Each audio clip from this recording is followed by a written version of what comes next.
Alright, good morning everyone. Welcome back to the show. I'm your charming, self-proclaimed, yet still humble host, Mukluk. Today, we are jumping back into Warhammer 40k Rogue Trader. Wait, what is the loot that I left back here? Hold on. It's saying I left something over here. Let's check this out. My warp site reveals something. Melt-a-charge. Okay. I do what I must. Let's just explode the wall while I'm standing right next to it. That's fine. This. Okay. Pascal picked the lock. Let's see. Medkit, fire grenade, cargo. Okay. Nice. Alright. So, I believe, if you want to call this a dungeon, we're at the end of it. Pretty sure that in here is a big spooky mother mucker, and we're gonna fight it. Here we go. A formidable looking door blocks the way into the next module. It is covered in scratches as if someone clawed at the cold metal for a very, very long time. The door does not respond to your touch and stands fast, refusing to open. The writing above the doorway reads, Main Computing Cathedral. Restore power.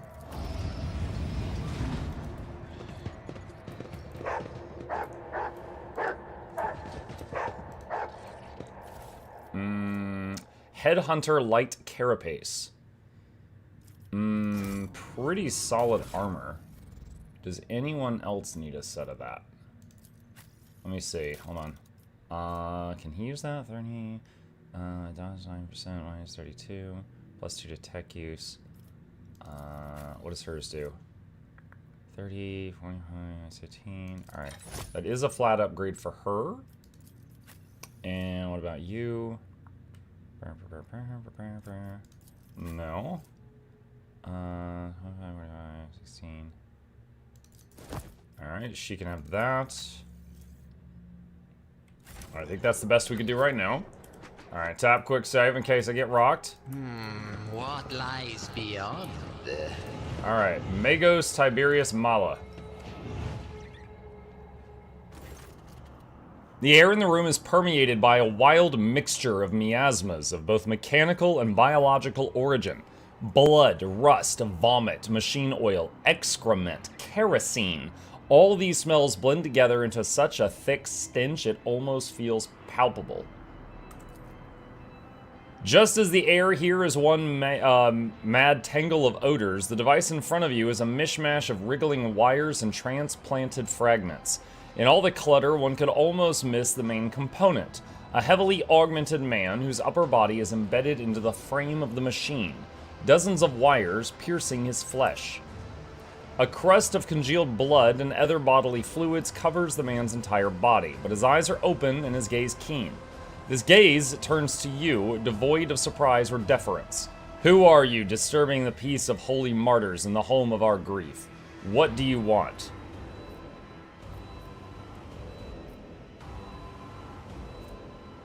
Wow, we don't have good coercion for this. Dogmatic. There is no fate more honorable than purgation through offering in the name of faith, but you are deceived, servant of the Omnissiah. Your torment is not holding back the corruption, it is sustaining it. It is not too late to expel this blight. The man's eyes clear for a moment. They still lack understanding, but there's a hint of surprise. He slowly looks around the room, at the ecstatic priest, at his own mangled body. His vox hisses as if he is struggling to say something.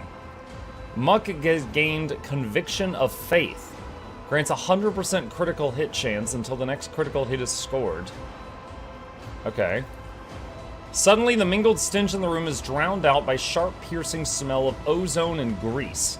You sense that the nauseating atmosphere that prevailed in the room has condensed into a single point of evil in the depths of the ship and is now hurtling toward you. Oh Lord, he coming!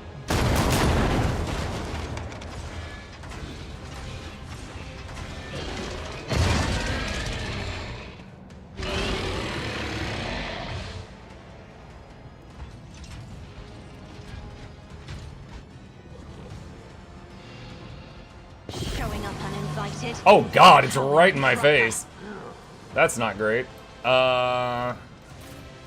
Oh wait, this is the setup phase. Okay, I could still move around a bit.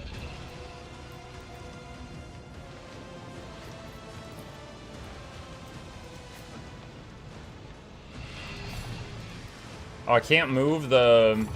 Dang. Alright. Let's put Muck right there. Alright, Pascal. Isabella.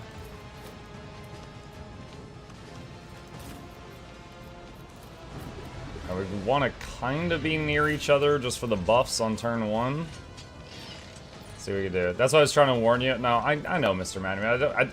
Remember, I've played this before. I even said there's a big boss in here. I knew he was going to come from there. I know I could have, like, maybe gotten my people up by the railing and then had one of them started the fight. That was just, that was a little too, you know, min-maxy. I didn't want to. I didn't want to. Alright. Let's see here. Backline. If I may. Let's do that. Front line. Isn't this a job for the serfs? Rear. I'm not accustomed No to HOA being mowing ordered lawns? around. I mean, they just did yard work yesterday, so it'll be a week or two, I think. Let's see. Give Heinrichs a turn. I am a navigator, not a servitor. If he does that now, it's not going to hit everyone.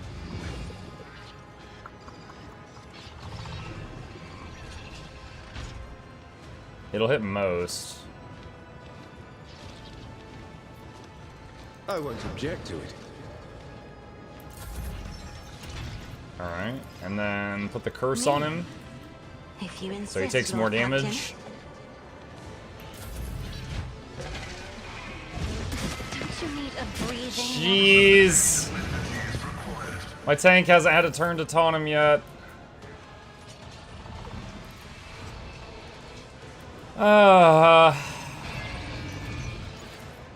Setting target parameters for tech familiar units. Hey, look, it's the Tree of Birds. How are you? Hello, Bertree.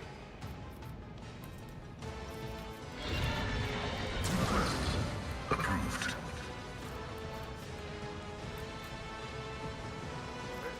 Running binary override.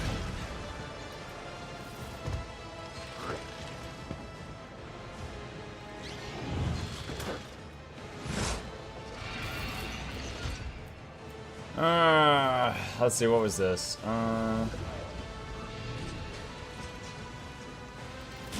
Reckless abandon. An offering of blood. I would that I could.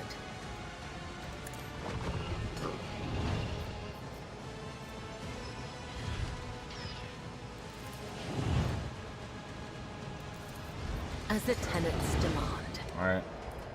She does a bit of damage.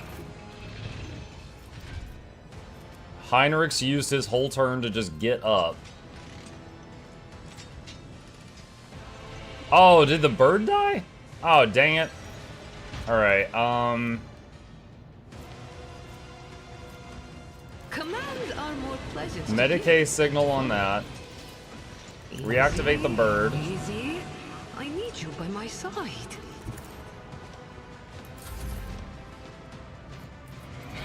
Alright. Taunting Scream A wicked on the thought. boss.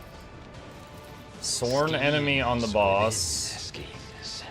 A genius Endure at attacks. work.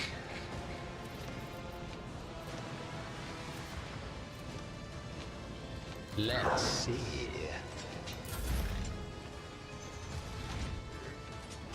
Dog tries to hit the big guy but gets parried. If this is my death, may my blood be a worthy sacrifice. Alright, Pascal's turn.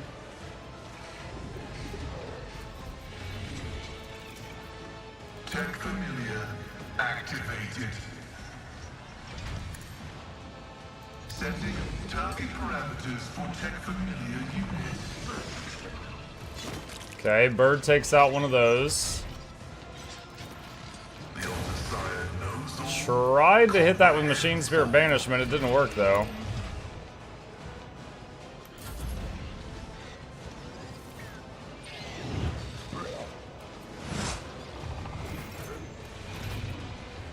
Okay, Kibela spends her turn standing up.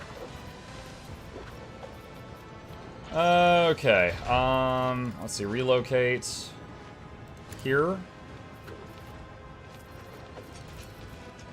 Natural. Regeneration. For the throne. AoE heal. Get me a target. Okay, her turn. Tell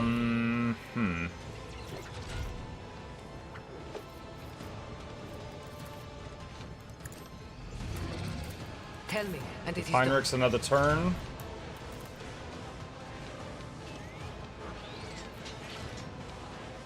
Give everyone this armor buff. Let's see to it.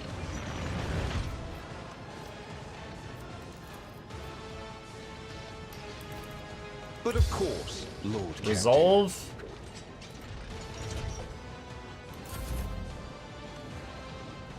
Okay, his turn. Have the bird work on that Vox skull. Oh, nice. Instantly healed.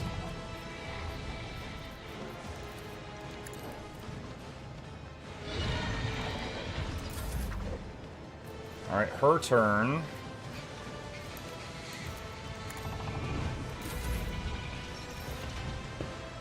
Okay, Muck uses his turn standing up. Cat Dog hits the Servitor. Okay.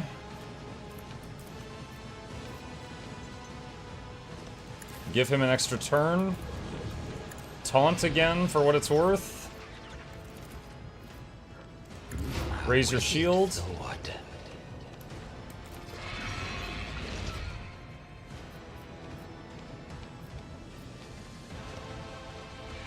Isn't this a job for the serfs?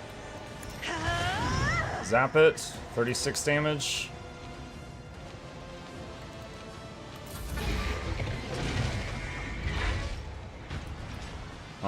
Hits the dog. Dog's still alive though. Servitor swings at me.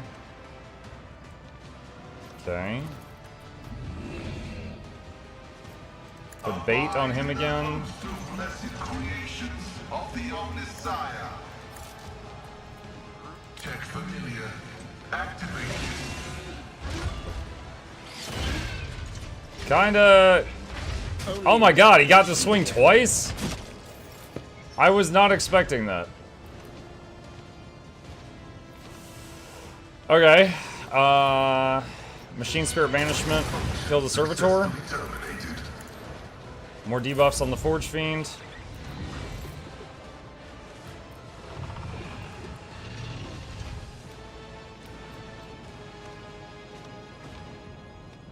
I will leave footprints. Move of there. scarlet, Pop cooldowns. as honor ordains.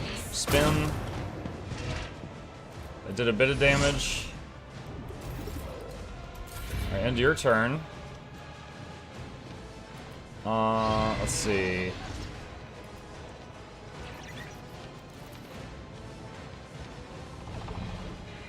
Like to reactivate the dog if we can get close enough to Finding a do so. foothold. What is the range on this?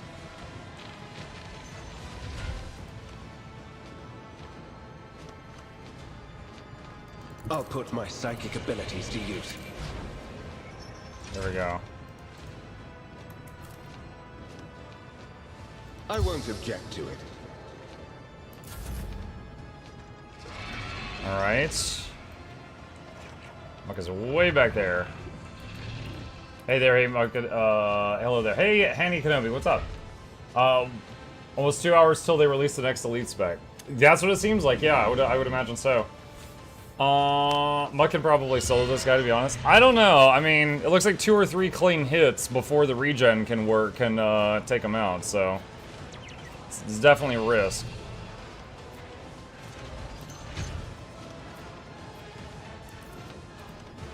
Let's see, 19 to 28 if I just shoot it. Hold on, what is the difference between these two? 50% range, 50% hit chance. It says plus 10% hit chance, so they're both 72. Alright, let's give Pascal another turn. I've got a prize. And he used, let's see. Request approved. Oh, that was an 80% chance. Alright, her turn. If I may, Zap. I'm not accustomed Zap. to being ordered around. Per turn. Oh, it looks like that could pierce through and hit the dog. That's not what we want. Okay. This battlefield air is good for my lungs. Still? Alright, never mind.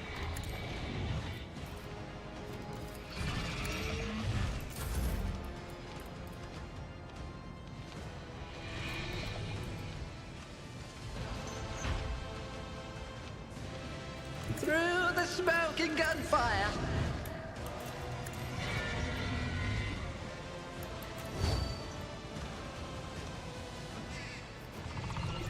Why does he have a free shield bash? I don't know. I don't know why that happens. Sometimes I get a free shield bash. I haven't figured out why. I am a navigator. Another player. Got it. Nice. Magos Siberius Mala. The man's mutilated body is racked by wave after wave of convulsions. Evil. That was evil incarnate. The corruption that watches us day and night.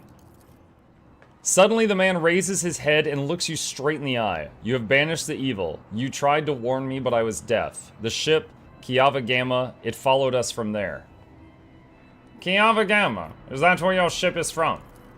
Yes, the man whispers. The ship and the planet. The traitors among our brethren, tormenting the sacred mechanisms, letting corruption into their systems. They turned that which is holy into the unholy.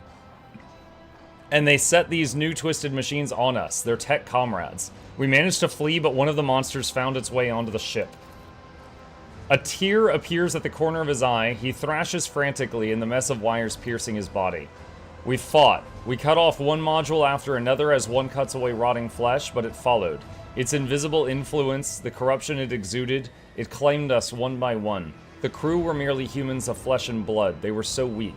They succumbed so easily. We could not save them from evil, so we gave the ship to the darkness among the stars. But the darkness came for us too, in this last module, where we intended to make our last stand. Then I sacrificed myself. I became a filter, a stopper against the corruption emanating from the machine. I succumbed. The corruption came for our souls. The corruption of Kiava Gamma. Traitors. With the last of his efforts, he rasps. The fabricator censor. It all started with him. He was the one who let this taint into the sacred code. He was the one who doomed our brethren. He was the one who spawned the steel monstrosities in the furnace of our planet. Rest in peace, you will be avenged. I was a part of the great force that drives the universe. I do not fear the cold of death. A wheezing breath escapes the man's chest, then his eyes close. Okay. Cassia once again MVP. She finished it off, but we were doing okay either way, I think. Let's see. Collect those. There's a box of goods by the main man. Diagnoster grants 15 Medicae. Dimensional Traveler Cloak. The wearer of this cloak gains a psychic power, which allows them to sacrifice wounds to immediately teleport to any cell in a 4-cell radius. And I think she's my highest Medicae. She's got 60. So now she's got 75. Okay. Heretical Votary. Ooh, do I have anyone that can use that? Maybe Idira? And no one here can use that cape.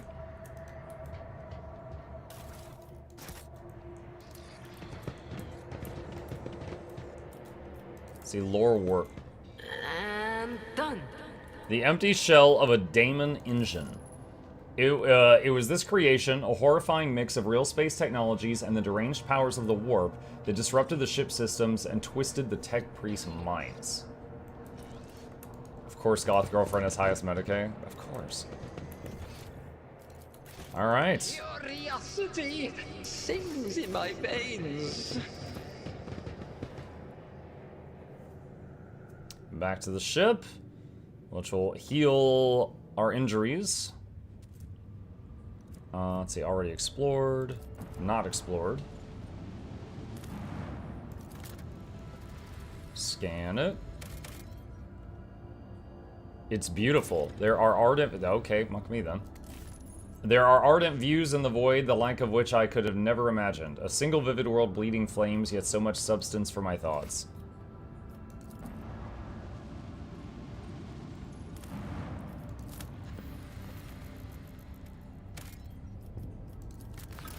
Objects discovered.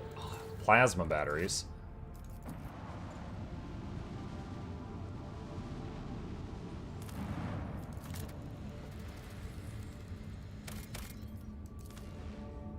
Do you want to set up an extractium producing provisions? Sure. Smuggler's cache. Sure. Alright, cool. I think that's everything in this system. Okay. Let's go back to the fast travel screen, between the warp jumps. Alright, let's see. Sato's Tome? Alright, chart new routes. Ooh. Restore shipments from there. That's Janus.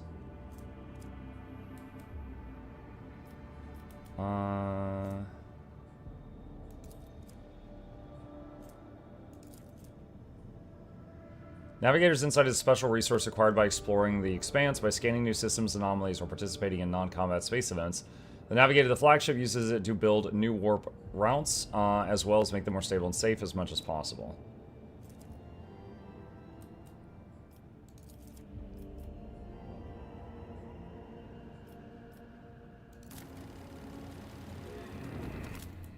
So there we go. We just made that one a bit safer. Okay. Alright, so there's the quest for Janus, so that must be where Janus is. Let's look at Sato's Tome. Voxmaster. Oh, hang on a sec. Let me shrink the little dude a little bit so that you guys can see the portraits better. Voxmaster. Permission to report, Lord Captain. I'm receiving messages about strange behaviors in certain ship systems. All decks report the uncontrollable opening and closing of doors, gates, and airlocks. They behave erratically and do not obey the operator's commands. Regrettably, this has led to casualties among the crew. The tech priests have explained that these phenomena are being caused by the machine spirit's irascibility and have spent hours chanting litanies to soothe their anger. Unfortunately, many crew members were badly injured before the prayers could stabilize the systems. When the Lord Captain arrived on the bridge during the warp jump, he found the on-duty officers in a state of utter confusion. They claimed they had been receiving orders from the bridge for several minutes, orders authorized by the rogue trader, but the Lord Captain had been absent. Curiously, the orders had been signed by the late Theodora von Valancius. After a thorough investigation, the tech priests attributed the strange incident to the whims of the machine spirits. The ship left the hostile immaterium and returned to real space.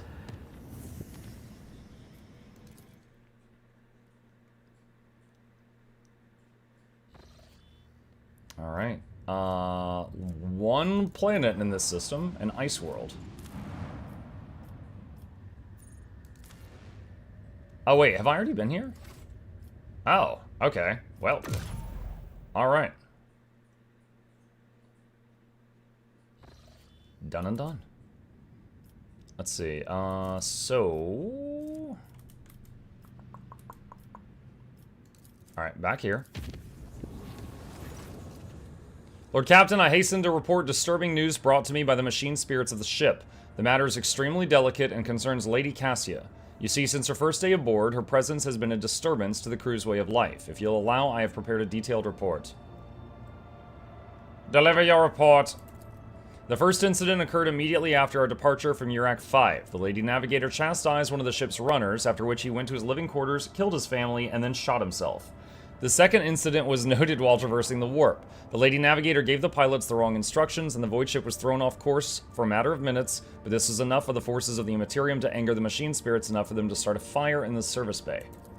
After that, officers living near the Lady Navigator's quarters began to express extreme emotions: hysteria, apathy, euphoria, rage. This is quite detrimental to crew morale and performance. The last incident was recorded on Footfall.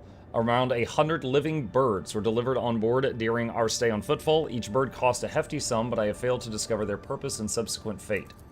I was told about a conflict between the Lady Navigator and the Seneschal. Alas, with no details. If you like, you can ask Master Worsarian directly. Things are even worse with Jay Hadari. I intercepted a Voxcast which she promised she would, and I quote, end that Kashka if she ever saw her again. If I may, Lord Captain, the Lady Navigator's state of mind worries me. She is self-contained and does not mesh with the crew at all, which is why everyone avoids her. Even senior officers can be superstitious. I fear that only you are in a position to talk to her on equal footing and improve the situation, for the sake of the crew's safety and that of Lady Cassia herself.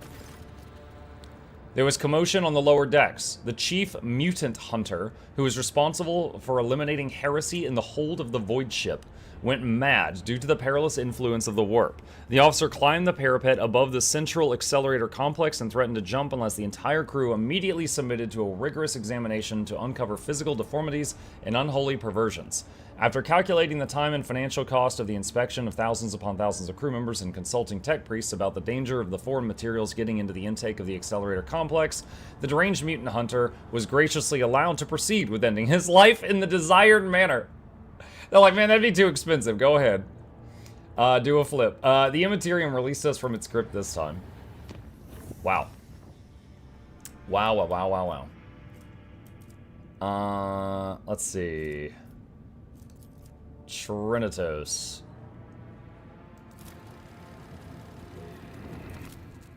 Let's do that. Warp travel. Lord Captain, permission to address you with a request. Our head chirurgeon is sabotaging the ship's operations. I think a chirurgeon is like a medical person. He has quarantined several Voidsman crews on account of a piddling sickness. People don't even go to the medbay when they come down with it. They just wipe their noses and keep working. Only a dozen or so die from it the whole year. We're sitting on our hands here, so I ask you to talk some sense into him. Your Vox clicks and you hear a dry, nonchalant response. Greetings, your lordship. My name is Letard Forius, and I am the chirurgeon majoris of this vessel. As your chief medicae specialist, I assure you that the quarantine is well warranted. This piddling sickness has claimed the lives of a number of meritorious officers in the past.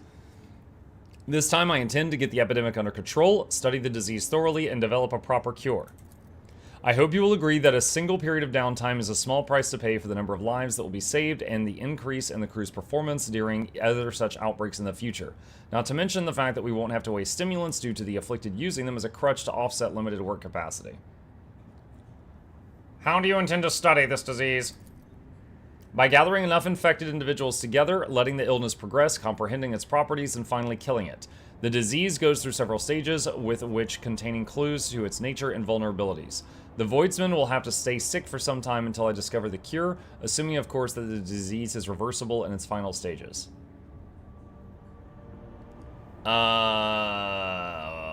That sounds sus.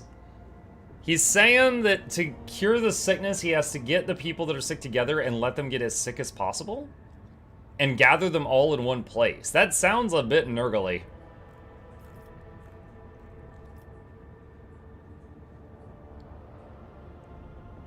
Dogmatic. The Voidsmen are to be treated and put back to work. If you want test subjects, tell the Master-at-Arms to provide you with the required number of convicts and other riffraff. This may limit the potential of the study, but this approach is also acceptable. I will make up for the lack of materials with my expertise. Thank you for taking your crew's health into consideration. +3 dogmatic. Should you require my services, you may find me on the bridge, your lordship. Voxmaster. Lord Captain, I bring dire news. A feud has broken out between the clans that maintain the Void ship arrays. Rumor has it that the late Lady Theodora was seen on the lower decks, so one of the families called for rebellion against the usurper of the Void ship. That is, you. So far, no one believes their mad tales, but unrest has begun at the fringes of the compartments. The ship's enforcers are ready to eliminate the instigating clan or pacify the entire Void ship crew. The decision is yours. What's the story about Lady Theodora? Rumors of Lady Theodora's presence on the Void ship have been circulating for a long time, and appear to be a deliberate provocation rather than ordinary drunken rambling. Perhaps someone is intentionally stirring up the masses to rebel against you, or perhaps it is the influence of the warp. Enforcers are already investigating, but right now we need to stop the conflict from escalating any further. As long as the unrest continues, the Void ship's shields will not be operating at full capacity.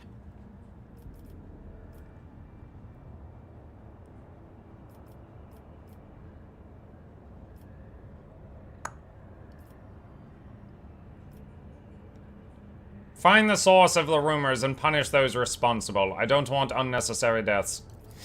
Lord Captain, as Seneschal Orsarian would say, there are no innocents in such cases. The clans are endangering the entire Void ship, tussling over a strange and obviously false rumor. If you so desire, I will convey your wishes to the enforcers later, but right now the unrest must be stopped and the people returned to their direct duties or replaced.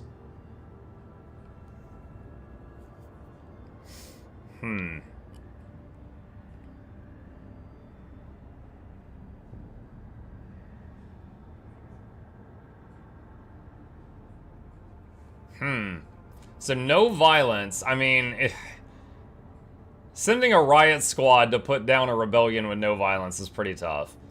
This one is destroy them and hire new ones. And this one is pacify them, which I assume is non-lethal violence?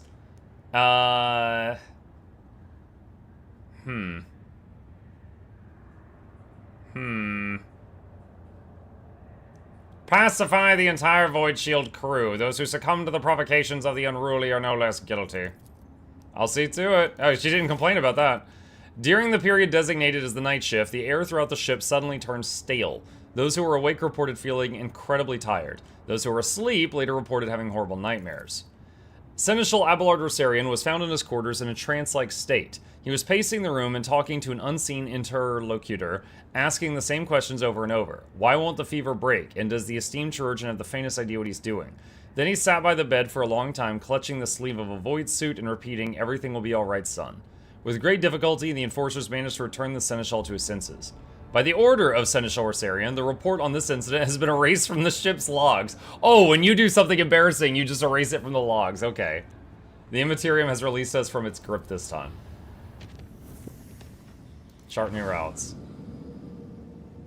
Alright, void ship management. Go back to the bridge. I think I got some folks to talk to.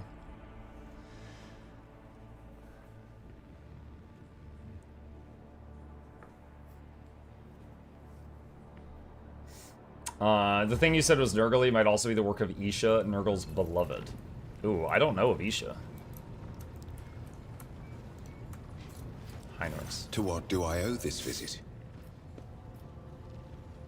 What can you do as a psyker? The Lord Inquisitor was most insistent that I master the discipline of Santic Demonology. I use my faith and my power to crush the enemies of the Imperium. Servants of Chaos tremble at the sound of the Emperor's name, uttered by my lips. I am also a skilled biomancer. I can manipulate bodily processes. Sometimes I resort to those skills in the course of my work, when it is necessary to make the subject of an interrogation more cooperative. Whoa, there's an option. Take Idira into the Inquisition and get rid of her. Oh my god. Okay, that's pretty wild. Alright, let's do a little round and see if there's anything interesting. What are the Voxmaster's duties? I am the ears and voice of the Void Ship. I supervise several dozen officers and 3 times that number of support personnel. We receive, send, encrypt, and decode all incoming and outgoing messages through the ship's internal and external channels. We also ensure clean communications and the optimal efficiency of the crew's Voxcasters. If you ever want to know what worries and concerns your crew are harboring, what your subjects are whispering about in local networks after the watches, and what their leaders are clamoring about over shortwave Vox transmissions, just come and see me. I will satisfy your curiosity. Okay.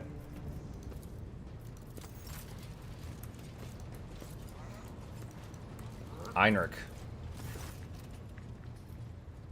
How did you come to be in the service of the Von Valancius dynasty?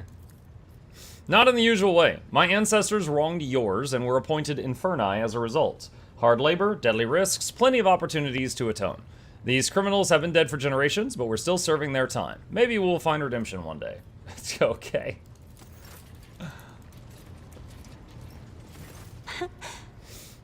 Words cannot describe how boring the bridge is without our stimulating conversations.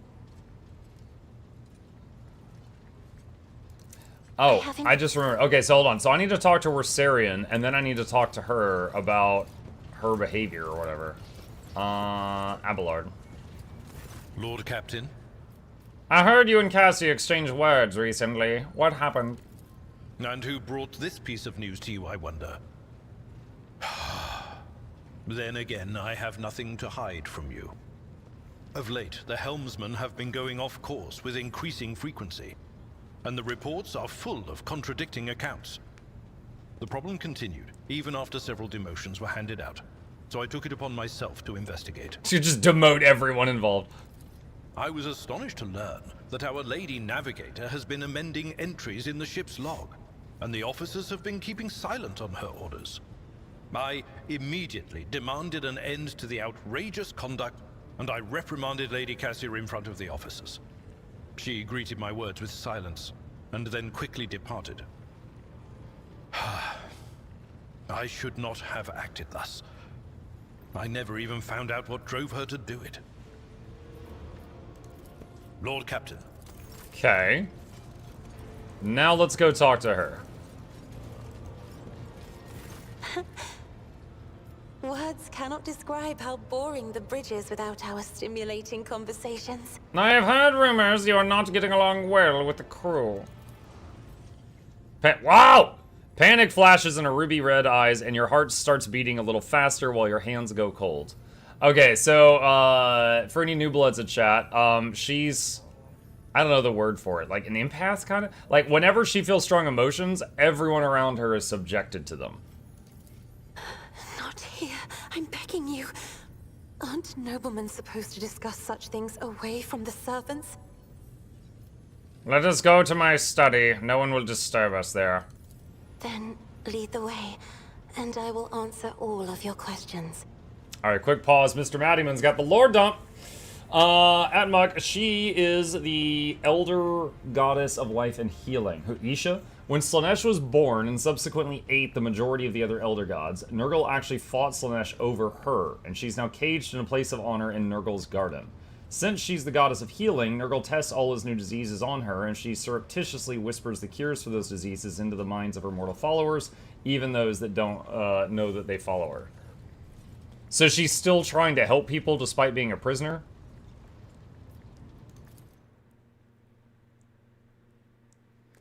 What is it you wanted to talk about, Lord Captain? I have nothing to say to your unfounded accusations about my conflicts with the crew. I cannot recall my having a single quarrel with any of your people during my entire time aboard. I still remember how you bought Cassia a whole library as a gift. Yeah, I remember that too. But, I just noticed the weapon racks here. This time I'm trying to, romance the goth chick. The one that likes bleeding. Let's see. The messenger you rebuked butchered his own family and then killed himself. I haven't rebuked a single errand boy on this ship. She ponders this for a moment.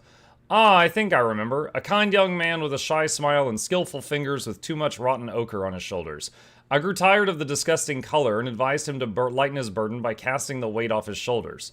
He did not come the next day or ever again. During the warp voyage, you gave the wrong orders, which led to the vessel shifting off course and the service bay being destroyed. I saw something in the warp. Something vast, predatory, shimmering with indescribable colors. It came from nowhere and stared at the ship with hundreds of hungry eyes right there in our path. I decided to change course while it was still possible, but did not want to sow panic. Would it have been better to tell the crew we were heading straight into a monster's gaping maw? You have been willfully changing entries in the ship's logbook and forbidding officers from reporting it to Abelard. I beg to differ. I read numerous books on Astra and Nataris and can swear on House Orselio's honor that your officers are entering data in complete contradiction of regulation. False terms, random distances between lines, spelling mistakes, and even the simplest of words. I have spent the last few cycles correcting the latest log entries, and I thought it would please Master Abelard, as he is so fond of order.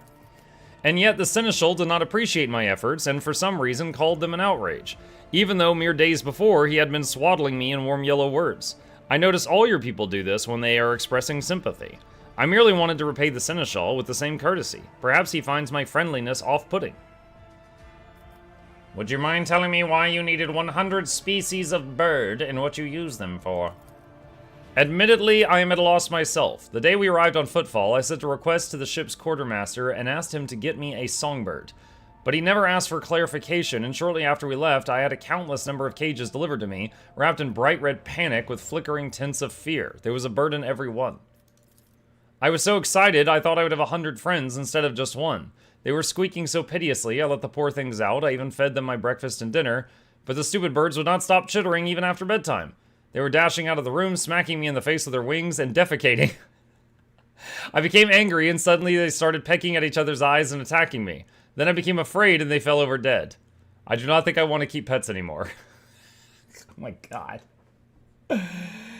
Let's see, going back to Isha. Most people think she has to hide, but my headcanon is that Nurgle allows it because he doesn't want any of his diseases to be incurable. His entire thing is futility and growth after all, so he probably wants there to be cures. Let's see. The officers are reluctant to be quartered next to your chambers because of the constant emotional outbursts it causes them. Some even maim themselves and others. I already told you I cannot control my abilities. What else do you want from me? Will I be assigned a pariah chaperone, or will you put me in suppressing shackles? I have heard enough. Will you share your thoughts with me?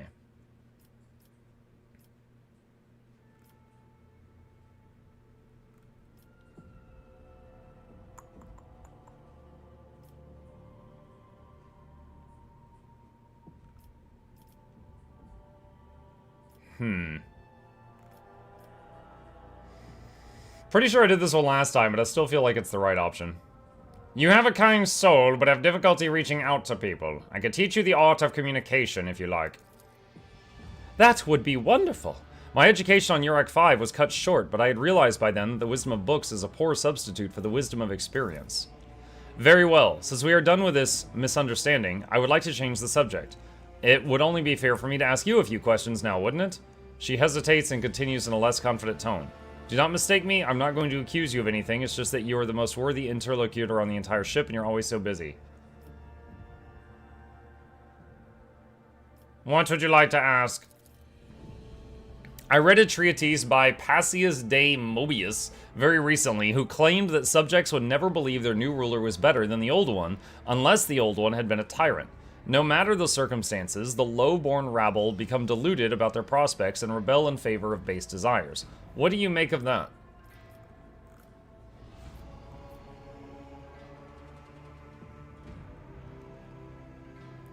Lore Imperium succeeded.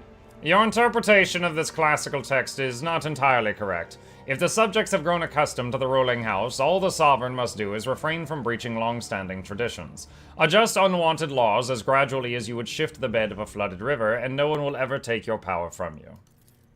She thinks for a moment and smiles. Indeed, I was not wrong about your merits or your ability to hold a conversation. I hope my second question does not confound you either. According to the 20 tomes penned by the preacher Ostaic Istefan the Forgotten, mercy and cruelty go through the world hand in hand, but people only flock to one pan of the scales. Would you rather inspire fear in your followers or be magnanimous and choose awe?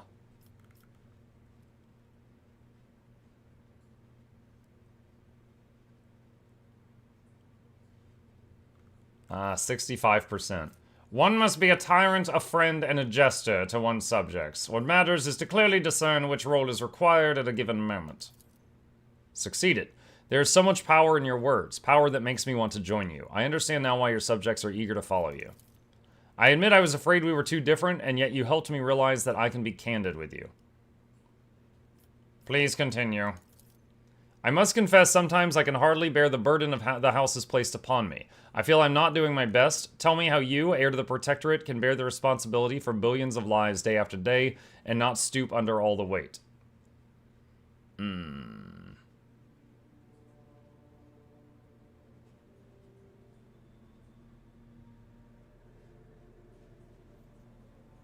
It is not always easy, but I try to lead the dynasty toward prosperity by worthy means. Thank you for your patience, Mukluk. You're helping me to see the world in different colors. A novel experience for me. Our conversations hold a special place in my heart. Allow me to bid you farewell for now. I am heading back to my chambers to consider today's conversation. Alright.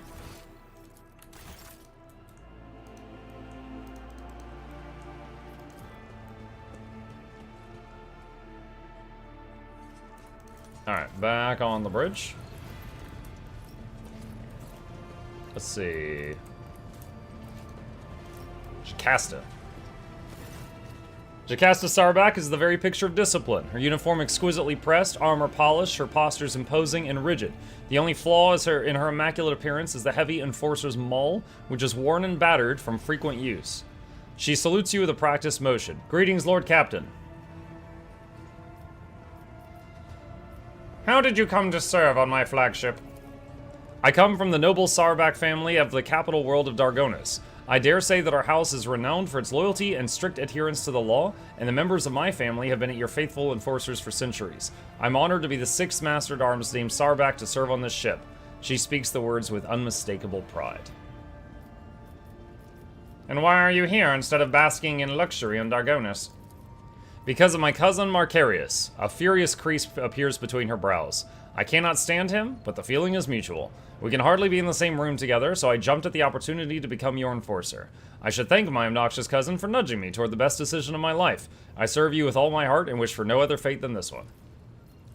Okay.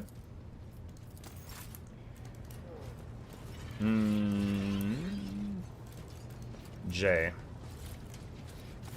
May the Exalted One protect you. Have you grown bored without our little talk, Shireen? You keep using words I don't understand, like calling me Shireen. The language on Ifrit, my home world, is quite different from the one spoken in the Keronis Expanse. We bestow more than one meaning upon each word, allowing our wise men to fully express their sagacious thoughts, and us lowly dabblers, our base passions and desires. Take Aji, for example. That is what I call every piece of scum and villain, because Aji means evil and foe and pathetic worm unworthy of consideration. Pathetic Or worm take unworthy Ashman. of consideration. It means fool and little brother, and blind man who stumbled and would fall into a pit without guidance. Shireen is... Shireen means friend and comrade and roommate in a battle formation, like we are. I like how right next to close conversation is get off my ship. Hi, Muk finally graduated. Congratulations, Zelqua. Oh, I have no doubt you will. I don't know what you graduated, or what you graduated, but congrats. Domin. Oh, I forgot about this. I am ready for the binding ritual. Then follow me, Domin. Alright, so Goth Girlfriend wants to show me her energy crystal collection or something.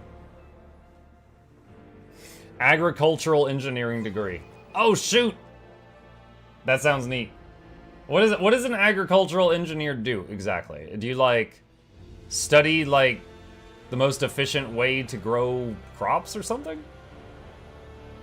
He digs ditches. Oh no! It's like a lofty title for digging ditches.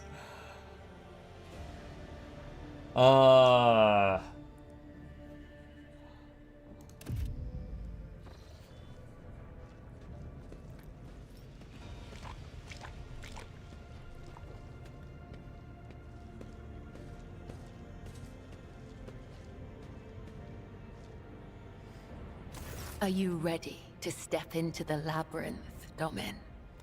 Kibble moves in a peculiar semblance of athletic exercise, her movements tracing an inscrutable pattern. What exactly are we going to do? This is the ritual of binding. By the Undying One's will, our fates are now as one. But I must still guide you into the maze of my mind. Although it is my predestination alone to walk its corridors in search of answers, your image must become part of the tangle. For I am your shadow, Domin, and your presence will aid me in sensing whatever threats may be looming over you. And what is all this on the floor? Instructions, directions, a depiction of the puzzle that can only be solved within one's own consciousness by following its bends and turnings. I do not require these lines to find my way, but for you, they will serve as a guiding thread. Let's see. Yes, we study mechanization for agriculture mainly, and structures and how to lengthen the crop shelf life post-harvest. Use a refrigerator. I know that one. I got all the way to integral calculus, and I was like, okay, maybe I don't want to be an engineer anymore. I am ready, Kizbella. Let us begin. Your weapon for the ritual. Watch the lines on the floor. You can only pass through the gaps. The rest, you need not know. Enter the labyrinth, Domin.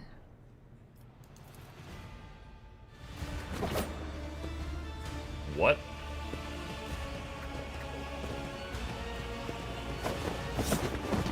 What?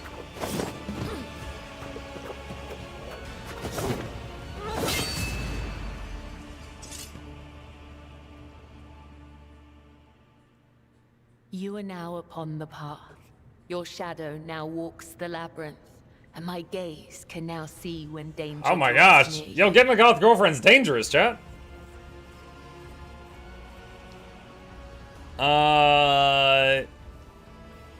Okay. Her lips continue moving for a while longer, her eyes tracing the lines on the floor.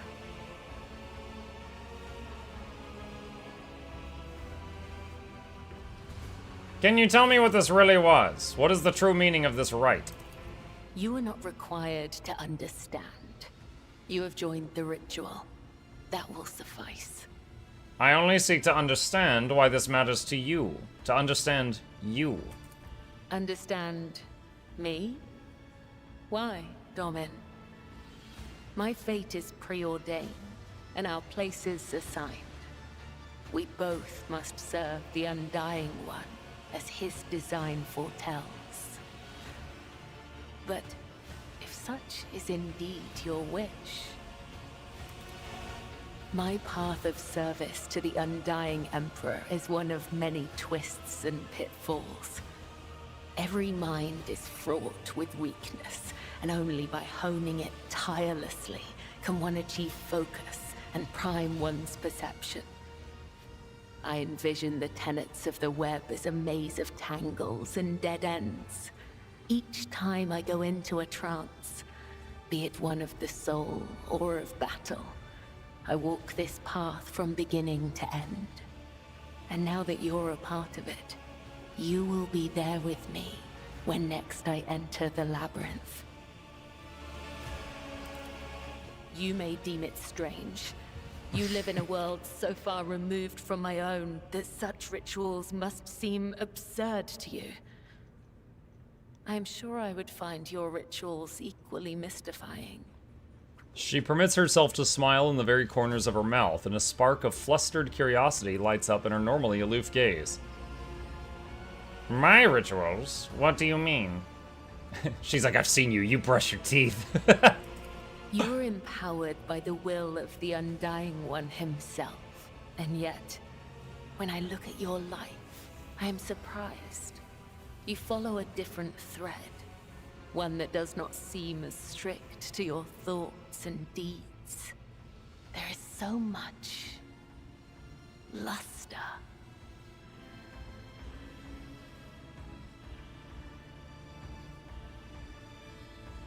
Would you like to see my world, Kibella?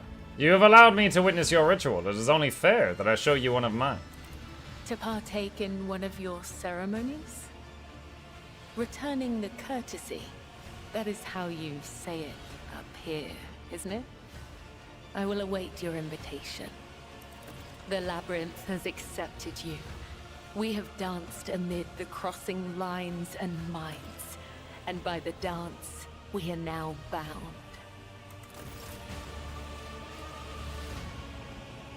Okay.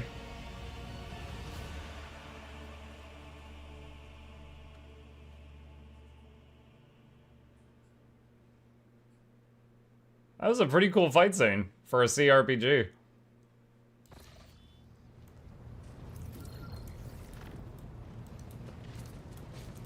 Alright, let's see. Pascal, how you doing? The Omniscient knows all, comprehends all. Strange messages have been appearing in the ship's log. What do you know about this error? This statement is true. Algorithmic violations have been recorded, as a result of which I twice performed an offering to the cogitators of corrected data vows and ruled out the possibility of sabotage. I hypothesize that the violation is a consequence of the discontent of the ship's machine spirits. I recommend a procedure of placation of the honored spirits for the glory of the Omnissiah and the steel angels sent by him.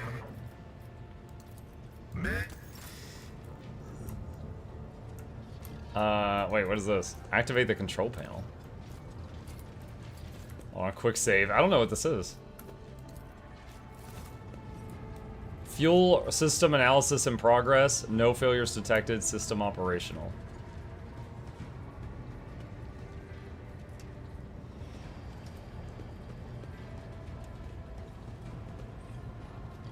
So it looks like I broke it, and then now some dude's coming over to fix it. Because I'm over here like Flute Girl. What does this button do?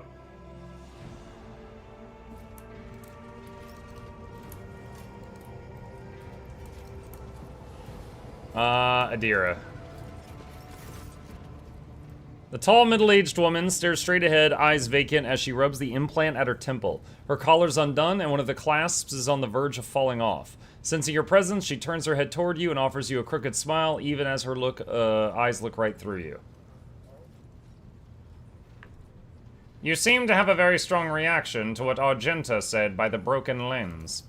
It was just my nerves playing up. Something about our little saint doesn't sit right with me, and I trust my gut. Oh sure, she seems straight as an arrow and as predictable as a hangover after drinking. But when I look at her, something about her makes my brain itch. You know, from my previous playthrough, and I'll be vague on this for the people seeing this for the first time. My last playthrough, I saw Argenta, that's the Sister of Battle. I saw her story all the way to the end. Idira died in my playthrough pretty early on, maybe mid-game, so I didn't see her story to the end.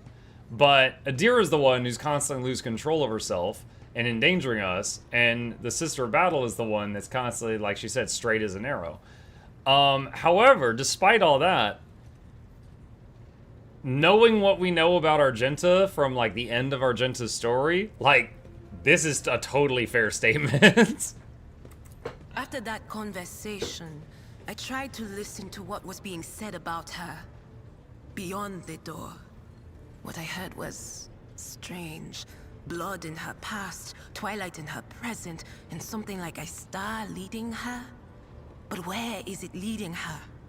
I saw several roads, and all of them frightened me. And what does it all mean? If I knew, I would have told you.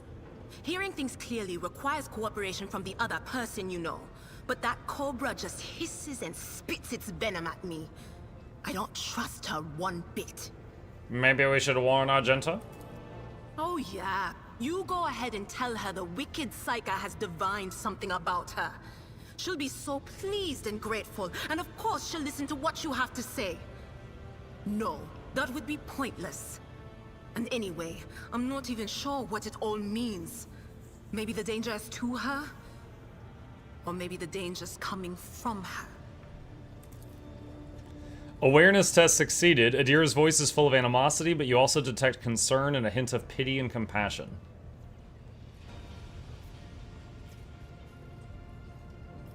I'd like to hear your augury, Idira. What awaits me in the future? All right. Let's hear what they're whispering about you. She laughs, rubs her hands together, and suddenly freezes with a vacant smile on her face, her head slightly tilted. You feel goosebumps appear on your skin, and your collar begins to waver ever so slightly as if moved by a breeze from a half-open door. Another road. The road begins at the threshold of the expanse and leads to the bowels of the emerging world.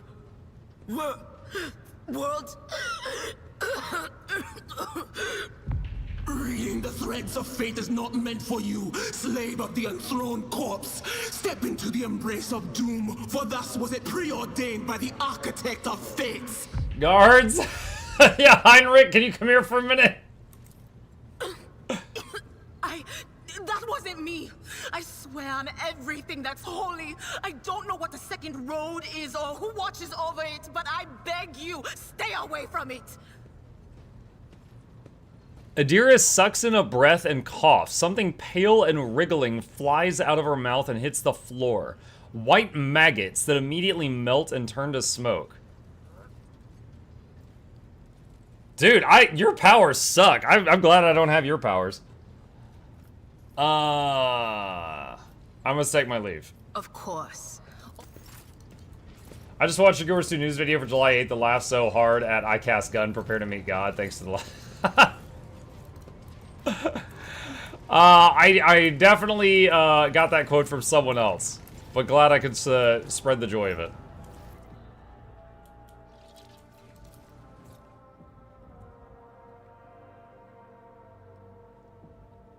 Alright. We've talked to most people, progressed some conversations. Let's see. Let's go back to the star map for this solar system here and see what we can find. Quick save, because this looks like a ship battle. Oh, we're on this side. I was thinking I was over there for some reason. Scan.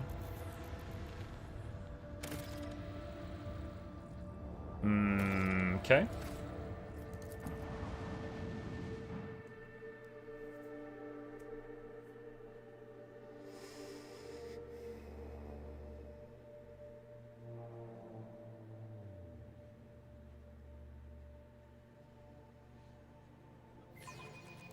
I'll be your beacon in the darkness. Ooh. Is that 3 enemies? That's not good.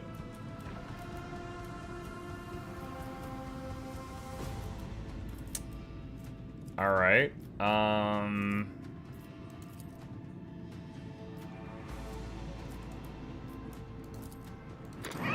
Launch the devastating payload!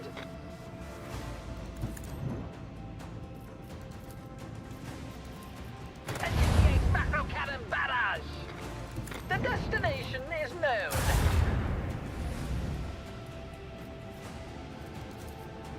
Let the macro cannons sing their twisted song. Sail upon the seas of void.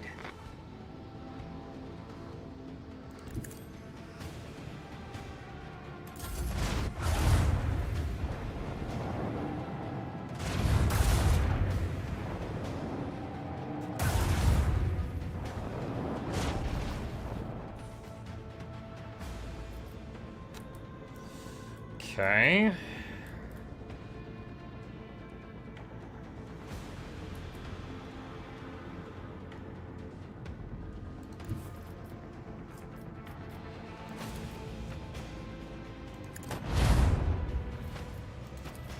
Commence the symphony of Alright, one macro down. cannons. They're gonna eat through your shields? Yeah, they are. Void Master, if you please.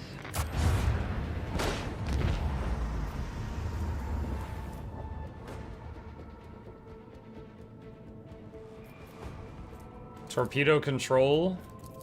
Detonate. Set course. Our shield is no more. Master your fears. Master my beers?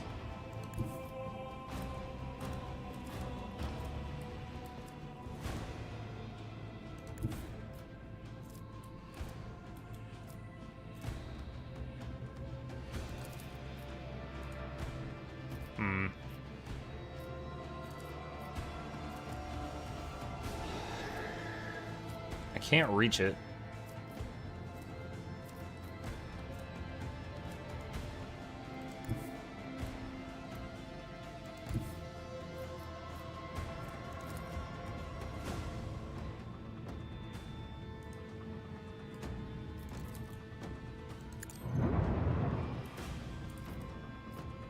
Let me see. Restart shields. Restore the start of the flagship's next turn.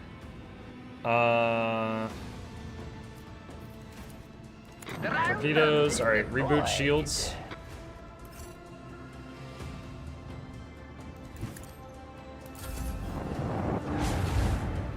The esteemed engineers seem lax in their duty. Unleash our fury. Oh, nice.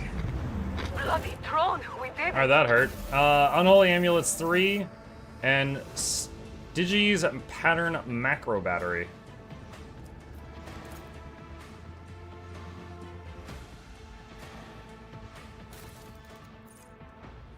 Oh, we leveled up. See, warp wave, floating materium, reinforced shields, new heading. Let's get warp wave.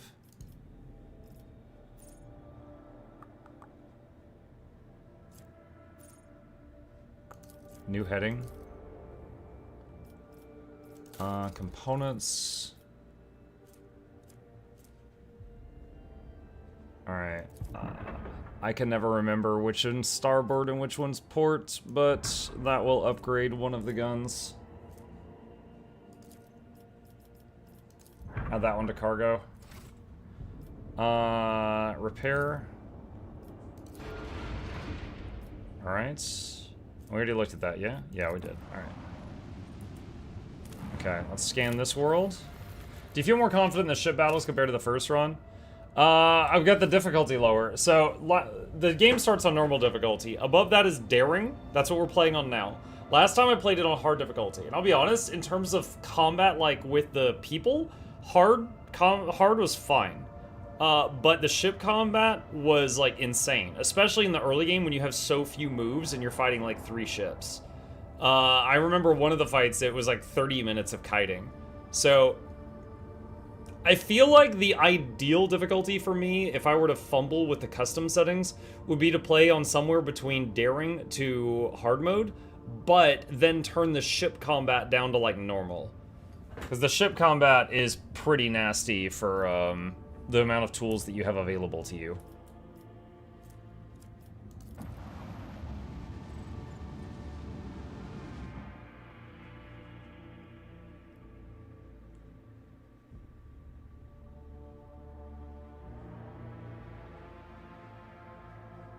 But we're starting to get a couple more now. Like, we just had the ability to do was it swing run in that last one. Serve you and the Imperium, Lord Eldari.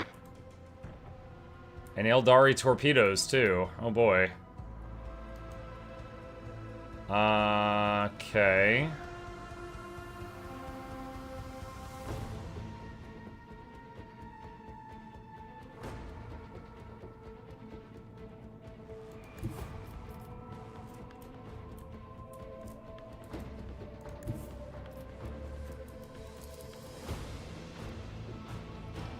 Engage the lads. Let the macro cannons sing their twisted song.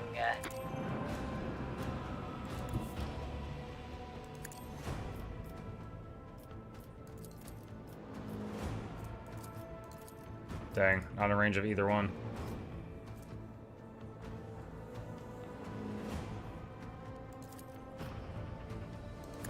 Spin their ship around forcibly.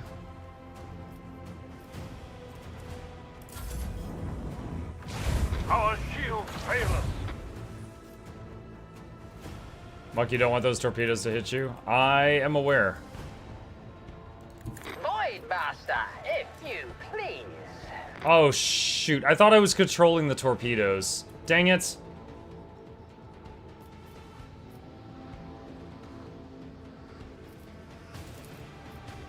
Commence the symphony of macro cannons.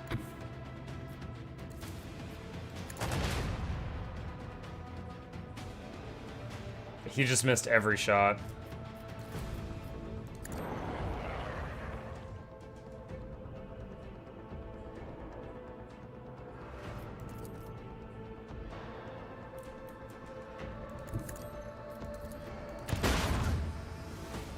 And my torpedoes did 0 damage to their torpedoes somehow. I don't know how. Is known.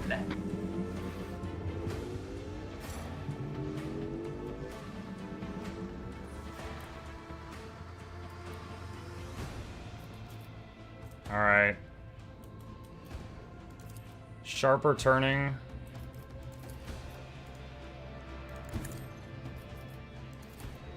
Engage the macro cannons. Jesus, it's 3 misses in a row.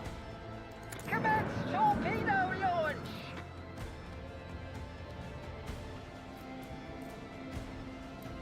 Restart shields.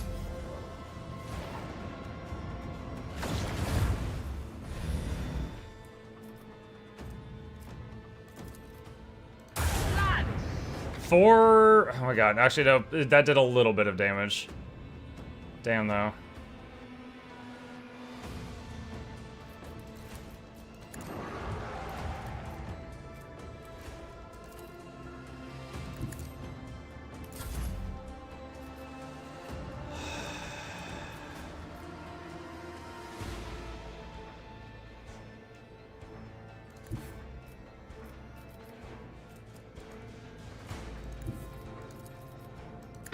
Master, if you please.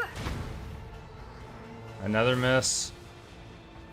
These things have a really high dodge, or whatever you want to call it.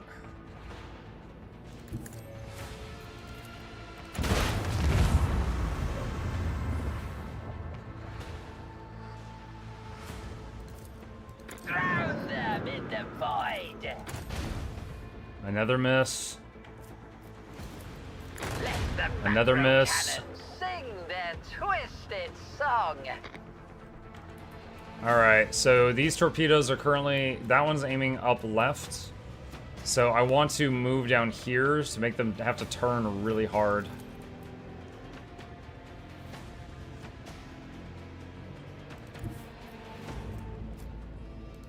Set course. Oh, they still both reached me. God dang it. Miss. God. The hardest thing about that was just miss, miss, miss, miss, miss, miss, miss, miss, miss. Wait, what? Did I not just win? I'm confused. Did I not just destroy the last ship? Them exploding killed you? This is why I told you I hate the ship combat in this.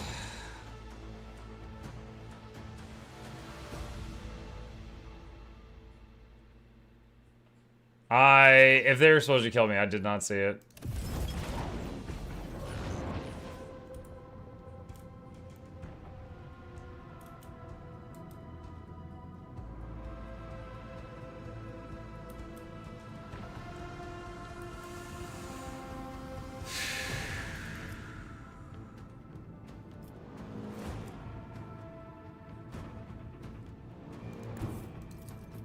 Engage the lads.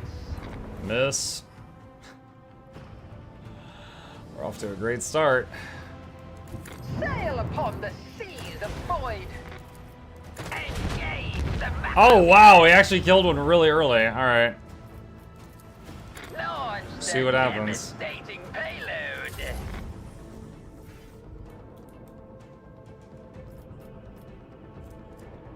Can't lance it from here. Set course.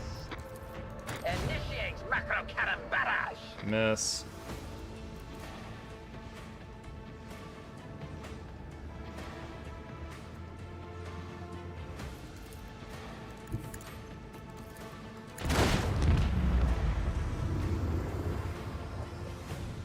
Alright, so I threw much better dice rolls this time. RNG. The 2 ships are taken out on, like, turn 2 this time. But now I just need to not die to the torpedoes. Void Master, if you please.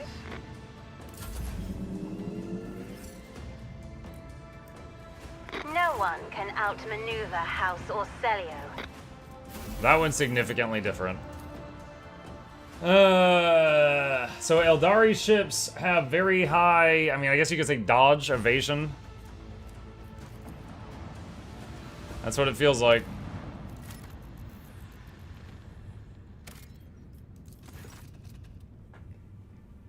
Lord Captain, we received a transmission from Foulstone.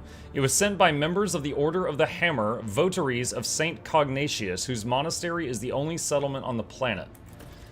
Or rather, it used to be. Some time ago, a transport vessel, the Navica, unloaded several thousand refugees from a planet belonging to rogue trader Winterscale. The Order of the Hammer has judged this invasion to be an act of aggression and is asking for your lordship's protection. Hollow Fields. Think mirror image from D&D. They have almost no armor at all and no shields. But you might be shooting at the wrong one.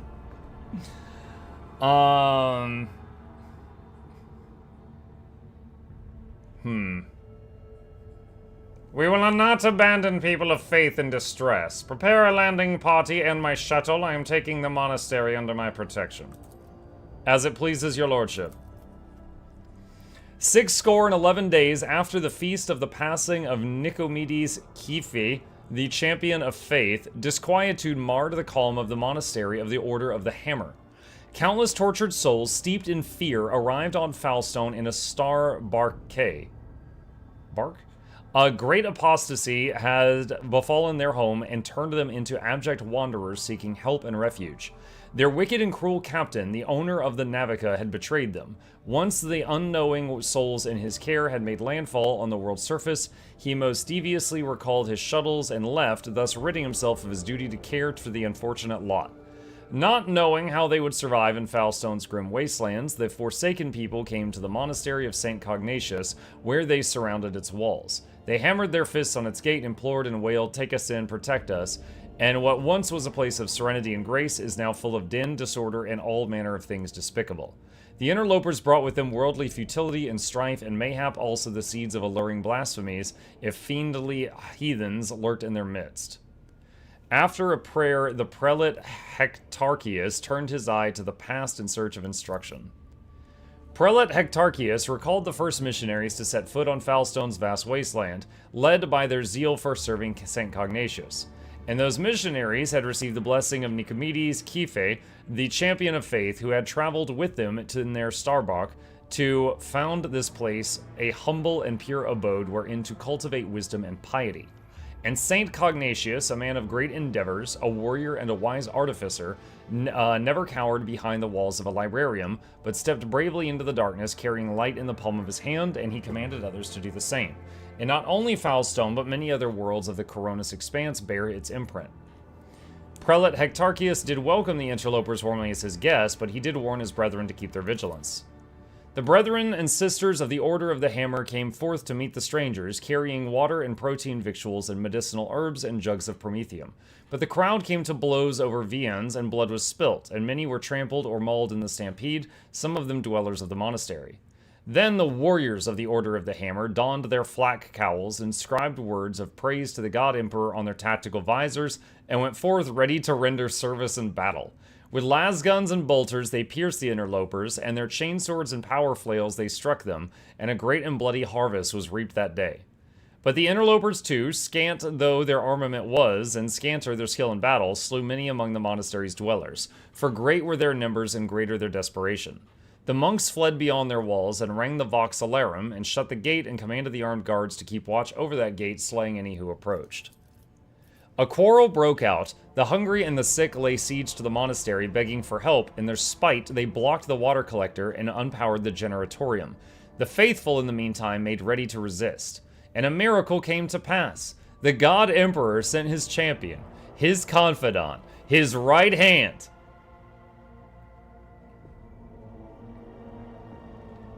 Dogmatic. Oh my god. I said we were going to try dogmatic. Commanded his formidable boarding force to fall upon the interlopers and slay as many as could be slain.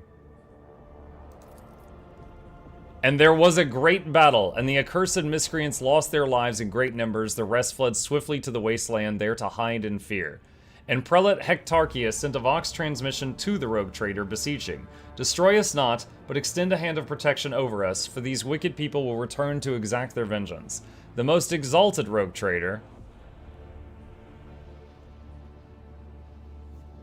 gazed over Foulstone's expanses and quoth, "Now 'tis mine."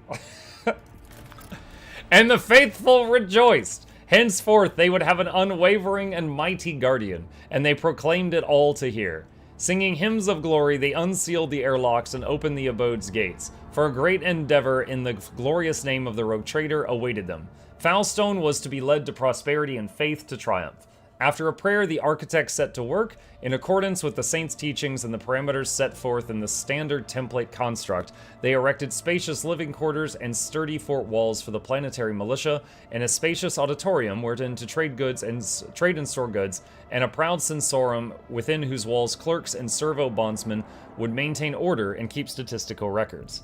And yet, a new righteous way of life came to Foulstone, and the people rejoiced, and all was good. Foulstone! Added world to your expanse. I got a planet.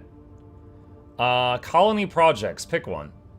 Dominion of the Hammer. The privilege of becoming Foulstone's patron is a tempting prospect for many. However, with the Rogue Trader's assistance, the Order of the Hammer will retain ultimate authority over the world. And you get a... what was that? Two-handed flamethrower? The High Throne. The Lord Captain's Void Ship gains the Emperor's Retribution, plus 5% crit against Chaos enemies. Celestial Protector. Void Ship gains the Shield of Faith feature. The Prow gets a new shield sector. Huh. The Ecclesiarchy lacks a capital in the Cronus Expanse from which to guide the faithful. If Foulstone ascends to the status of a cardinal world, the Adeptus Ministorum will ensure the prosperity of their new planetary stronghold. Heretics will tremble when they hear of the alliance between House von Valancius and the Ecclesiarchy. No one in the entire Cronus Expanse would make a worthier guardian of a sanctuary of faith than the head of House von Valancius. A marvelous basilica will be erected in his honor in the world's capital city. It will be decorated with a grand twin statue of the Emperor and the Rogue Trader. Thousands of parishioners and priests will say his name in their daily prayers and bring him gifts.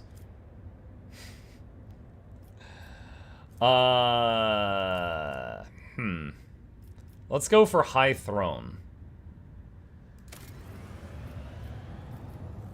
And suddenly new things. Alright. Alright, so that is being built. I don't know how long that's going to take. Okay, next world. And he quoth, yoink. Mine.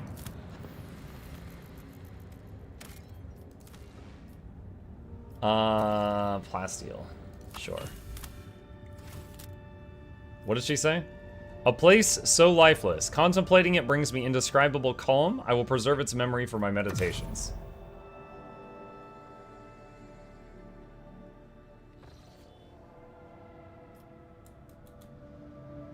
Okay, so I think that's where Janus is. Warp travel! Lord Captain, we have an emergency. We've reached word that there's been a sighting on the lower decks, the Voxmaster's voice breaks, of Lady Theodora. The messages we received are incomplete and vague, little more than yelling and hysterical claims. They are reports of casualties and unrest. The compartment in question has already been sealed off, but I thought you might want to look into what's going on for yourself. The situation's delicate, and what's especially disturbing is there are mentions of Idira Tlass being present at the scene. Alright, this is where Idira died in my last playthrough. I will deal with it personally. I need the exact location. Right away, Lord Captain. Alright, I know if Argenta goes, she'll want to shoot Idira in the face. Source experience. I have no idea what these three will do. I'm sure he's not going to like it. I have no idea what those two are going to do. So let's do this. Argenta is a big fan of shooting Idira in the face, Jess. That's one of her favorite pastimes. Hey, everyone, enjoy 40K again. Yeah, Cal, what's up? For sure.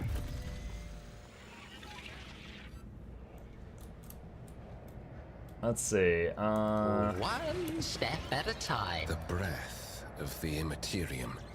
I feel the same thing whenever your resident witch is around. We are close.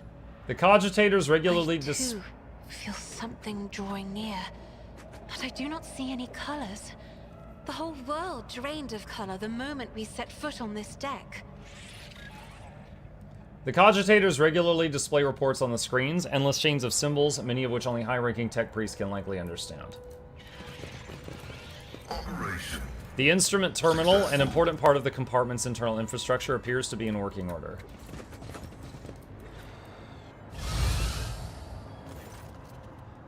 And who now deigns to grace us with their presence? Another gaggle of heretics and traitors thirsting to get their due for what they've done. Or is it the leader himself, who has finally grown tired of hiding behind others?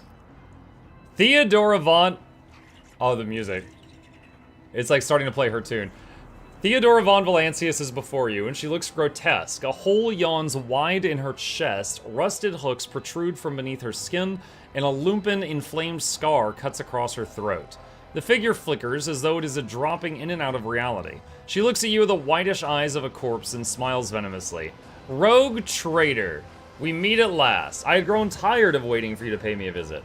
Theodora's look is appraising, and her mocking tone turns to one of distaste. Indeed, centuries of selfless toil and effort and everything I left behind has gone to this non-entity. You are not Daemon Theodora. Kibla's eyes blaze with fury. The Undying One does not relinquish the souls that come to him. Such is the absolute truth. You are a thief of names. Foolish child, your world is limited to the darkness of the lower decks and the words of your vizier. You know nothing of truth or death. You do not even know the first thing about yourself. Theodora's voice is dripping with venomous condescension. What are you? Theodora's lips curl in a malevolent smile. What, you ask?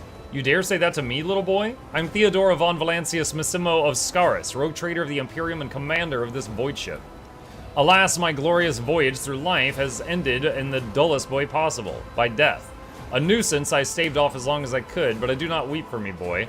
I am still keeping an eye on my property, and punishing all those who fail me. Theodora bares her rotten teeth in a snarl, her laughter piercing. Where is Idira? What have you done with her? Me? What have I done with Idira? Theodora laughs mockingly. All I did was turn that little mutt from the fringes into a true servant of the Imperium. I gave her toys, I cleaned up after her antics, I provided her with everything she could ever dream of. Oh, I had great plans for little Idira. You are not Theodora. Theodora's dead. There's no coming back from that. I'm dead? How is that? I'm no different from those who have not yet crossed the divide between reality and eternity. I see, I speak, I remember the wrongs you all committed against me, and for all those who failed me, I have already begun exacting my retribution. I truly am Theodora, the remnants of herself that she left behind in this world. I am an echo of her memories preserved in the minds of those who cared for her. I am the taste of tears spilt for the unsaid and the undone. I am the terror of she who failed to turn the tide of fate and who refuses to look truth in the face. I am as real as the human passions that bring worlds to ruin. If you are Theodora, then tell me, who really killed you? Oh, wouldn't you like to know the answer to that question? I don't even know which would be more satisfying, to give you an honest answer or leave you to languish in your ignorance. We'll see how you conduct yourself, little boy. What do you want with me? Why were you waiting for me? Theodora wearily rolls her eyes. Matters are so dire that the pleas of one of my servants breached death's veil to reach my ears. How could I ignore such a desperate cry for help, and from my little Idira, no less? And, once I appeared here, of course I had to meet the pretender who has allowed this deplorable state of affairs. I will send you back to the abyss you crawled out of. You! Of all people to ever threaten me, you are the most pathetic, boy. All that you possess now is given to you in error. You are unworthy of such a generous gift, and you are incapable of holding on to it. I am here to seek retribution against all who have failed me. My brainless crew, my useless officers, my pathetic servants, who turned their backs on their mistress in her darkest hour. And worst of all, you, my dear heir. You who have undeservedly claimed the warrant and everything else that is mine. I will drag it all to the warp with me, including you.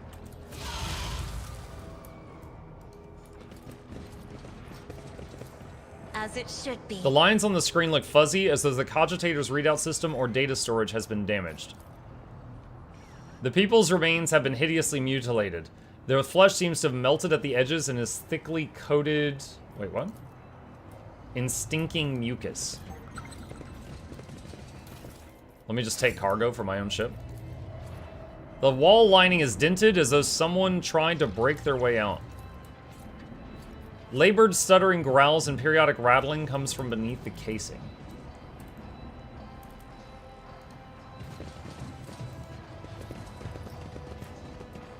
I think I get jumped down here or something. A huge shell ready to be loaded into the macro cannon breach. Yeah, chat, for anyone wondering how big the guns are when we're looking at the whole spaceship, this is a bullet. That's how big the guns are outside the ship. There will be no peace in my wake. Where is she? I clearly remember her being around here somewhere. She's right there.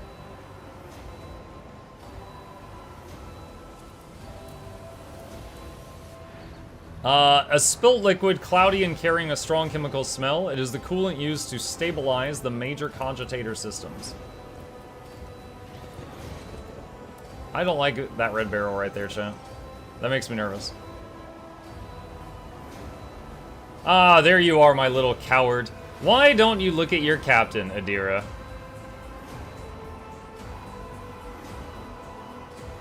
It's wrong. It's all wrong. Look at her, boy. My little Idira is utterly trapped in her visions. No matter. I will allay your doubts. Lord Captain! Idira turns her head to you, but her demented gaze only rests briefly on your face before sliding away. Up close, you could see that the base of one of Idira's temple implants is blackened and melted. No, wait, Lord Captain, Lady Von Valancius. Idira raises her eyes to Theodora, who stands before her. Tears stream down Idira's cheeks. You came back. Theodora collects her tongue in sympathy, reaching out to tenderly stroke Idira's hair. Poor little Idira. There. How could I not come? You were crying for me so desperately, your pleas carried to the very depths of the warp itself. The smile suddenly drops from her mutilated face. Why didn't you save me? Why didn't you warn me? Answer me, you insignificant wretch, or I'll drag the answer out of you myself. Theodora's fingers dig into Idira's scalp, meeting no resistance. My prescience has failed me. Idira lets out a soul-chilling howl and tries to grab the hand tearing into her, but her fingers pass through the monster's flesh. I didn't hear anything. I didn't hear anything that could have anything to do with you. I'm sorry, Lord Captain. I failed. Ah! Idira breaks into a strangled scream, and you feel the air around you grow rapidly colder. 4 damage taken. Persuasion. Idira! I am your captain, not her. Listen to me and snap out of it. Persuasion succeeded. Idira shudders and goes limp. Then she blinks, disoriented, and looks at you. Lord Captain? Damn it! Theodora shoves the psyker away with a low snarl. The rogue trader's body begins to change, losing its human shape. Chaos will devour you. It will devour everyone responsible for my death. Die! Die for the delectation of my lord.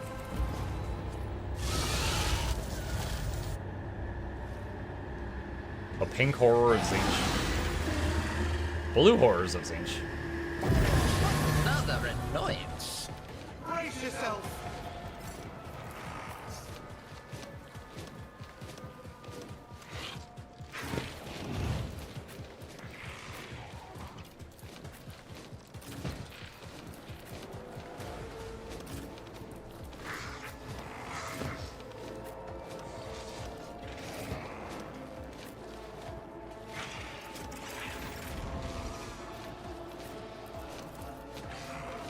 Me?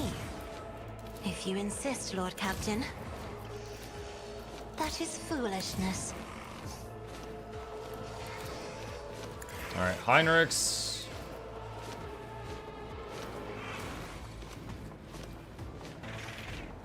Does that hit everyone? Why did that not hit everyone? Okay, some of the group just got regen. Isn't this a Curse. job for the serfs? Ow!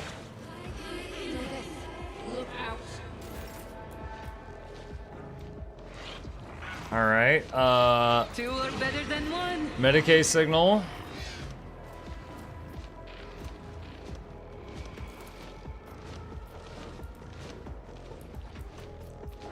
She can't give Heinrichs another turn.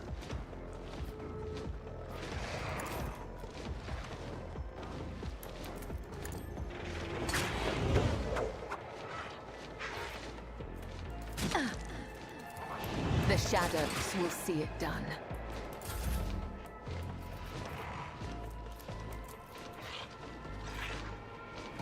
Don't get too cocky. What if? Stand by on the dog. Schemes. Alright, taunt those three.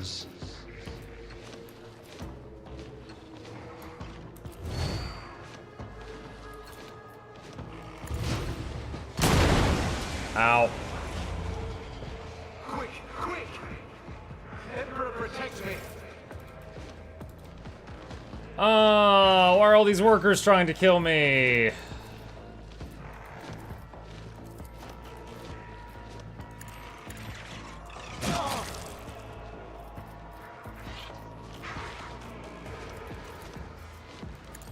bait on Muck.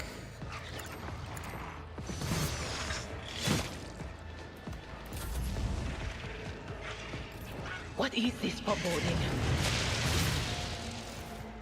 Oh, at least Idira is helping. Don't touch me. For now. Yeah, I really need Heinrichs to have a turn.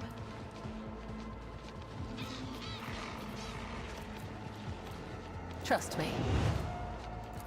As the... I shall not fail. Alright, so... let's see. Relocate Do my here. bidding.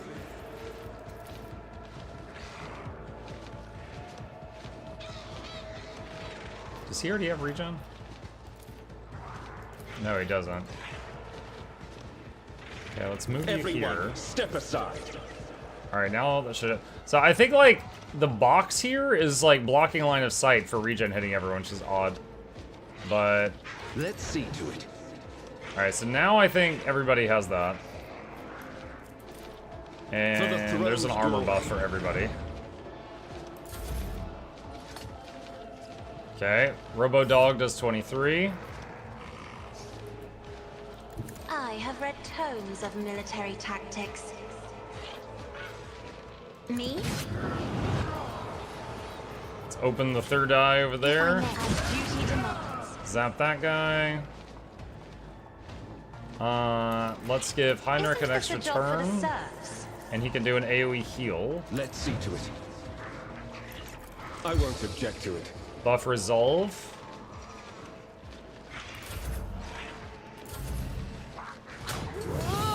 Death is a blessing.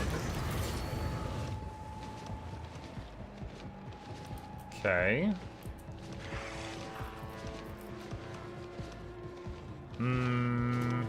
I can do that. Give with the right Pascal another incentive. turn. Throw the Cyber Eagle at that guy. Wow, immediately dead.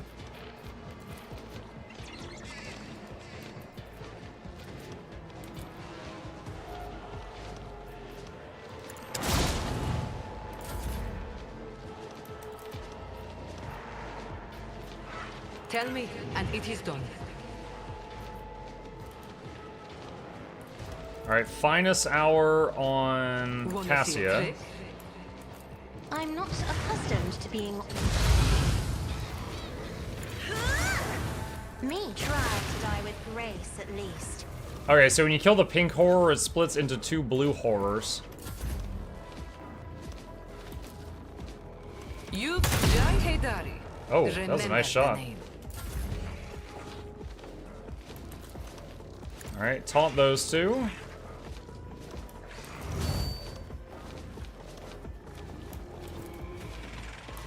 A genius at work. Tech familiar. Bird. Activated. Parry. Abide is a host of blessed creations of Parry the again. Messiah. Rip. Setting target parameters for tech familiar units. Idira firing warp powers over there where nobody is. Force grenade.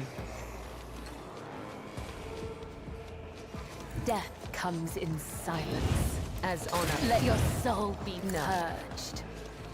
Trust me.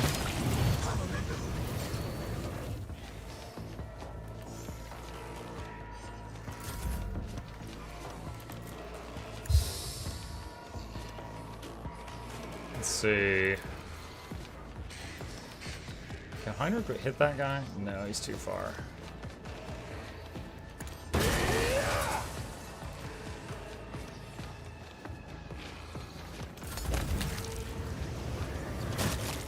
Okay, cat dog kills that one.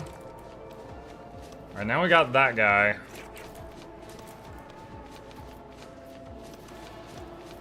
I am a navigator, not a servitor. Step aside. The navigator is coming. A moving target lives longer. What is my muse?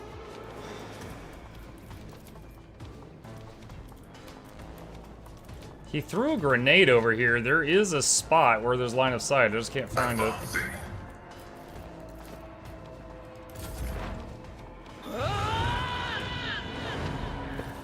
Look out.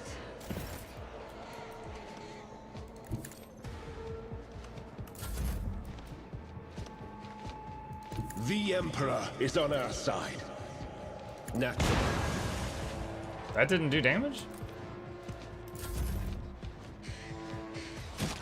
Go, doggo!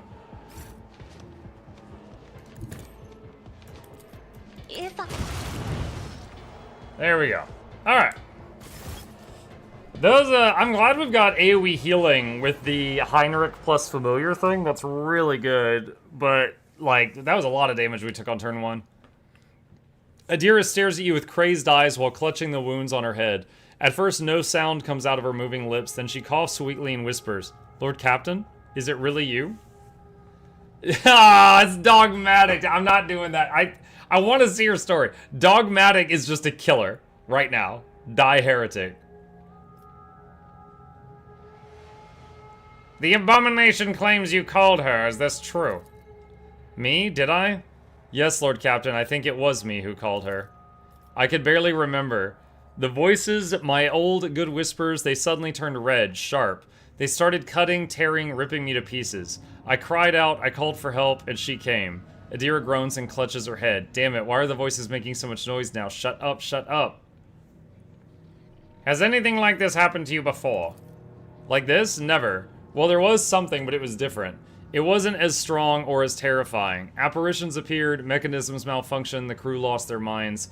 Idira breaks off, but Lady Von Valancius knew about that. She said it was a small price to pay, an acceptable expense. No psyker is immune to it. But what happened here, it was just a mistake. I won't do it again. Idira stretches her lips in a helpless smile, looking past you. There will be no more mistakes, Lord Captain. Heinrichs. Sometimes a psyker's first manifestation leads to their death and deaths of many others. But if a psyker possesses inordinate willpower and discipline, they can stave off their fall for some time. Idira has been alive many years already, a laudable achievement and a stroke of incredibly good fortune. But the forces of the warp will ultimately devour any psyker deprived of the Emperor's protection. The fact that these manifestations are growing more powerful is a clear sign that the end is near. The previous rogue trader has been seen on the ship recently. Was that your doing? Yes. I did it a couple of times when I'd had too much to drink. At the time, I thought I heard her voice among the whispers in my head. The voice was so sad, so clear. I couldn't help myself. I answered. I hoped I could reach her. There. Idira bites her lip. Ever since she died, since I first heard her voice in my head, the whispers have gotten louder, clearer, harder to resist. GT says, will you look at the teaser today if it drops? Yeah, absolutely.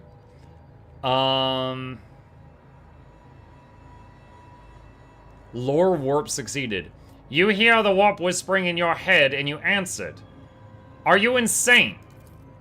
You don't know what it's like. The most important person in your life, who's now gone forever, suddenly starts talking to you inside your head. How could I not try to reach her? I had to.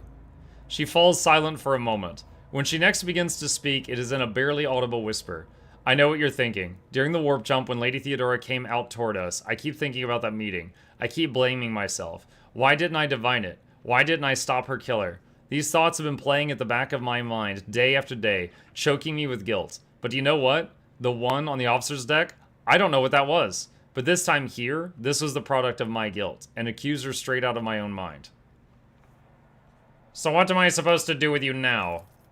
Idira's turned sharply to face you. Mukluk, I know after everything I've done, you have no faith in my willpower or my strength, but I can fix everything. It's just I'm not at my best, you see? But maybe we could find a way to replace my implants, or some other remedy, a better one. Lady Von Valancius said that such a thing could be done. If not here, then elsewhere. I just didn't need it before, but we just need to find it. We need to figure out where to look, and we'll get it. And until then, I'll keep myself on a tight leash.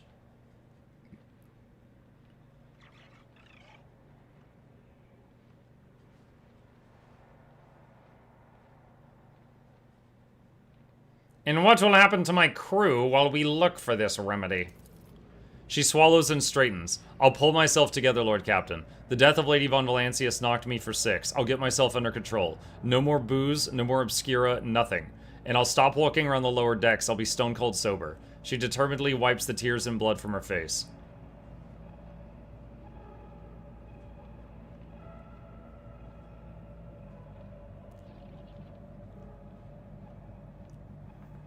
I want to help you, Idira. Well, think of something. She covers her face with her hands and tries to hold back sobs. Thank you, thank you, thank you. I won't let you down. She awkwardly shakes in her stained clothing. I think I'd better, with your permission, Lord Captain. She sways and takes a step back and faints. Lord Captain, the Voxmaster's shaking voice comes over the comm bead. I received a report that the shooting on the lower deck has stopped. I presume you brought the situation under control. Awaiting further instructions.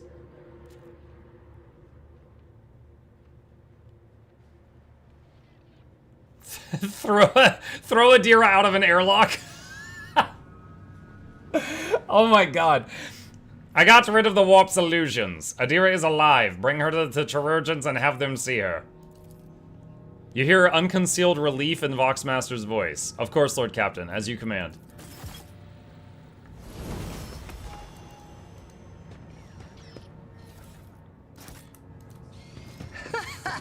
They will see. Oh, yes, instead of regular indeed. symbols and numbers, the screen displays slanted will script, see. almost resembling handwriting in an unknown language. This explorator is blessed with Battle Psyker Boost. The wearer gains perception % bonus dodge until the start of the next turn for each enemy affected by Psi Power or Psyker Staff attack. After triggering a psychic phenomena or perils of the warp, the wearer's psi rating is increased by 1 till the end of combat. The wearer gains momentum and temporary wounds equal to their resolve. Wearer gains 10 toughness once per round. Whenever the wearer's wounds drop below 35%, gain 24 wounds. Okay. Patience? My nerves are frayed. A spilled liquid, cloudy and carrying... Oh, we already saw that.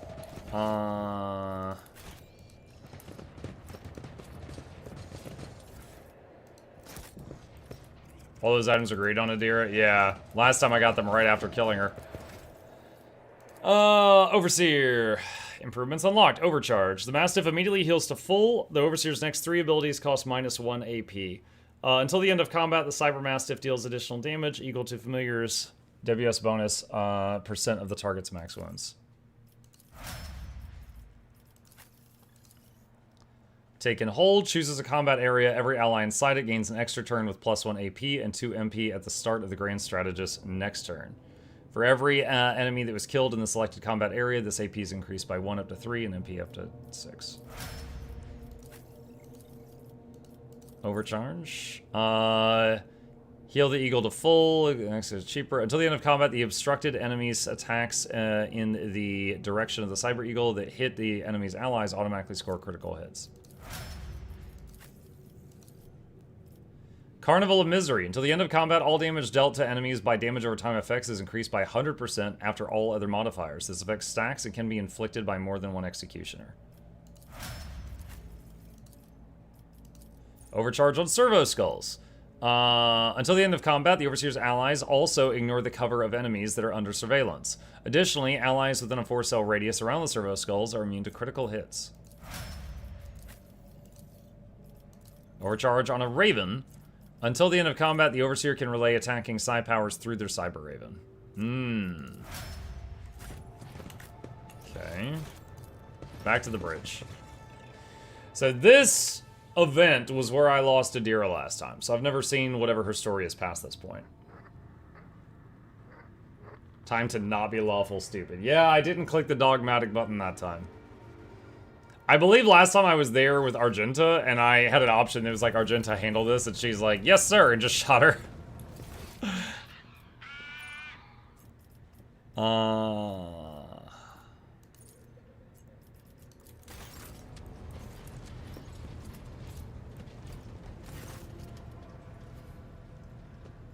When Idira sees you, her lips curve into a smile and she nods at something over your shoulder.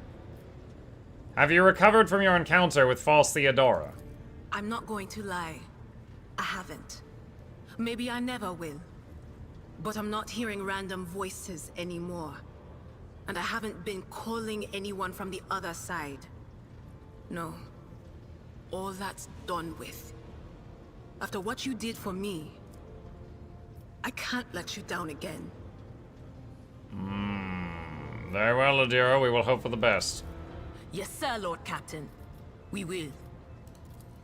Of course. Okay. Alright, so Idira, Let's go to her for a second. Let's look. That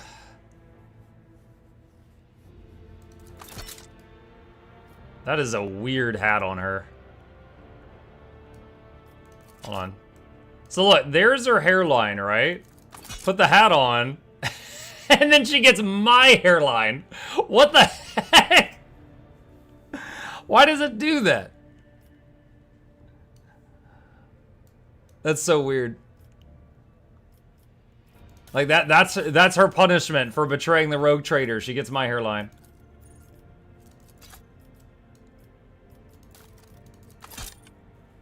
All right, where's the weird gloves?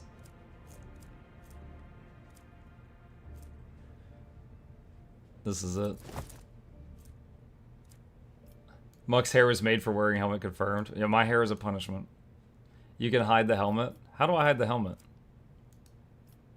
I don't see that option.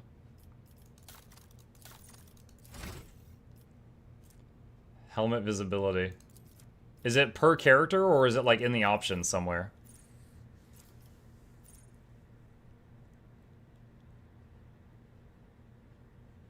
Circle button.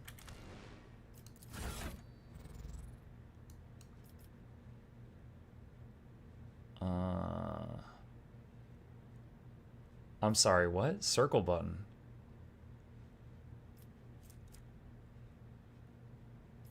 You also have battle psyker boots.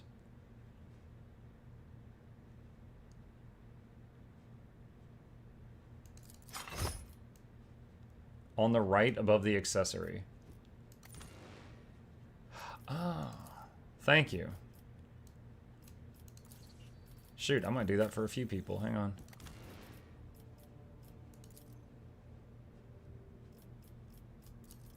He can keep the helmet.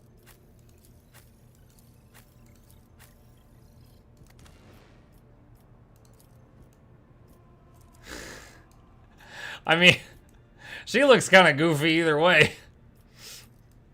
She's got that serial killer haircut.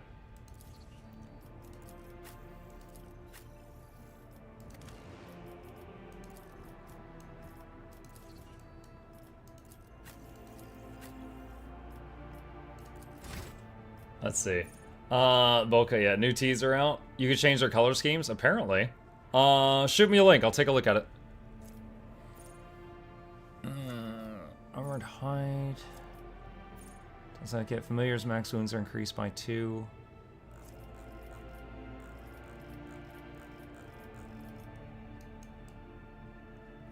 So I can't give her new spells this time.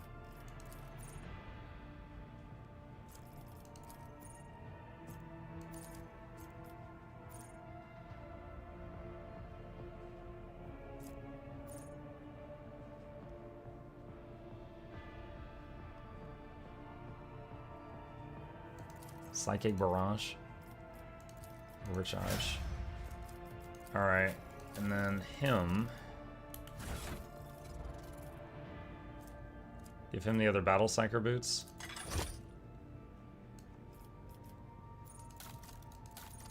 We'll say, I think I want to give him back the one that has Siphon Life on it. I think I like that one more.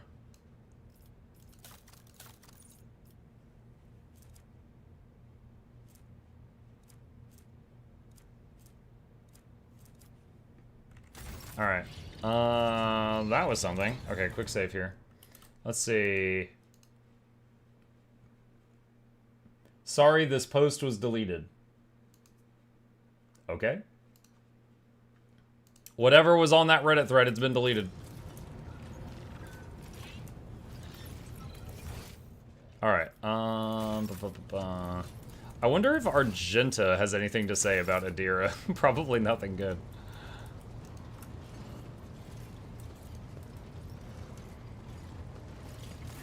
Greetings. Tell me about the Adeptus Sororitas. Gladly. There are none more faithful to the God Emperor than my sisters. We fight against his enemies by the will of the Holy Ecclesiarchy. We... I beg your pardon, rogue trader. Here I am talking about what every lesser noble in the Imperium knows. So what exactly are you interested in hearing about? They say the Adeptus Sororitas are the fiercest in their faith among the warriors of the Imperium. Is it true? It is. The Sisters of Battle are a fire lit by the God Emperor. They are the echo of his voice that travels through the dark expanses of the universe. We bring his wrath to heretics, mutants, and other enemies of humanity. We protect the faithful from the unholy and unhallowed. Sometimes with words. More often than not with a bolter. With a bolter? She just says that so nonchalant. Yeah, we use a gun. What order are you from? Once I had completed my novitiate, I was sent to the Calixian branch of the Order of Our Martyred Lady, assigned to the Order's Pronatus. The Order's mission is vital and noble. The Sisters Pronatus protect great relics of the Imperium. We guard them, preserve them, escort them when they are brought onto the battlefield or presented for pilgrims to venerate. And we seek out the relics that have been lost. Neither a coven of heretics nor the most wicked death world can deter Sisters Pronatus when their goal is to return a piece of the great legacy of the Imperium into the hands of the faithful. Lore Imperium. The Order Pronatus is not one of the Order's militant, and yet you are a trained fighter. Don't let the name deceive you. The Order's militant trains Sisters to march onto the battlefield as an army. That does not make Sisters who belong to the non-militant orders timid and helpless. Both the solace-bringing Sisters Hospitaller and the enlightened Sisters Dialogus know how to greet enemies of humanity. Their dialogue with heretics is usually quite short, with the last word being a bolter discharge. And my order has all the more reason to be known for the martial prowess of its sisters. We are the keepers of the Imperium's relics. What would become of our blessed hero's legacy if the Sisters Pronatus could not protect it? Alright, no more questions. Should any... Let's see. Six spec reveal. You know what? Hold on. Let me just get it from Twitter. Because people posting a lot of troll stuff. There was one person that posted a fake reveal, and it was like the icon looked like, you know what? I'm not even going to say it. In any case, let's see. Guild Wars 2 Twitter. Let me pull this on. Okay. They posted this with 6 days. That's a ritual dagger. It's a ritualist icon. That would be really funny if that was actually ritualist. Well, assassin is one possibility. If we're getting ritualist, getting assassin also would kind of go hand in hand with it. So my question is, from someone who cared to play assassin in Guild Wars 1, how is the Guild Wars 1 assassin different from the current Guild Wars 2 thief? What makes them different? Like, what are they getting that they wouldn't already have?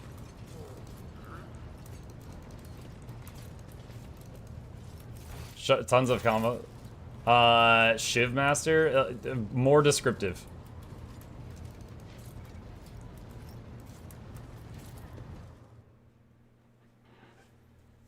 Lotus skills? What does that mean? Chart new routes. Alright, visit. Wasn't Spear supposed to be assassin playstyle? Okay, so just lots of buttons that flip over? Lord Captain, according to the telemetry, the parameters of this system match those of the Telecos Epsilon. Welcome to the Agri-World Janus that belongs to the Von Valancius dynasty. We have received a Vox message from the planet. The Agri-World's governor officially welcomes the rogue trader and reports that she has begun preparations for a formal reception to celebrate the arrival of the planet's sovereign. Your subjects are looking forward to your visit.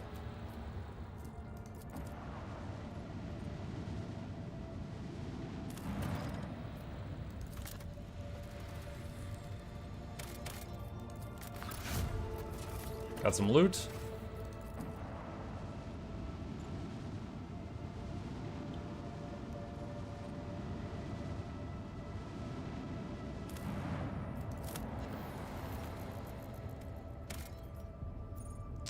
I've already got multiple plasteel extractors. I think I'll save that extractor. Oh, wait, hold on a second. What is this? Worlds with extreme environments produce the finest Astra Militarum regiments, or so I've heard. I am merely repeating what some guards happen to know, have whispered into my credulous ears. Okay, do you remember how Thief's Spear doesn't feel like it belongs on Thief? It's because on Assassin the class was based on chaining of... Okay, first of all, no, I don't remember that. It's because of Assassin the class was based on chaining of skills. Thief initially took half the class identity of Guild Wars 1 Assassin, but not the chaining. Spear kind of covers the other half without having skills to resonate with the weapon. Loaded skills were combo skills that you can use back-to-back endlessly if conditions are met, no cooldowns. Oh god, what? All hail Fluty Girl, who runs this dictatorship, with a ball of do yarn you? in one hand and a ban hammer in the other. Mukluk ban mukluk nom flutig yarn mukluk dancin. Thank you, Flute Girl. Appreciate your continued support and rift breaking. If that knife is Thieves, then what's the card thingy? That is a very good question.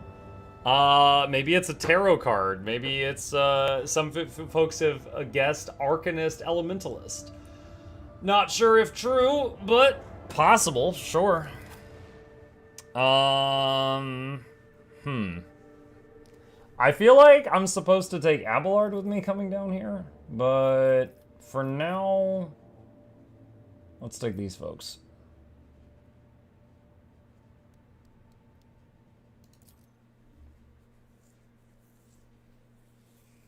Engineer, Trapmaster mode. My guess is cards are LA.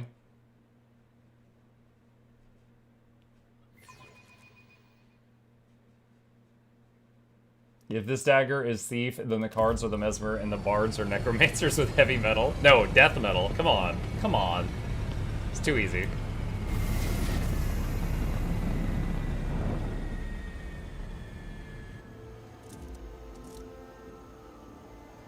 Oh, that's right. We're gonna meet the sniper Eldari lady.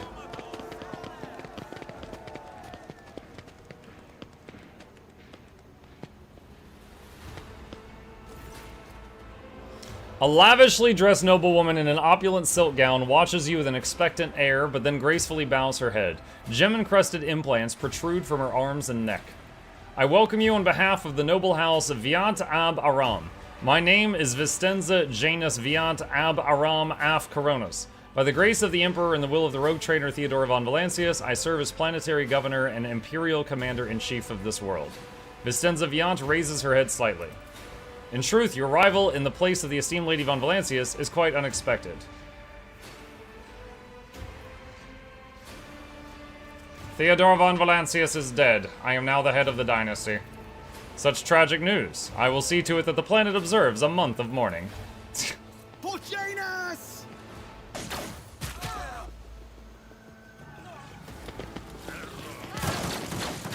Ah, quick, everyone shoot everything!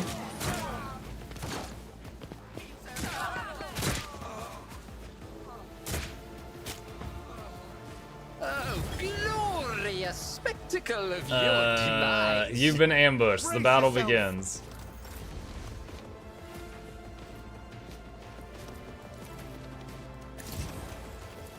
I'm not accustomed to being ordered around.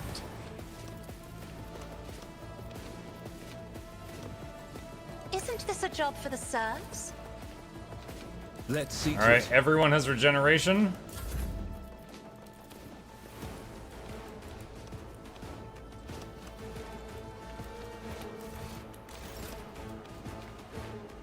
Battlefields are always drowned in scarlet. I am a navigator. Curse on that not guy. a servitor.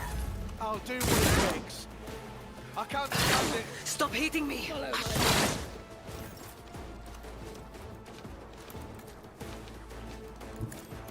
As the tenets demand, the other side awaits. The shadows will see my death. Yours or mine.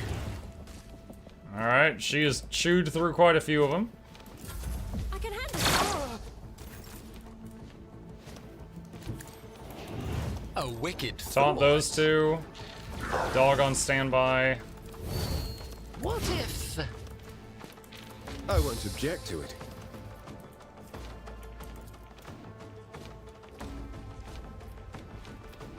Let's see to it.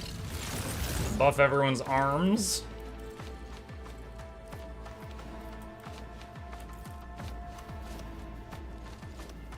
But of course, Lord Captain. Schlurp. Abide in the hope of blessed creations of the Omnissiah. Oh, snap, there's more.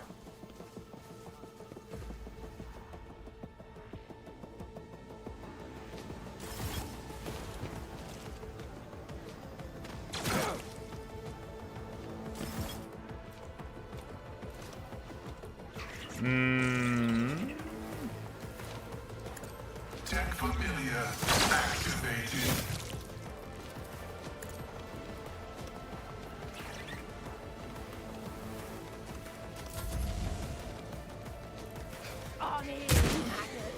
Let's make it quick. I feel nothing. Fear nothing. Here we go. A lot of dudes coming through that wall.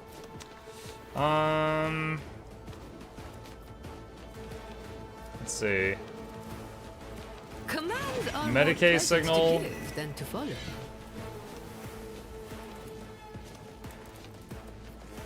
I can do that with the right incentive.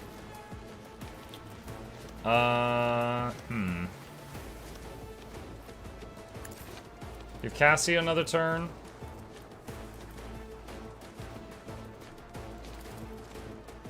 Cassia, during your extra turn, you give Pascal an extra turn. In colors.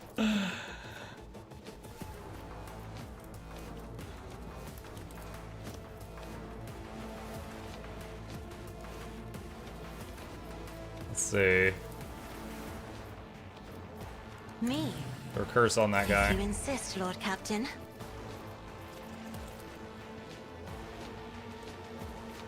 My vow is to serve. Ability analysis successful. That guy is thick. Time to look. Show me what you've got. Let's get to it. Dog does 20.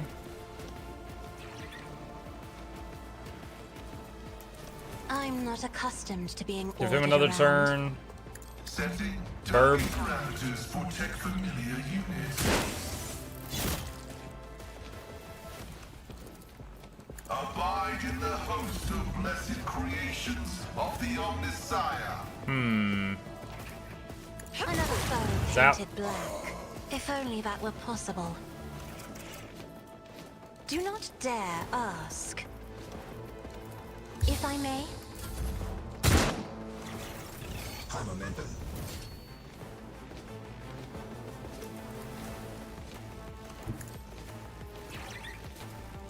Trust me.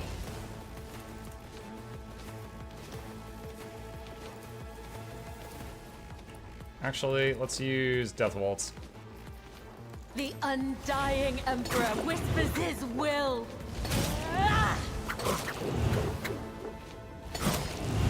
Caught by the web. Ah!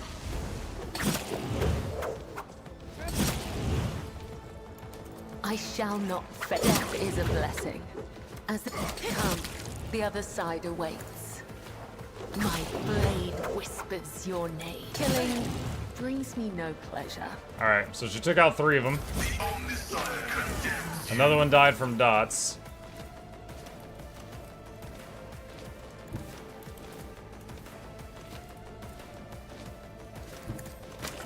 A wicked thought. Alright, taunt that guy. Let's see.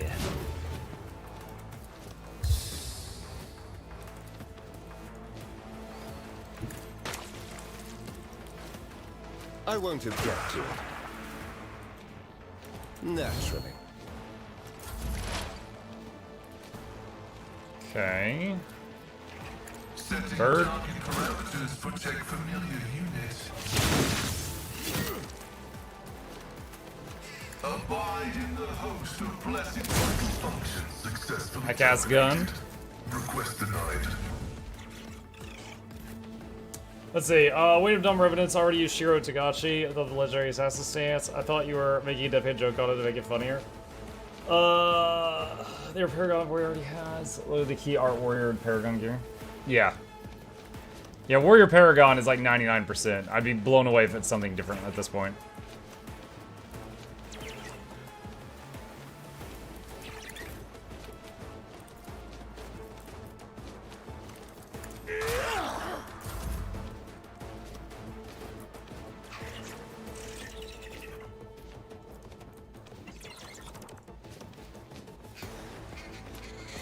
Isn't this a job for the serf?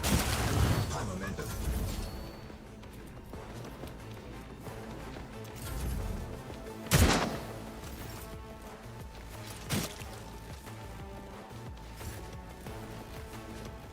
Emperor, give me strength. Me? If you insist, Lord Captain.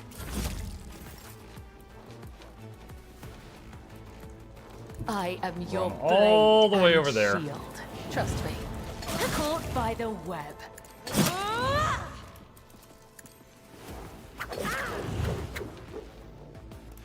The shadows will see it done.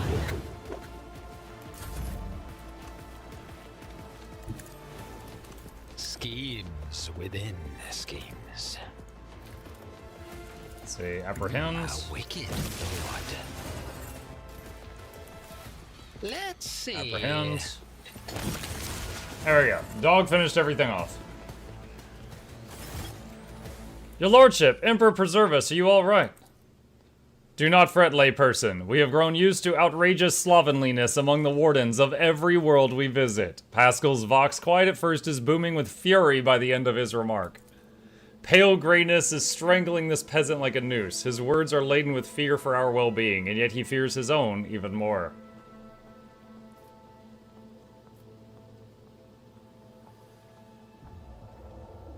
Where did Governor Viat go? The governor is safe, protected by walls and wardens. Please follow me. I will escort you to her personally. I still want to loot. I'll find my own way there. Stand aside.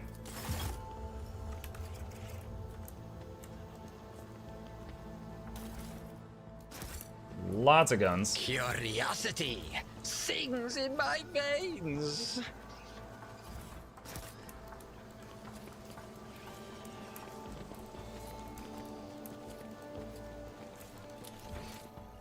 Oh wait, there was something else there. What was that? That was a box.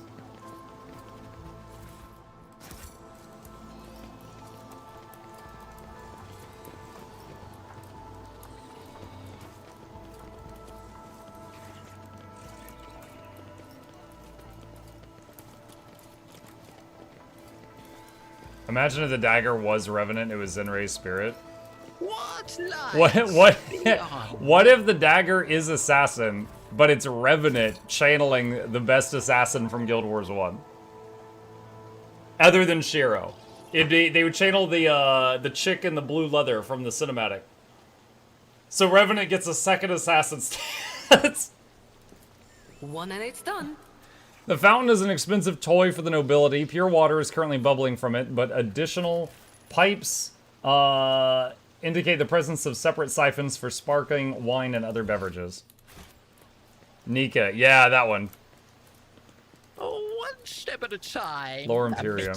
My The chapel is built out of luxurious materials, but the holy place looks half abandoned. You cannot smell any burnt incense in the air. You see no seals of cleansing on the doors, and you hear no prayers. No human voices or vox recordings.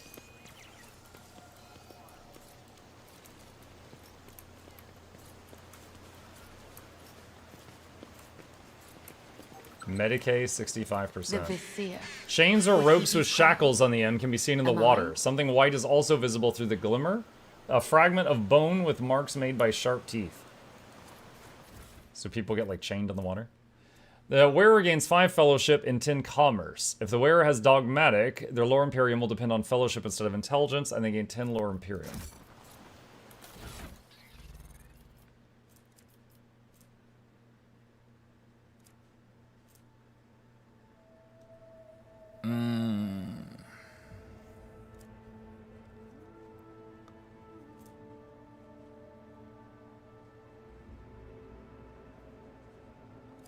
Do I have someone else with higher lore Imperium?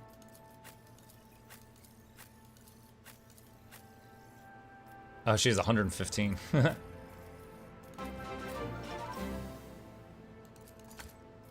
Hi Muck, new GW2 icon on Twitter. Icons. Icons on Twitter. Yes, it's a knife. Revenants are getting another assassin stance. Incredible. There will be Thank no you, Eternal. peace in my wake. The ivy covering the archway gives off a delicate, heady fragrance, although you do not see any flowers.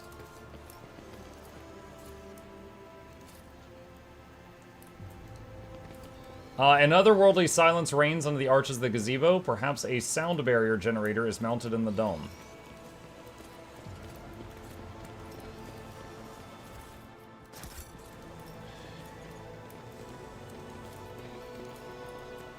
The machine gun grants me insight. The 6th new spec for Revenant, yeah. They will see. Oh yes, they all will see. Alright, let's see. Explore this area before we go into the next one, if possible.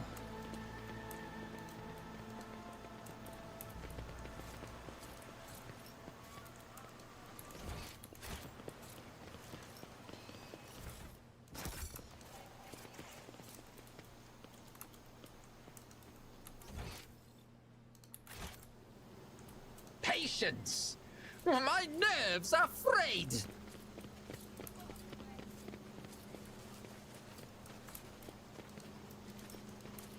Lore Imperium. How intriguing.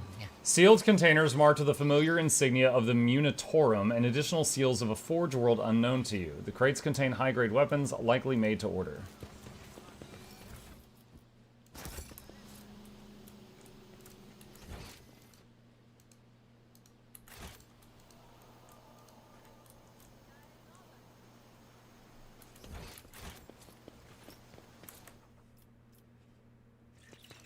To the mansion. Mike, I know you played this before, but remember this map updates after you speak with Viat, new NPCs pop up. Yep. Knife is for Ranger, their class which skin prey after a hunt, so maybe close range new debuff class. Poison enemy disables it. You can only main hand knife on Ranger if you have Soul Beast. It would be weird for them to make a new spec that doesn't give knife but relies on knife, which means you have to own Path of Fire.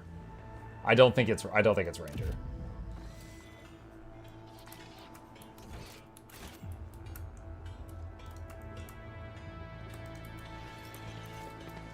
Curiosity sings in my veins.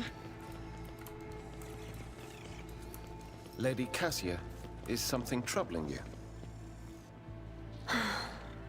Once again, you have read my mood like an open book, Master Van Calx. My eyes, they still ache from the kaleidoscope of colors I see around me.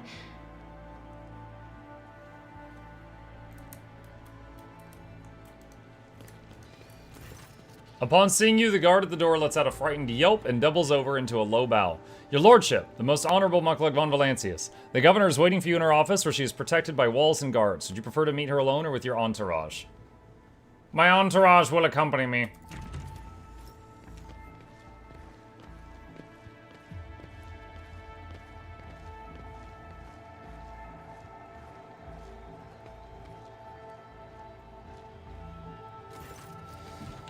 Vicenza Janus Viatab Aeromath Coronis is furiously swiping at a data slate, issuing commands into a gilded vox. Upon seeing you, she hurriedly puts away her devices, smooths her skirt, and drops into a deep curtsy. Your lordship, accept my abject apologies for the reprehensible stunt that spoiled the reception. Even in my worst nightmares, I could never have imagined. She flinches when she notices Kibula standing at your side. A death cultist. My, how unexpected. Must someone face severe punishment in the Emperor's name? Someone always does. As for who and when, the Undying One will tell. Kibula responds with dignity, seemingly oblivious to how sinister her words sound.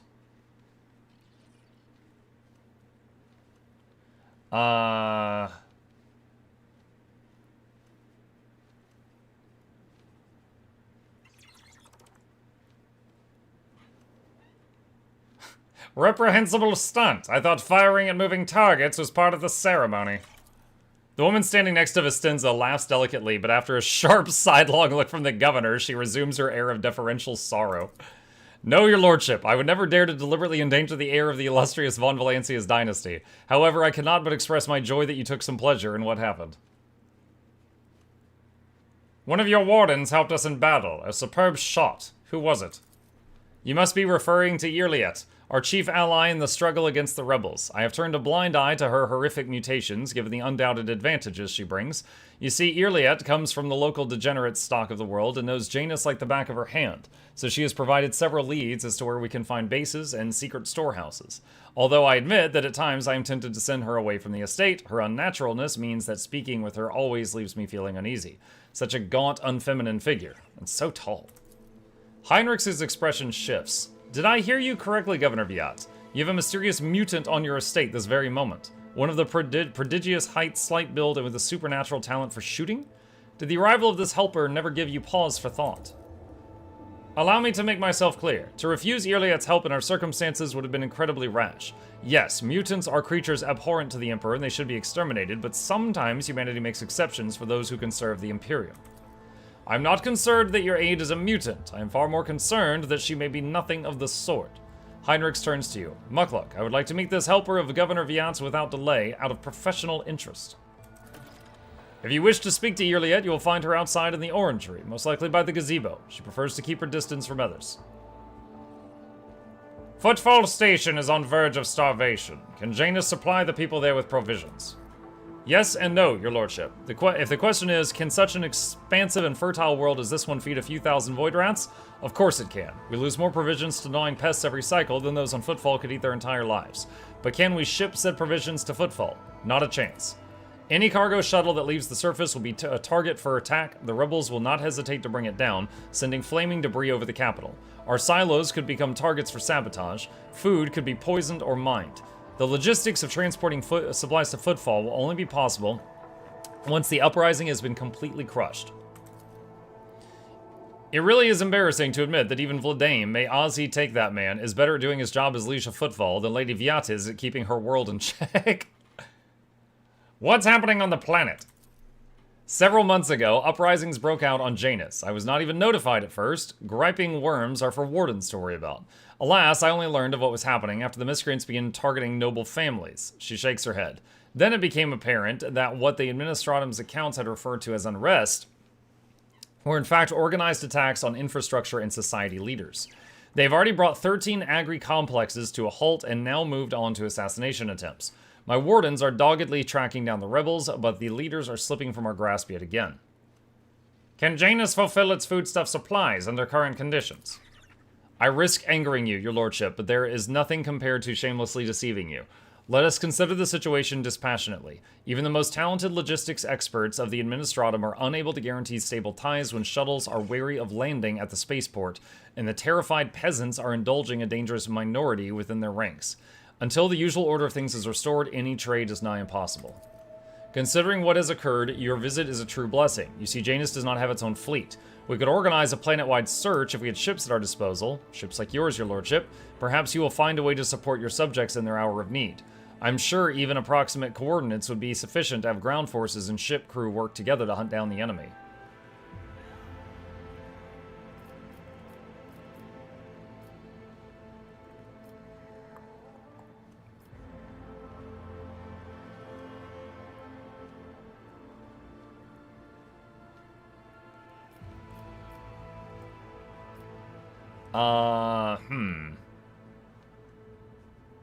I will get to the bottom of this. I'm sure the rebels will have something to say to the master of their world.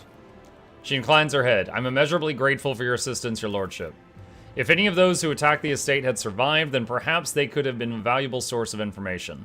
But you made an example of them for the rest of the foolish rabble. She glances at the Vox. Incidentally, I did overhear the wardens talking about some kind of stranger in the area. Besides that, we still do not know who let those reprobates into the estate. The person who did it might also know something. I, as well as my retinue, are at your service. My secretary is checking the staff as we speak and removing all traces of the attack from the estate. An esteemed Amagos who is responsible for our agronomic efforts on the planet is also here. He happened to be visiting this week to deliver his personnel report. And of course, there is my aid in the war against the rebels, Yet. I have no doubt she'd be delighted to share her knowledge of Janus with your lordship. Nod toward her companion. Who is this person standing next to you? One of my ladies in waiting, Amelia. Amelia performs secretarial duties and helps me to remain in constant contact with those families who are most responsible for the productivity and prosperity of Janus. I trust my advisors implicitly, and over time Amelia has become not merely a faithful companion, but almost my shadow. Losing her would be like losing my right hand. She laughs and gives Amelia an encouraging nod. Amelia drops it to a low curtsy. To bathe in the light of your greatness is a true honor, rogue trader. Tell me about Janus.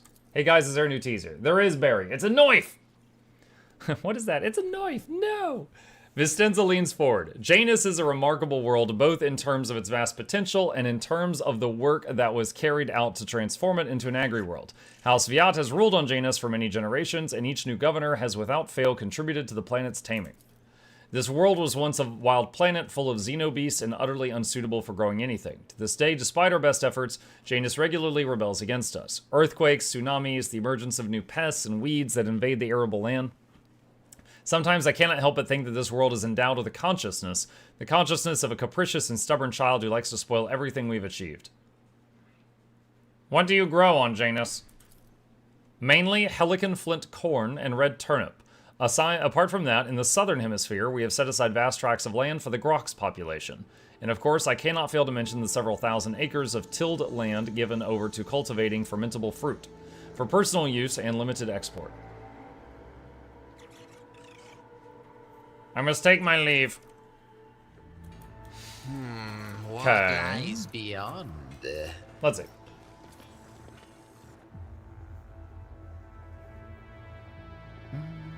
Wasn't the NPC the last boss of Wing 5 a gamble addict? Oh, Saul D'Alessio? Yeah. Saul D'Alessio wasn't Wing 5, he was Wing 4, and he's the guy in the Deimos encounter. And he was a gambling addict. Advised, all acts of sacrilegious theft, encroachment on Adeptus Mechanicus privileges, and looting will be catalogued for justice enforcement purposes. Is it theft when the goods in question do not belong to anyone? In a tug-of-war between cold traders and cogs, possession is 9/10 of the law.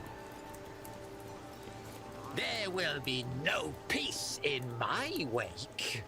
Old sir. I remember this guy as a quest of some kind. I don't remember what it was. Hearing your footsteps, the elderly servant grabs an injector and stabs it into his arm. The area around the needle immediately starts turning black. You're too late, Viat's dogs. I am the master of my own fate. But when he gets a better look at you, the man drops the injector in astonishment and seems poised to prostrate himself on the floor before you. It's you! Your lordship! The God Emperor must have brought you here. I beg you, help the rebels and save Janus. He doubles up, hugging himself, and is racked by coughing that leaves his lips wet with blood. Forgive me, your lordship. If only I'd known it was you. My eyes deceived me. We have little time now, but I swear I'll tell you everything. Looking closely at the old man, the tech priest utters, nerve toxin. The inevitable cessation of vital functions is expected in no more than 60 seconds. Silent clicks emanated by the visor indicate an ongoing pict recording. Throne damn you, old man. Where did you get this stuff? Poison capsules are the sort of a popular choice among the desperate ashmags who are done with being tortured by mad fanatics or worse. Here on Janus, though, there's no antidote. Kibula picks up a drop of poison from the needle with her claw and carefully puts it on her tongue. She makes an approving sound. Strong toxin! We apply something similar to the lips of new initiates in the blood-spun web. Kills minor nerves and purges one's sensitivity to pain. For this layman, though, it is a certain and violent death.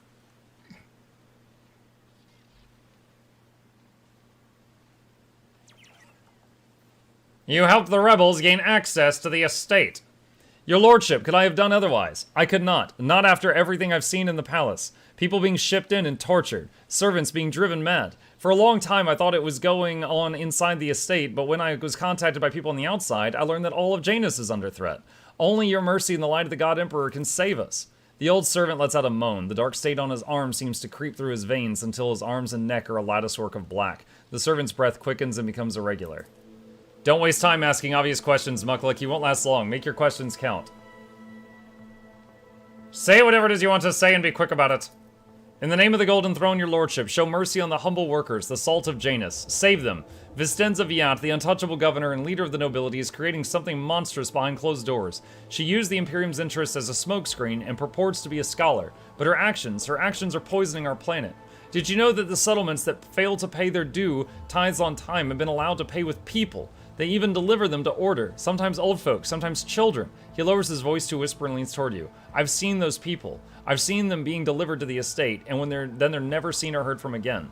They go into secret rooms and don't come out again, your lordship, ever. Peasants who were taken to Urek 5 to serve House Urselio were never seen or heard from again either. They became loyal servants and toiled for the good of a great dynasty. Why should they return to their filthy, squalid abodes? The servant shakes and coughs violently. I'm not sure I'll last long enough to answer all your questions. What else is going on in the settlements? I'll tell you exactly what I was told by the people who contacted me. These tithes. Some settlements have already switched to paying with people. They say that amenable settlements get special treatment from the governor's dogs. They arrange for medicine to be supplied to the settlement, then security. Then they completely isolate them. All contact between those inside the settlement and the outside world is cut off. One lad managed to get out. He's the one who told me all this. That the people are rotting alive in there. Strange growths, yellow eyes, stinking like dead bodies. The worst looking ones are rounded up and taken away. The fellow who escaped, he seemed fine, but within a couple of days of the rebels picking him up, he started seeing monsters instead of people. They had to lock him up away from other folks, the poor sod. And then his wrists. The old man starts to convulse, indicating he's close to death. He raises his already unseeing eyes to you. Your lordship, if you'll permit a dying man to make one last request, don't tell anyone that that I was the one who will unlock the doors. If you do, they'll go after my family, my home. No! I have not asked all my questions! Please save us. Save Janus. The servant rasps violently and collapses on his side, racked with convulsions. End dialogue. Splat. One step at a time. Every time you say your lordship, I think you're saying my lordship. Honestly, those are interchangeable. I believe there was a quest over here.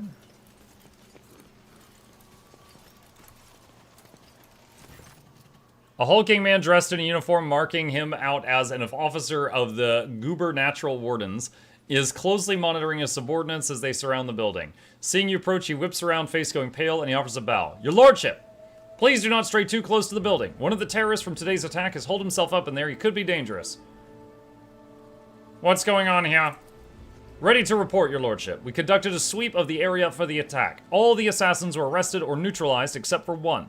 The officer scowls darkly. He sealed himself inside. He's already injured 2 wardens who tried to reach him, but no need to worry. We'll poison him and clear the last dregs of dirt from the estate. One Ashmag is up against all the wardens on this estate, and yet he's still causing trouble. On a Freed, he would have already been made captain and put in charge of the governor's security. For the Exalted One knows he has more brains than all of you combined. The officer tugs nervously at his collar, which appears to have suddenly become too tight for his comfort. We'll fix this, right away. I swear on the throne. Who is he? The officer's brow furrows. To tell the truth, your lordship, I'm more concerned with clearing the area right now than his identity. We're not expecting to get any valuable intel from him unless we find something on his corpse after we've done our job. I want to talk to the person inside. Are you sure? It's not exactly safe, your lordship. The officer's eyes involuntarily sweep over you, sizing you up. You dare to question me? Out of my way! The officer seems to remember himself, and offers another low bow. Forgive me, your lordship. Act as you see fit. At the officer's signal, the other wardens take a deferential step back, clearing your path to the door. When you approach the solid-looking door, a boyish voice shouts out, "Piss off! You won't take me alive! Better to put a bullet in my brain than let the governor's dogs get their hands on me." Awareness. Examine the door. The door looks solid and formidable, but you notice dark marks on the hinges, a sure sign that the material is degraded. The lock doesn't look new either. With a suitable tool, it could easily be opened. Strength check, break down the door. A few powerful blows and the door flies open, revealing the way inside. Yo, I just punched the door open. Inside is poorly lit, but you spot a person standing in the far corner. He is desperately gripping a discharged lasgun in his hands. At the sight of you, his eyes widen in recognition and fear. It can't be. The rogue traitor. The young man, practically a boy, falls to his knees and stretches out his bloody hands toward you. His clothes are burned on one side and grimy with baked-in blood. Your lordship, have mercy. You are the sovereign of this planet. Only you have the power to save us. This is one of the elusive and cunning rebels the governor's been fighting for months? Really? Dogmatic, execute. Death to insurgents! Oh god, it's gonna play it out. Why do you get the shield out? The boy's body goes limp and drops to the floor. End dialogue. Rebel Vox. Dried berries.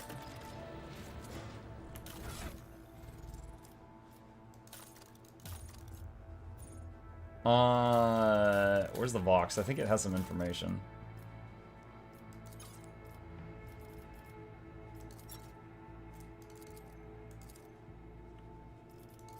No?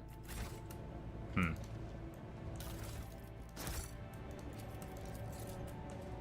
My knowledge has its limits. Ah, what a shame. My success is I should use a multi-key. Plus 15 to carouse.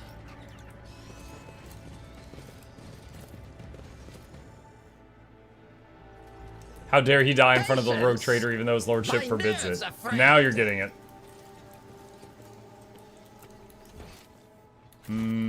Let's see. I know Irliette is here somewhere.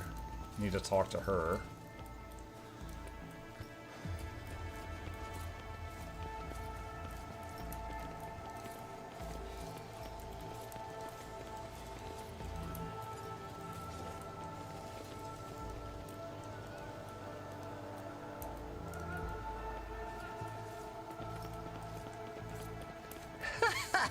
They will see. Oh, yes. Irliette Lenevis greets you, Elantark. The bizarre creature before you only vaguely resembles a typical human. An elongated body, slender limbs, pointed features, every aspect of its appearance is unnatural and alien. The creature turns its head to see you. Regrettable news. This creature is not a mutant as the locals assumed, but a representative of the Eldari, one of the myriad enemies of humanity. You should not trust this creature. Do not communicate with it any longer than necessary. Heinrich tosses out some words in a strange language. There's a hint of musicality to it, but the interrogator's rendering is harsh and off-putting. After meeting the gaze of the unknown being, Heinrich says this to you. There is no need to mutilate my language, monkey. I speak yours well enough to converse with Elantark without a translator. And since you have discerned my path, I will be direct in my speech. My soul is nothing kin to yours. Your kind call us Xenos, as if we are all as one. I came here to protect the Lilithon by assisting the governor against her enemies. Will you hear me, or be blinded to sense by your precepts? Dogmatic attack. Oh my god. Dude, I would lose so many companions if I clicked all the dogmatic buttons. I will speak to you, Irliette Lenevis, but keep your hands where I can see them. Reckless. I have banished the shadow of doubt from your thoughts regarding my nature. Now you will answer my question. Why have you sought me out? So you're the governor's mysterious helper. I am Elantark. My hand parried the death promised to the ruler of these people, and I aided you in battle against the Lost Ones. Why are you helping the governor? This world is in distress. I wish to protect it from unnecessary suffering. What do you know about the rank-and-file rebels? Only that they threaten the established order. There is much risk to this world should the ruler die. Awareness. Her face is unreadable, but you detect a strange tension in her voice, as though she's choosing her words carefully. Do you know who is behind the uprisings on the planet? There is a malevolence here that drives your kin down the path of violence. How did you come to be on Janus? The world you call Janus was once created by the will of my kin. I have far more right to be on the Lilithon than any of you. Why do you call me Elantark? Because that is what you are. Elantark means stranger from the darkness amidst the stars. You descended on flame-winged machines in a dark time when the air of the planet is soaked in blood and pain. Will you be the one to bring peace to the Lilithon?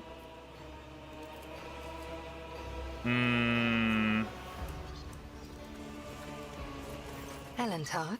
Your answers are not particularly helpful. But you are not asking for help, Elantark. You are merely asking questions, the answers to which are either unimportant or wreathed in shadow. Explore this place. Speak to those who know. A simple task for you, and an insurmountable challenge for me, since my very appearance provokes fear and suspicion. When you learn anything, tell me. Perhaps then my answers will be helpful to your search. If you want, you can join me. None of the locals will dare to look askance at you in the rogue trader's presence. So be it. I will go with you. With all due respect, are you sure this is the right decision? We know nothing about this Xenos, or why she has wormed her way into the Governor's confidence. As far as I can tell, she isn't especially keen to help us, and yet, for some obviously dark reason, she has decided to take part in our investigation. My judgments and choices are for me alone, Monkey. If uniting with your master will bring peace to the Lilithon, then it is the true path. Do not get in my way if you value your next breath. You have not yet spent enough time among humans if you think threats will dispose me more favorably toward you. The decision is yours, rogue trader. But let me be clear. I will terminate your pet Xenos at the first sign of her non-compliance. I am ready, Elantark.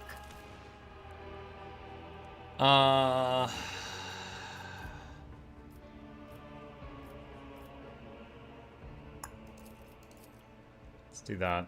We'll put Cassia on the ship. Cassia's really strong, but I don't feel like we need her right this second. Alright, she is an operative. Hold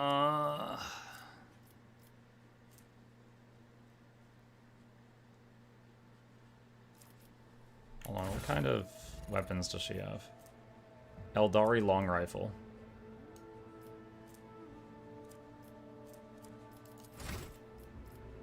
What would she be good at?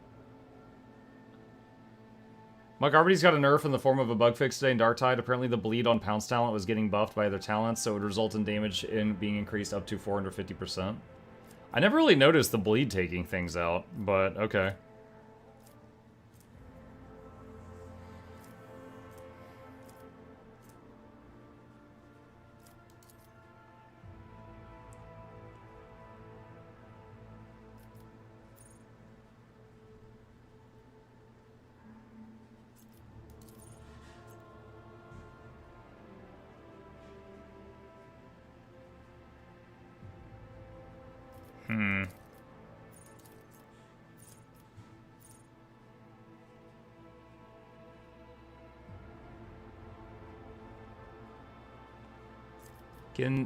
I don't know if this stuff works with a ranged weapon.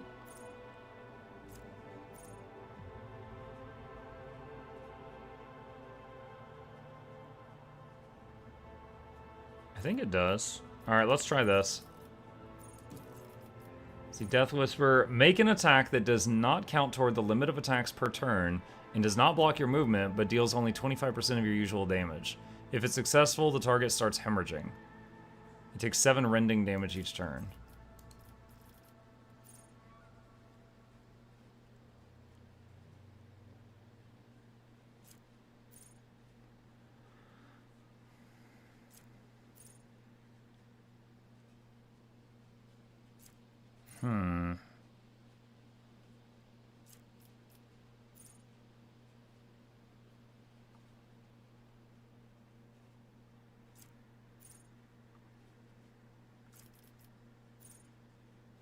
Every turn, first use of an assassin skill costs 0 AP.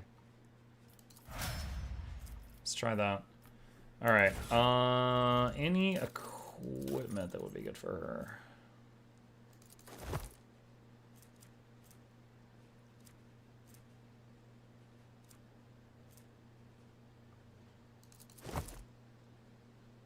Yeah, she doesn't really have much melee skill.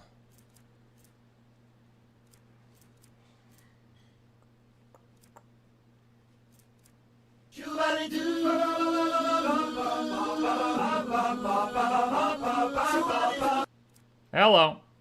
The poosh is on its way. The Shoebuddy Bop summons at hands. The plush. The plush. Alright, got it.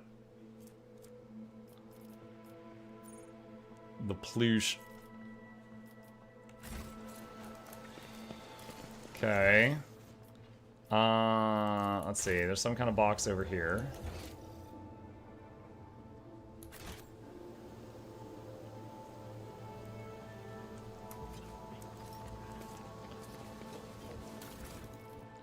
Your lordship, pay no mind to the bodies. We're waiting for the estate to be cleared completely so we can be rid of this trash.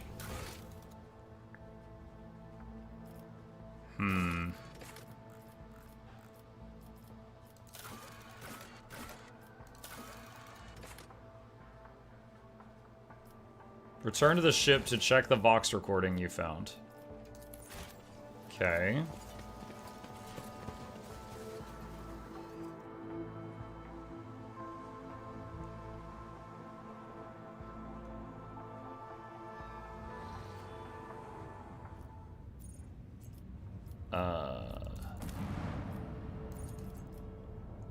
Report on the operation to ruthlessly eradicate the underground traitors to the Imperium on the agri-world Janus. By his grace, the leadership and general command of the operation were taken by rogue trader Mukluk and the glorious House von Valancius. Awareness test succeeded. Beyond the undoubted competence of the Blessed Lord Captain, there was another reason for this decision. Namely, evidence of disloyalty within the estimable Governor Viat's retinue. Brief summary. Subversive activity by the enemies of humanity was detected on the planet Janus. Their insidious propaganda led to dissipation among the Imperium subjects, as a result of which the peasants sympathized with the rebellious sentiments. By permitting unrest to take root in her dominion, Governor Vistenza Viat discredited herself. In light of this, the crude methods she used to repress the rebellion were called into question, as was her staff. The might and authority of the noble Lord Captain, however, were able to facilitate an end to the conflict, though this entailed the use of the rogue trader's personal resources. The future well-being of Janus was dependent upon the success of each stage of the operation. A single misstep could have undermined the security of this valuable colony and consequently dealt a blow to the prosperity of the protectorate of House von Valancius. Continue. Region Cineris Maleficum, Telecos Epsilon, Material, Infernal Procedural Report. Operation begins, 1 of 3. The first step in the struggle against the insurrectionists was to drive their cells out of the capital and major cities. The Emperor Blessed Lord Captain considered several suppression strategies before choosing the best option.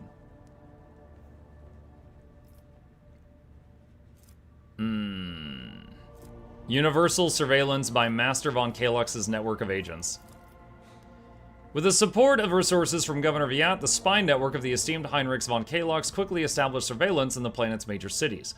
No one escaped the attention of his unblinking eye, and the underground rebels were forced to retreat to more remote locations after the first wave of arrests. Phase 2 of 3, Jungle Operations. The rebels' main forces were scattered throughout the planet's wild jungle areas. The Lord Captain was offered several strategies for dealing with them. Metacase test succeeded. In choosing a strategy, the Lord Captain had to consider the limited trustworthiness of the world's population, which was uncovered by the ship's medics deployed on the planet to support the offensive. Their reports indicated widespread genetic anomalies in the colony's inhabitants, for which there was no logical explanation. Guerrilla attacks planned by Master Wersarian. The soldiers of the planetary garrison were trained by the esteemed Abelard Wersarian and quickly absorbed the knowledge of their ungodly heretics. Borrowing their tactics, the soldiers moved through the jungle in small groups, staying hidden and dealing sudden strikes. Now, stripped of their main tactical advantage, those rebels were not wiped out and retreated to island regions of little significance. During the operations on the planet, the suspicions of the Blessed Lord Captain and his companions were confirmed. The rebels were being manipulated by even more terrible enemies of humanity, creatures identified as filthy Xenos. Eldari, to be precise, were seen fighting alongside the peasants. Vistenza Viat's so-called aide, who had claimed to be a mutant, was not the only one of her kind on Janus. Scouts confirmed the presence of other members of this race on the agri-world. Operation continues, phase 3 of 3. Destroying the training camps. After retreating, the rebels took to the defense of their training camps, which were hidden deep in the forests of the archipelago. The Blessed Lord Captain reviewed several approaches for rooting out these nests of sedition and chose the most promising one. Tech use. Adeptus Mechanicus Sweep, thanks to Magos Hanuman's contacts.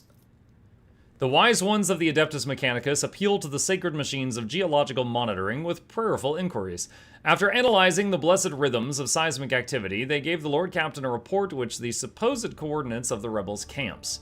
The rebels were locked inside their lairs, preparing to take one last desperate stand. Operation outcome. As a result of the actions of the forces loyal to the Imperium, the rebels were driven into isolated regions where their camps were then discovered and blockaded. The operation to combat the Xenos-incited traitors to humanity was a success. The wisdom and will of our illustrious Lord Captain made possible by ultimate eradication of that ungodly movement, and that the process was personally overseen by the rogue traitor, the sovereign of Janus, and agent of his will. Rebel base. I'll try this out. Mike, did you see the new Guild Wars 2 spec announced? I think we'll get Assassin as well. I did see it, yes. The bendy dagger.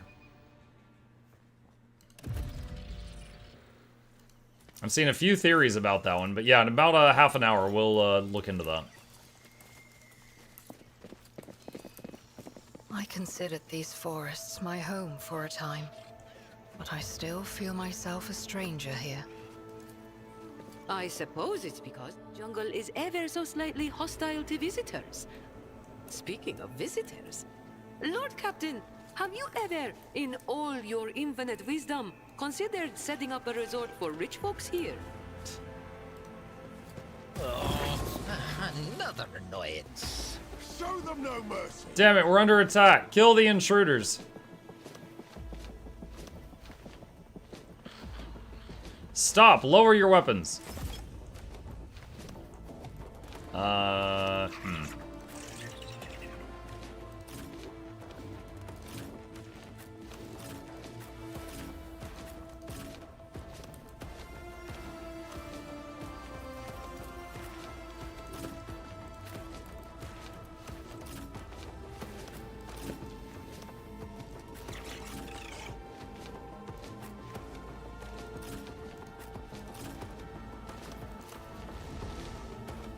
Oh, I just realized, without, the navigator in the group, I don't guarantee to get turn 1.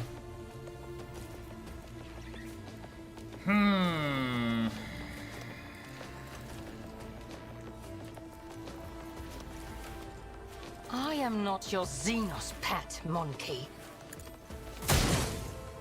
Okay, it said that was going to kill him. I hear you moving. It did no not. More. If it serves your cause.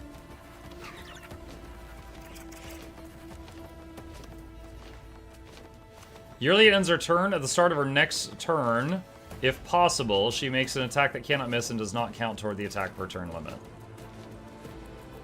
Okay, can target the farthest away person. Hold on. An offering of blood. Get to it. Let's make it quick. Aim for the heart next time. Here we go. Oh my god, I want to turn. Holy crap.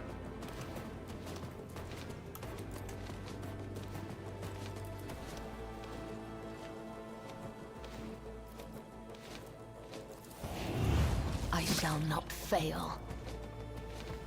As honor as the tenets demand.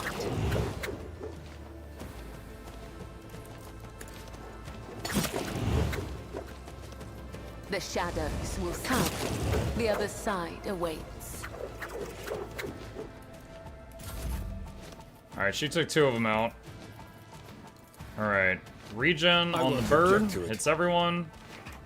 And armor buff hits everyone. And AoE heal.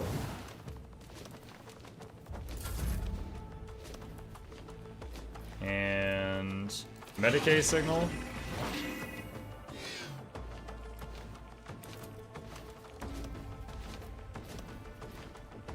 Am I getting paid for this? Pascal another turn. Check for me.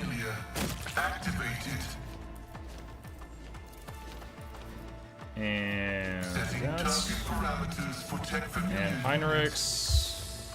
Do that. And Shield of the Emperor. I can do that Buffer. with the right incentive. Let's say...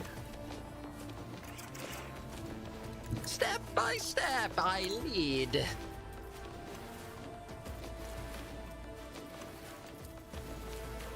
A wicked thought.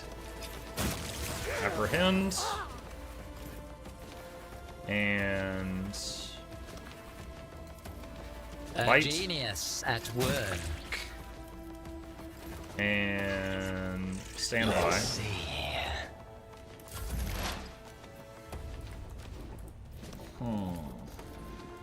Abide in the host of the creation of the Omnisire. Put bait Tech on him. Familiar activated. There was a servitor over here, wasn't there? Oh, he's too far away to shoot him right now. Request significant value. Boom.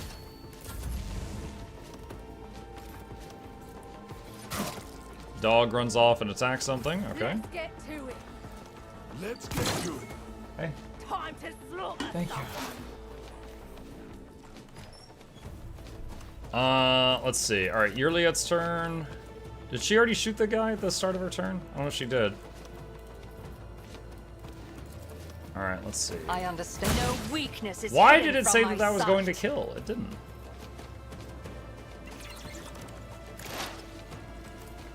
This tedium is beneath me. Make an attack with the current weapon against an enemy. Cannot miss. It does 50% more damage.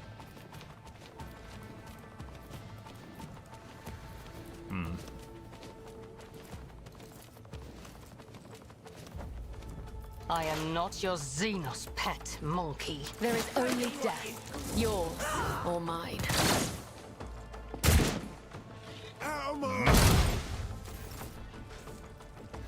Scared yet? Hold on.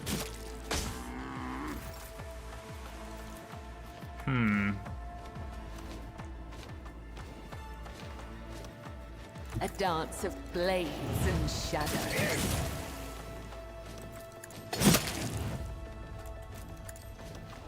Killing All right, she took two more brings me out. no pleasure.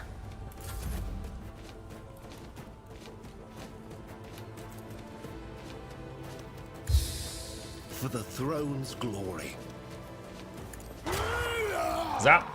That ability is super glitchy. Also, it says that it can never miss. It will still fail for a huge number of reasons. Most probably the enemy can and will move out of line of sight. That might have been what happened.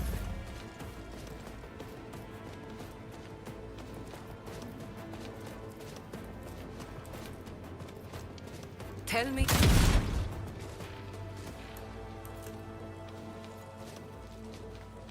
I can do that with the right incentive.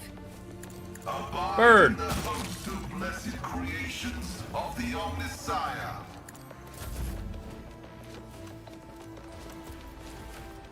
If it's so. Another soul slips beyond the veil.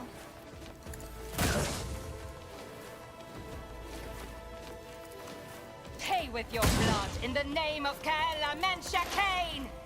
I don't know what you just said, lady. I'd like to, but I can't.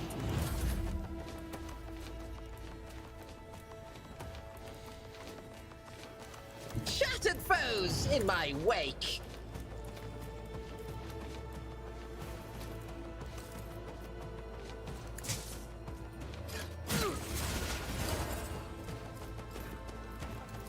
Schemes within schemes.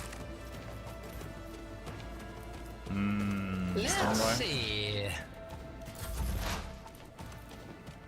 Pascal. Cogitation. Oh, bird can't reach that one.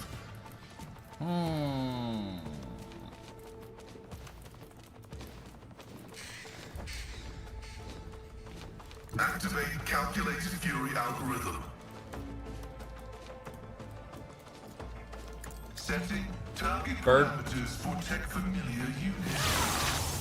One thing I haven't really figured out yet is sometimes at the end of the bird's turn, it flies back up into, you know, high in the sky, and other times it doesn't. And I'm not really sure why it sometimes does and sometimes does not. Binaric override.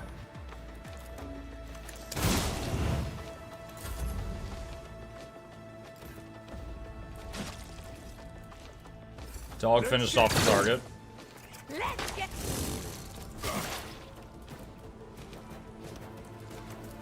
I understand your intent. That was a 95% chance. I am not your Xenos pet monkey.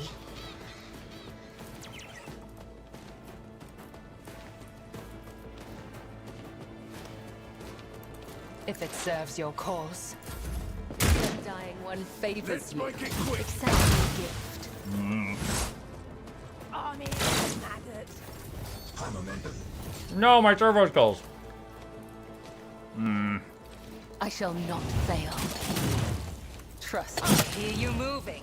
No more. Your battles are not yet over.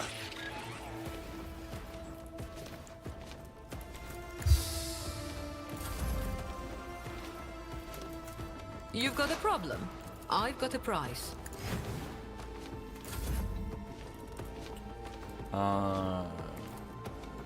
Another soul slips beyond the veil. Medicaid signal again. Don't get too cocky.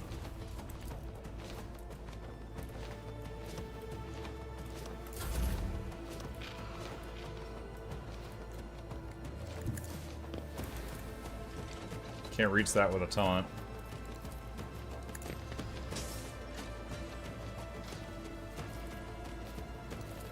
Even I won't do that. What if?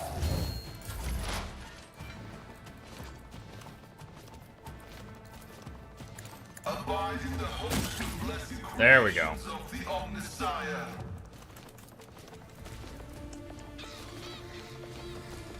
Explorers know one route. Forward.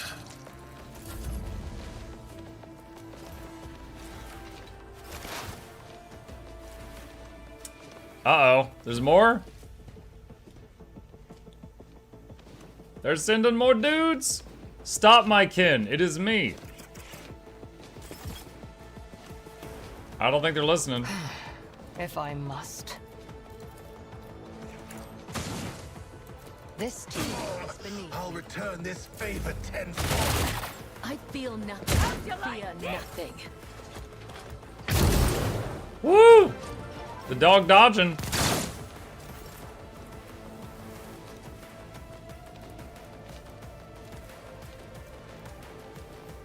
I will leave footprints of scarlet. Death is a blessing. As honor ordains.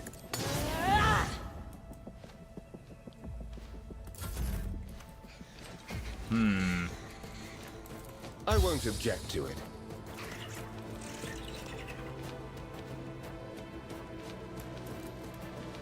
But of course, Lord Captain. Oh, she walked right through the poison gas.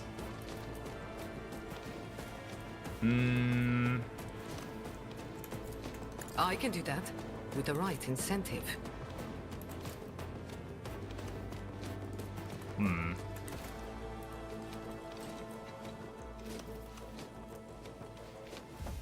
Behold Overcharge my the dog. artistry.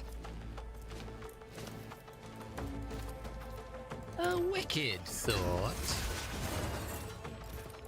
A genius at work. A wicked thought. Tell me, and it is done. Saw that Eldari. Within their schemes. What if Fight. a Apprehend. genius at work? Stand by. Let's see.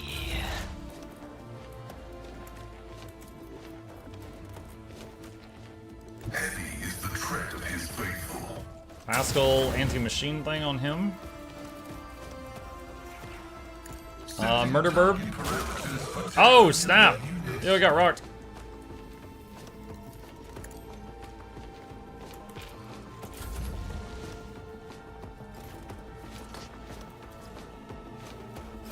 J-Jax, thank you for the Prime sub. Really appreciate that. Welcome. In my sights.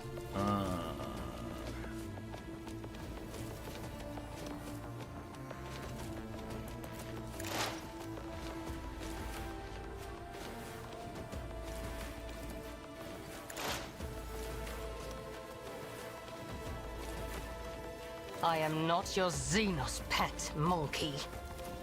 If it serves your cause. I will not join the ranks of the dead. I understand your intent. That was a lot of debuffs. It did not kill it. Oh, that guy's still alive? Thought we handled that one.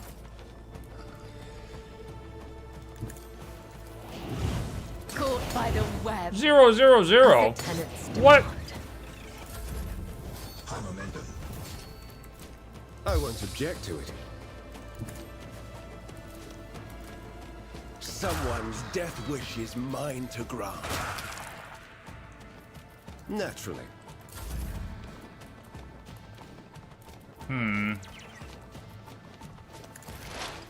Give Passel an extra turn. I want to see if his bird can reach this guy. Activated.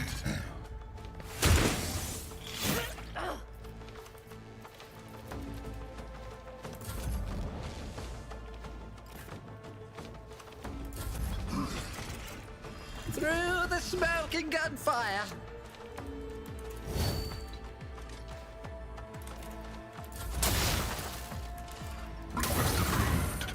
Zap the servitor. Bird on that guy again.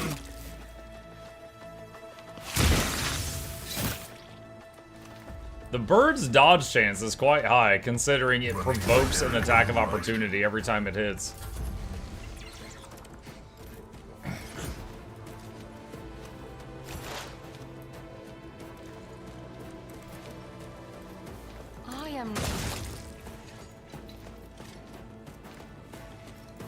That is beneath me. I shall not fail. My blade whispers your name. Get me a target. For the throat, be gone. Zap. Yearly, its usually dispassionate face is contorted in a grimace of pain and rage. Your elucidator activates when she begins speaking in her own language. I swear on Cain's riven heart, Moran, you will pay for your treachery. May Morai Heg sunder your fate and cast it away. May the blood of Edanesh flood your throat.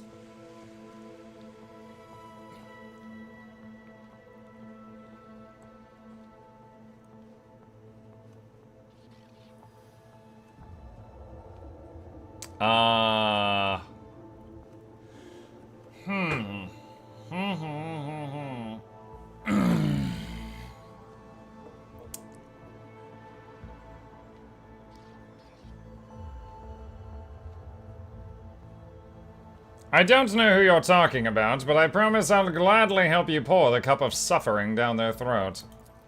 Yearly closes her eyes, sucks in a breath through her teeth, and quickly murmurs something. When she opens her eyes, her face is once again a mask of cool serenity. She looks at you and begins to speak, this time in low Gothic.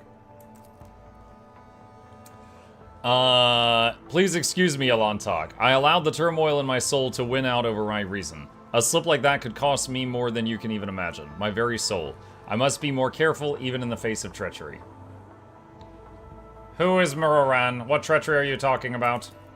Muraran is the one responsible for the rebellions against the ruler of Janus, but allow me to tell you everything from the beginning. We call ourselves the Children of Asurion. Eldari is another name of ours. We are the echoes of the great empire that once ruled the galaxy and created new worlds. The planet you call Janus is one such maiden world, the Leleathan, a haven that our ancestors made for our kin. For many millennia, only the shadows of our predecessors lived among the ruins, until you humans came here.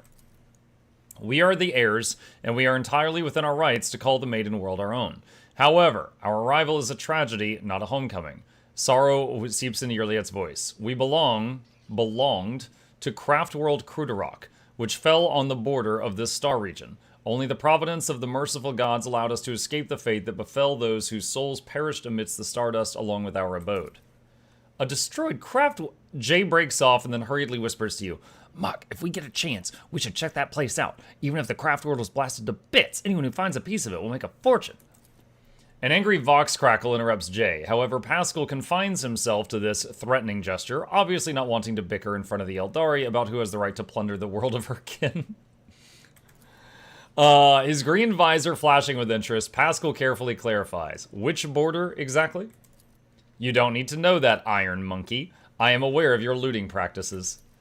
After the calamity, the Laleithan offered my kin a sanctuary, a place of respite in the ruins of our ancestors under the canopy of the forest created by the wisdom of the world singers, living alongside your kind who reap the fruits of our labor with such vulgarity.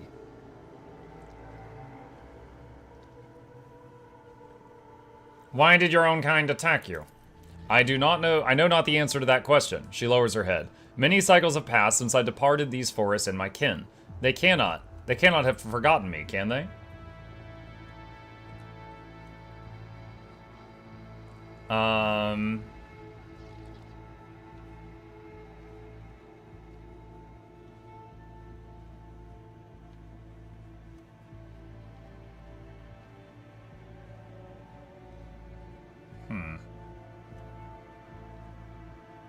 You came to Janus along with the rest of the Eldari?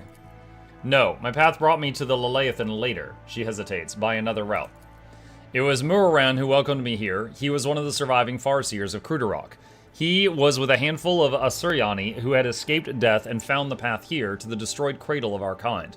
They were outraged when they saw how the Monkey had ravaged our flourishing garden.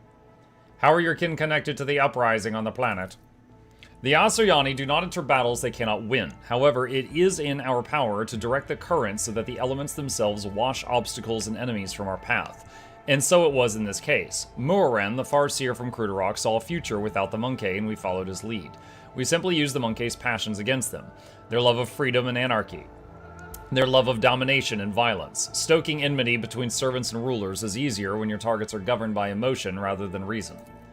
My kin became military advisors to the Monkey, who rose up against the ruler of this world. I had a different mission, to become Vistenza's handler, since the rebels would be unable to get to her until both sides were sufficiently weakened. The ruler of the humans had never seen a child of Assyrian before, so she accepted the lie about a degenerate branch of monkey dwelling far from her own kind. Why would a handful of Xenos go to war against a whole planet? You can't kill everyone. You struggle to understand the children of Assyrian, and I do not blame you for that. We are too different. She says nothing for a few moments, choosing her words. Monkey walk blindly toward the future. We choose the path guided by our Farseers. Krudarok was the birthplace of the powerful watchers of things to come. Our leaders were selected from among their ranks, and their world was set in stone, unshakable like the universe itself. Muraran, our leader here, is one of that group. The children of Assyrian are subject to his will, and he is subject to the will of his visions. Muraran saw the Laleithan in a vision, suffering and crying out to be cleansed, and we did everything we could to rid the maiden world of the Monkey. Our lives, our desires, all that is dust compared to the light of the path Muraran has chosen for us. At least that is what my kin believe. I used to believe it too, until recently. Why are you telling me all this? What's brought on this candor? Alantak, your arrival has thrown my plans into disarray. And lifted the veil on the truth that had been hidden from me. While I was shadowing the humans' ruler, I failed to see the signs that there was another threat looming over the Laleithan besides the Monkey's deeds. The threat should be familiar to you as it is to other intelligent species in the galaxy. We call it Salanthresh, she who thirsts, goddess of chaos. Lord Xenos test succeeded. Salanthresh and she who thirsts are the name the Eldari give to the chaos god Slanesh, their ultimate enemy. Slanesh is the god of passion, excess, and forbidden pleasures, and is known for his fickle and treacherous nature. The signs that have been revealed to me, they all indicate the presence of corruption on this world. Tendrils of corruption may be threading through the world's spirit, poisoning it even as we speak. But for corruption to take hold of the planet so quickly requires effort. Effort directed by the will of another. Yearly pauses. I believe Vistenza Viat is in the thrall of the will of Salanthresh. Ah, Xenos. Such wonderful creatures, Shireen. Just before we came, Pointy Ears spent her day serving the governor, but the moment the wind changed, she started regaling us with tragic tales about her people's dismal fate and the world's plights, and we humans are to blame for everything naturally. Jake clicks her tongue and glances at Yearliet with suspicion. Although there is a grain of sense to her words, I will give her that. If Vistenza is to blame, why haven't you gone to the palace and killed her already?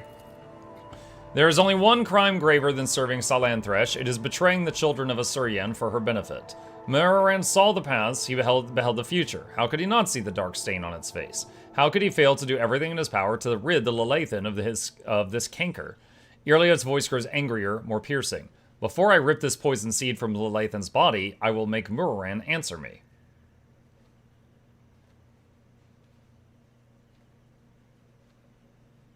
Maybe Vistenza is tainted from consorting with the archenemy. We will have to find out for ourselves. Perhaps the signs I uncovered have failed to convince you. I pray to the gods that other proof, something more comprehensible to you, will emerge to sway your opinion. Salanthresh is deceitful and cunning. She subtly penetrates the soul, offering false perfection, luring victims into her web with promises of a wicked ideal. The ruler of the Monkey perhaps does not know that her soul has been corrupted. If we want to meet with the leaders of the uprising, we better keep moving.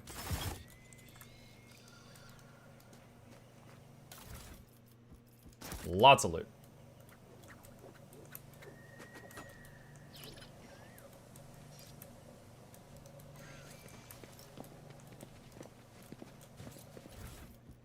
Some cargo.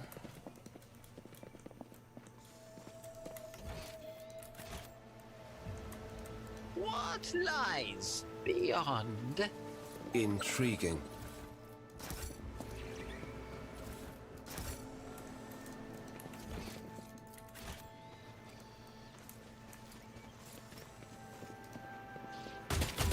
What? I thought she would walk around that. Maintenance rights on your equipment, although some of your prayers are unfamiliar to me.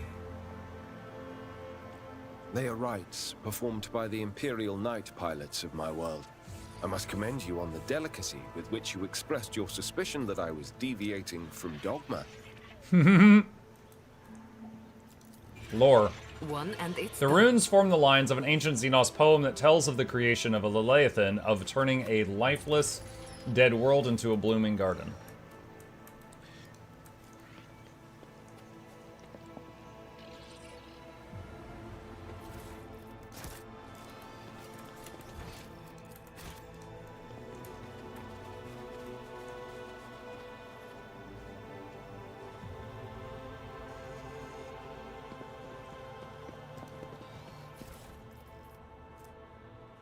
Shuriken, Catapult, and Stronghold.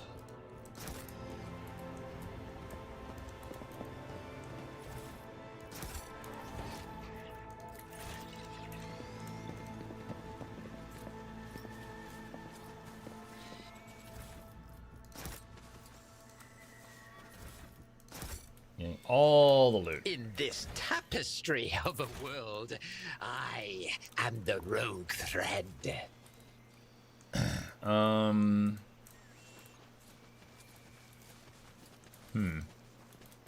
There was a melted gun in the loot pile. I don't know. Ah, you distracted me. I don't know if I have use for a melted gun right now. Dang it. The dead know nothing. And neither do the living. My frail organics required it. My frail Do you think organics. My body was suffering. I will mend the thread between body and soul. Your assistance is much appreciated. Your time has not yet come. I needed that. Alright. Athletics. Another knock. What? We got injured? And immediately hit a mine. Awesome.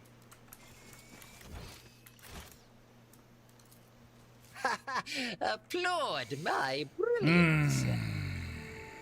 The web serves. I will mend the thread between body and soul. Take my Your time has not yet come. gratitude. Oh, thank you, Shireen. Lore warp. Damn it. The plane is covered in just pulsating bad purple luck. spots that appear to be indications of some unknown disease. Did we get everything up here? I'm not sure if I did. I'm gonna go check this.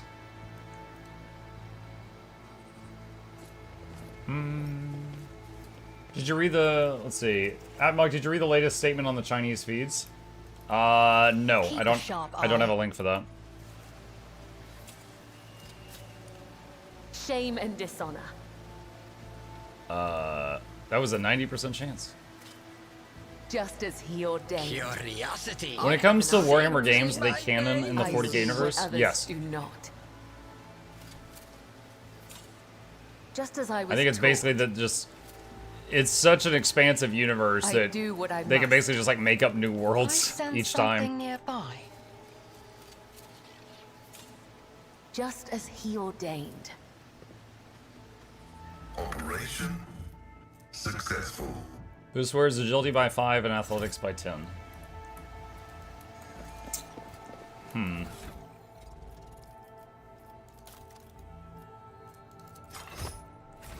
Done on him.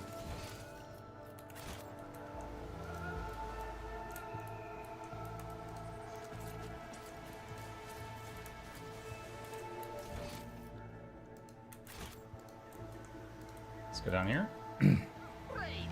I saw some commanders discussing whether there'd be new maps and new plots when the game is first launched. I'd like to point out here that when the new expansion launched October, there will probably normally be new maps, new plots, and other content updates. The announcement stated that the first major version update of the new DLC will focus on underlying system optimization, long-term function iteration without new maps and plots. Please don't misunderstand it. And so that was all in the blog posts that we saw yesterday, Grey Fox. They said at the... You know, there's like the 3-month, 6-month, and 9-month update. They said the 3-month update would not add new maps and story. It would be focused on fixing systems. They did mention that in the English post, too.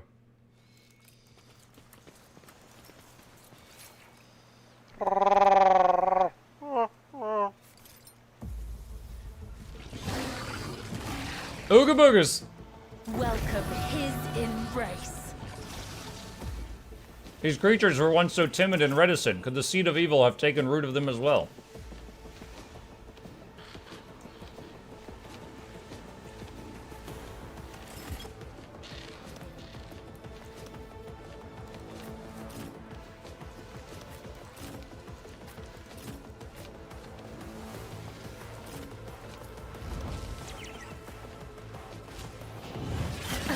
Aim for the heart next time.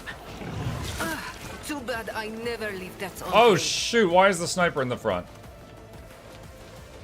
I thought Muck was up there, dang it.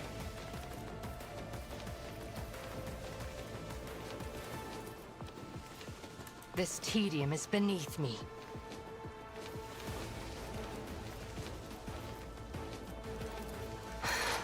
If I must. If it serves your cause. I am not your Xenos pet monkey.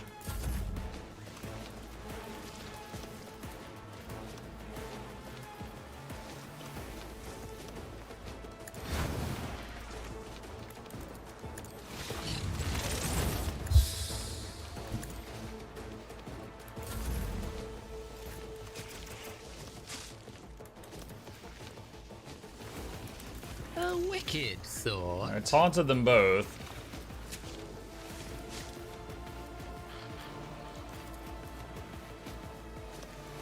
What if?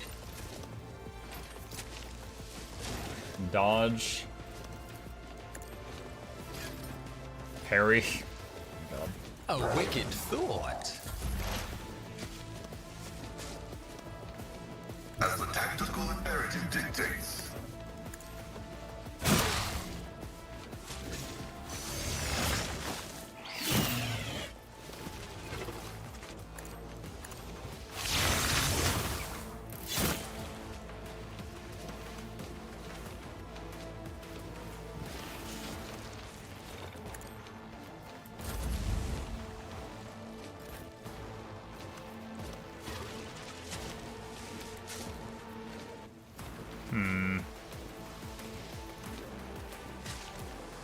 I know what I'm doing. Oh, that was scary. My, it's time for them to run, my sweet. Am I getting paid for this?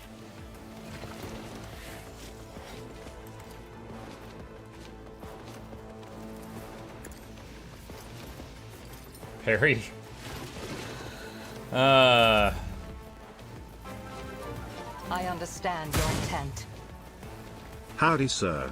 Hope all is well. Just dropping Ome Bezos bucks. if I must. Hey, Bionic Knight, thank you. Appreciate that. All is well indeed. Problem? Thank you so much. I've got a prize.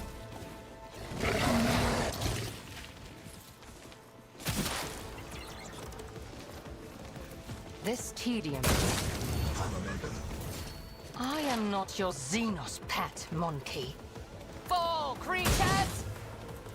I understand. No weakness is hidden from my sight. But of course, Lord Captain. Let's see to it. Trust me. The Shadow's killing brings me no pleasure. Alright, there we go.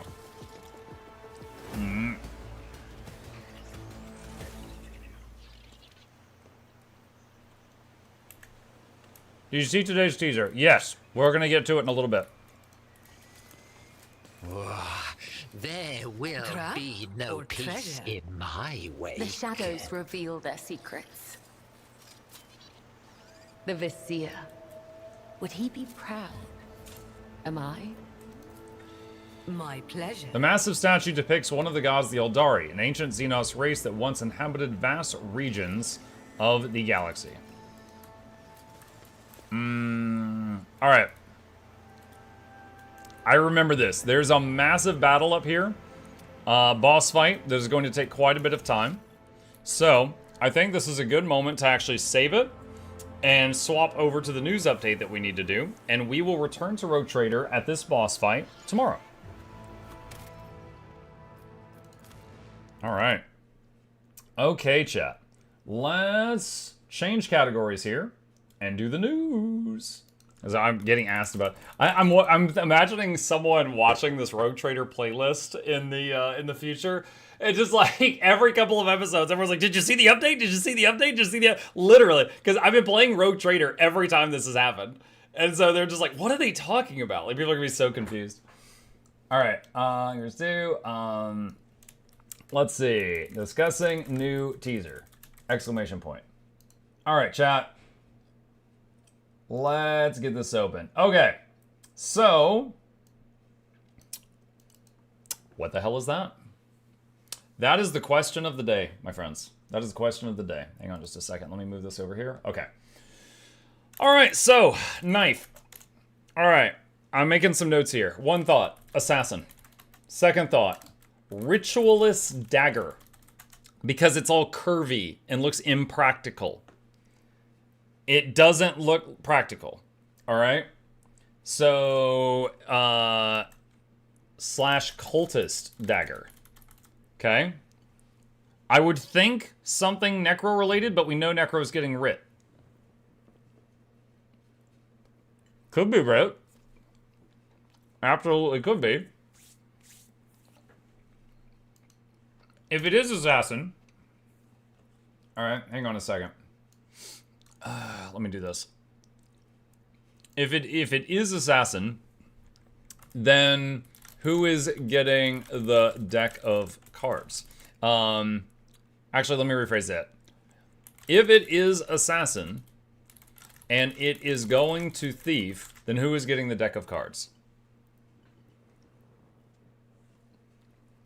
So that's the next thought that I have. That's still the ritual dagger. So, and this one, if it is the ritualist icon, then what was the ball with the crescents around it? We're back to nuclear engineer. I still think the ball one's Necro. The Necro is ritualist. We know Necro's ritualist because of the last teaser. Hang on. One sec. All right. So we know Necro's ritualist and we know Warrior's Paragon. Okay? We know those. Every time they announce a new Necro class, they show a male Asura with green magic showcasing it for Necro. And every time they show a warrior showcasing a new class, they show this bronze-skinned male human or Norn, I'm not sure which he is, showcasing it. So those are both, like, revealed. So we know what Necro is getting. They're getting writ. The question is this writ or is this something else?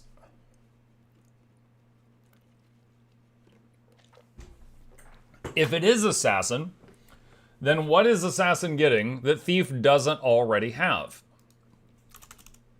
If it is assassin, what does that add to thief? More combos, like the spear weapon has. Skills that flip over to do other chained things.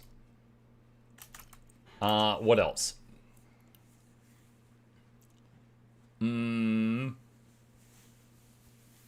If it's assassin, then who gets dervish? I have no idea. I have no idea. Let's do a few things here. Let's see what the thoughts are from the other people here. Assassin teaser, heavier emphasis on dagger play for thief. Confused on this one, I was sure this was thief. I was sure cards would be mesmer. If the thief is dagger and the cards are mesmer, who the hell gets the loot? Let's see. It's likely they're sticking to this. Since Art of Thorns, they follow the exact order of introduction. If dagger is thief, my theory is 3 cards, 3 virtues, getting stronger. Let's see. Where is the Guild Wars 2 Reddit? Let's see if they've got any ideas. Let's see what they're saying. Alright, here we go. What do they got? Can't believe we're getting 6 new Revenant specs. Yeah. Assassin. If so, I gotta rescind my vote for the cards being thief. Highly doubt they put assassin on anything but thief. Card Revenant. Card decks have 4 suites. What professions have 4 of something? Warriors have 4 nerfs in a row every spec. Mesmer 4 shatters. 4 downstate skills on Ellie. Let's see. Cards Mesmer, feeling the same. Ranger, the most famous loot player in the game, is some Itzel chilling in the jungle. I'm reaching here. Pulls out OG Fat Pikachu card. We have Guardian Assassin, Guardian Willbender, Revenant Assassin. Come on now, cards are magic and trickery. Clearly Mesmer spec. Everything Guild Wars 1 Nightfall expansion themed. Remember the Guild Wars 1 themed. Assassin Writ. I think we already saw Dervish. Dervish for Guardian, obviously. Someone on Reddit said cards is NG. They get a new kit that summons a slot machine. I don't think it's that. I kind of doubt it's that. Thief already has so many elements of Assassin, though. I'd rather them get something more original. Not as an elite spec. Daredevil, Deadeye, and Spectre are all pretty removed from classic thiefy concept, which is sort of on. Same biggest complaint is beta thief turn necro main is that elites all made you less thiefy. Might be less boring. Thief is for a logical redesign from Guild Wars 1. Assassin for thief, gambler for NG, tool belt has slot machine. 100% thought the same thing for engineer, picturing something from Arcane Season 2. His chart is a huge casino and his robot is a cash NATO. Cash NATO? There's a card collection surrounding Waiting Sorrow in game. Something thinks cards Ellie Oracle to match. Let's see. Assassin was Guild Wars 1, but are the cards for another class? Cards could be Mesmer. That would mean the Bard spec would be another class. Let's jot that down. Let's see. Who's getting the deck of cards? If Mesmer is cards, who is getting Banjo? Just keep going. If this, then what? Card could be Ellie Diamond throwing us off. Yeah. It's so curvy. They showed, yeah, I think they showed 3 cards. And there is, let's see. They showed 3 cards. 3 virtues, question mark? Oh, maybe Guardian? I don't know. Quick Google gives the impression it's a Chris-type dagger, which has SE Asia connotations, starting to make me think we may be revisiting Cantha and this is Assassin. Could be Ritualist icon, like a Ritual dagger. I thought that too. My guess is Ritualist is the orb, because it kind of looked like the spirits entering or leaving the urn. Doubt it. Writs have never used dagger imagery before. Swirly Eye makes more sense. Poison Stab from Slay the Spire. Let's see. Assassin main here in Guild Wars 1. Thieves Guild Wars 2 have skills based already on Critical Strike, Shadow Arts, and Dagger Mastery, but nothing for their Deadly Arts category. Also, in Assassin for Guild Wars 1, we predominantly focus on Deadly and Shadow Arts for endgame. Okay. Hold on. I'm going to copy down what you said. One sec.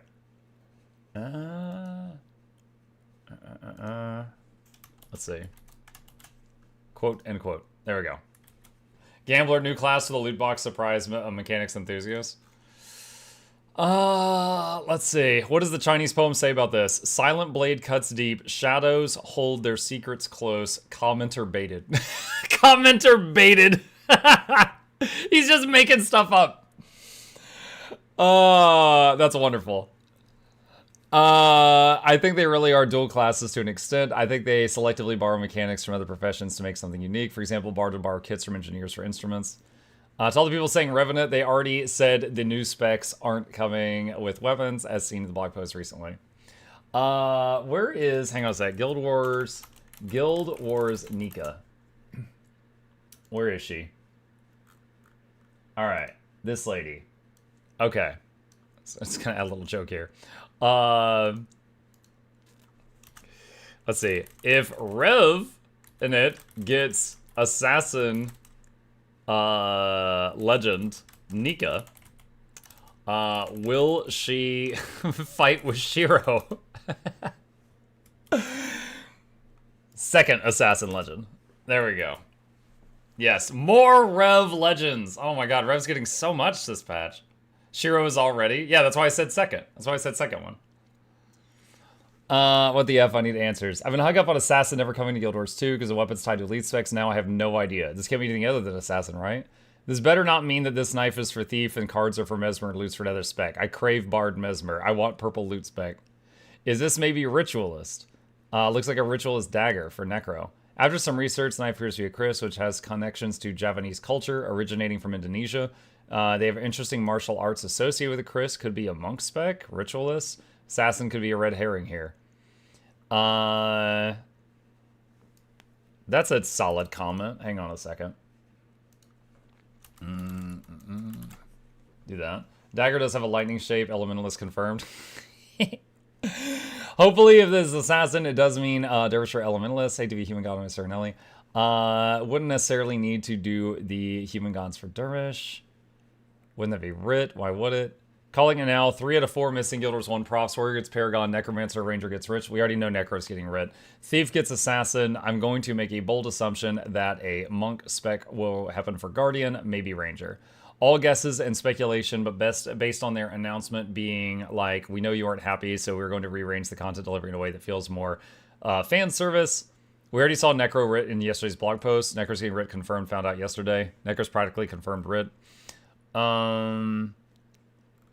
Dervish. Yesterday's blog post confirmed Paragon Warrior Writ for Necro. That's what they did with Cantha, possibly Revenant.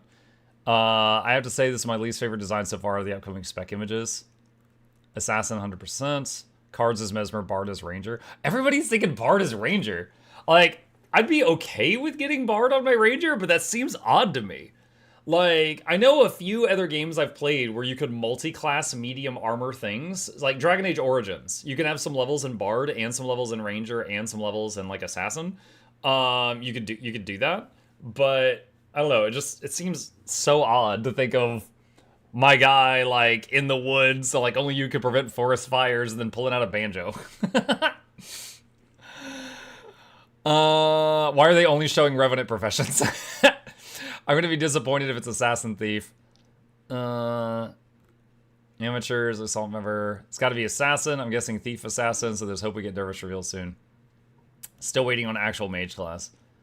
Yeah. I still have hope this is Assassin for Thief, Gambler for Mesmer, Engineer. Okay. All right. Oh, that's something else. That's another project I'm working on. Let's see. If Ritualist, Paragon... typo there. Hold on. If Ritualist, Paragon, Assassin are coming, can we expect the other requested Guild Wars 1 classes that never made it. Which is Monk and Dervish. So there's another thought I've got.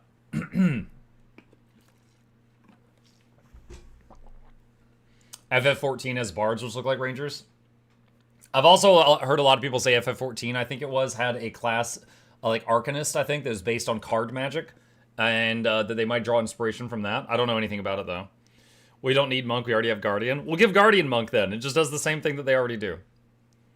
What is the Dervish? Dervish was a class that used a scythe and was very good at cleaving. So you know how like when a Reaper in Guild Wars 2 will do the spin move? Imagine like 57 different flavors of that. Banjo Elvis, but only Fat Elvis comes with a recipe. Fried peanut butter banana bacon sandwich. Let's see. Everyone's saying Assassin, what's possible, I don't see it. Guild Wars 1 Assassin doesn't really offer anything Thief doesn't already do. Deadly Arts is underutilized, but most of the best Deadly Arts skills already have a Guild Wars 2 version. My Thief with his 3 new elite specs is going to be doing great. We can't tell what profession this is based on weapons because the spec won't have weapons. Necro Sacrificial Dagger. Do Guild Wars Ritualists perform sacrifices? I thought they were more about exploiting spirits. Yeah. Mesmer or Bard. Engineer main just waiting for a teaser that could be techno-magical. Maybe tomorrow. Ranger calling an L. Core Rangers can only use daggers and offhand, so you would need another elite spec and weapon training to be able to use that weapon that symbolizes your elite spec in the main hand. Highly unlikely. That's what I said. That's what I said as well. Yeah, hang on a sec. Don't think it's Ranger because... Let's see, Reddit. Yeah, it's the Reddit post talking about the icon. Hey, come back to Guild Wars 2. What's happening? New subclasses. Hello, Laryl. Laryl, there's a new expansion coming out in October. They are announcing the expansion next Tuesday. Right now, there's teasers coming out, and they just posted a teaser image of a new elite specialization icon on Twitter that is this, and we're all just brainstorming what we think it is. You know, that's it, right? We're all just doing some guesswork right now. A large part of Dervish is basically channeling human gods. The boss of the Joko Fractal in that one is Stan Meta is also a Dervish. There you go. Sounds like Farmer Jesus. Yes, Dervish is Farmer Jesus. It's a dagger, obviously. Ah, yes. And a lot of people are guessing it's the Guild Wars 1 Assassin coming to Guild Wars 2. But also, I think it looks like a Ritualist dagger from other games, so I'm wondering if it's supposed to be the Ritualist icon, and this is, you know, something else entirely. It's the Commando for sure. Commando. I'm cooking a video about the Commandos, actually. It's funny you say that. Let's see.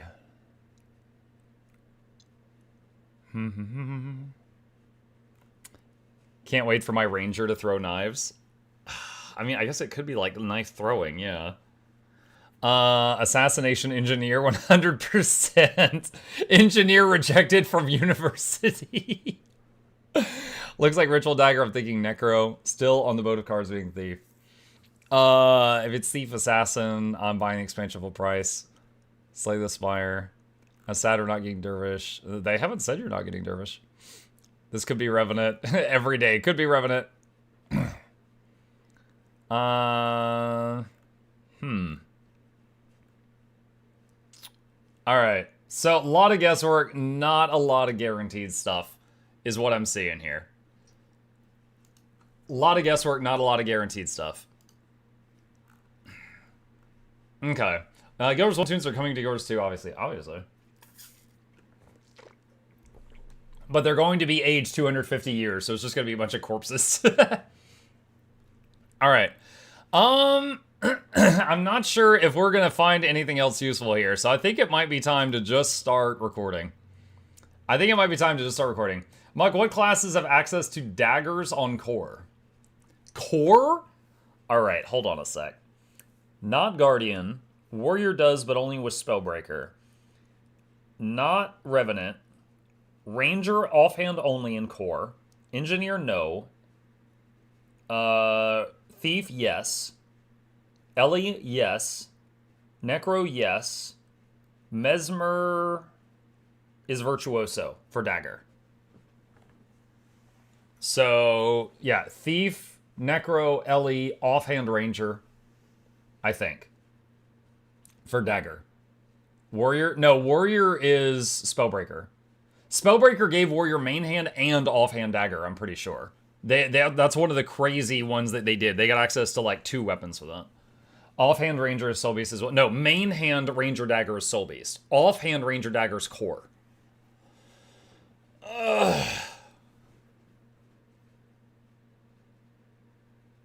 You got me doubting myself here. Hold on a sec.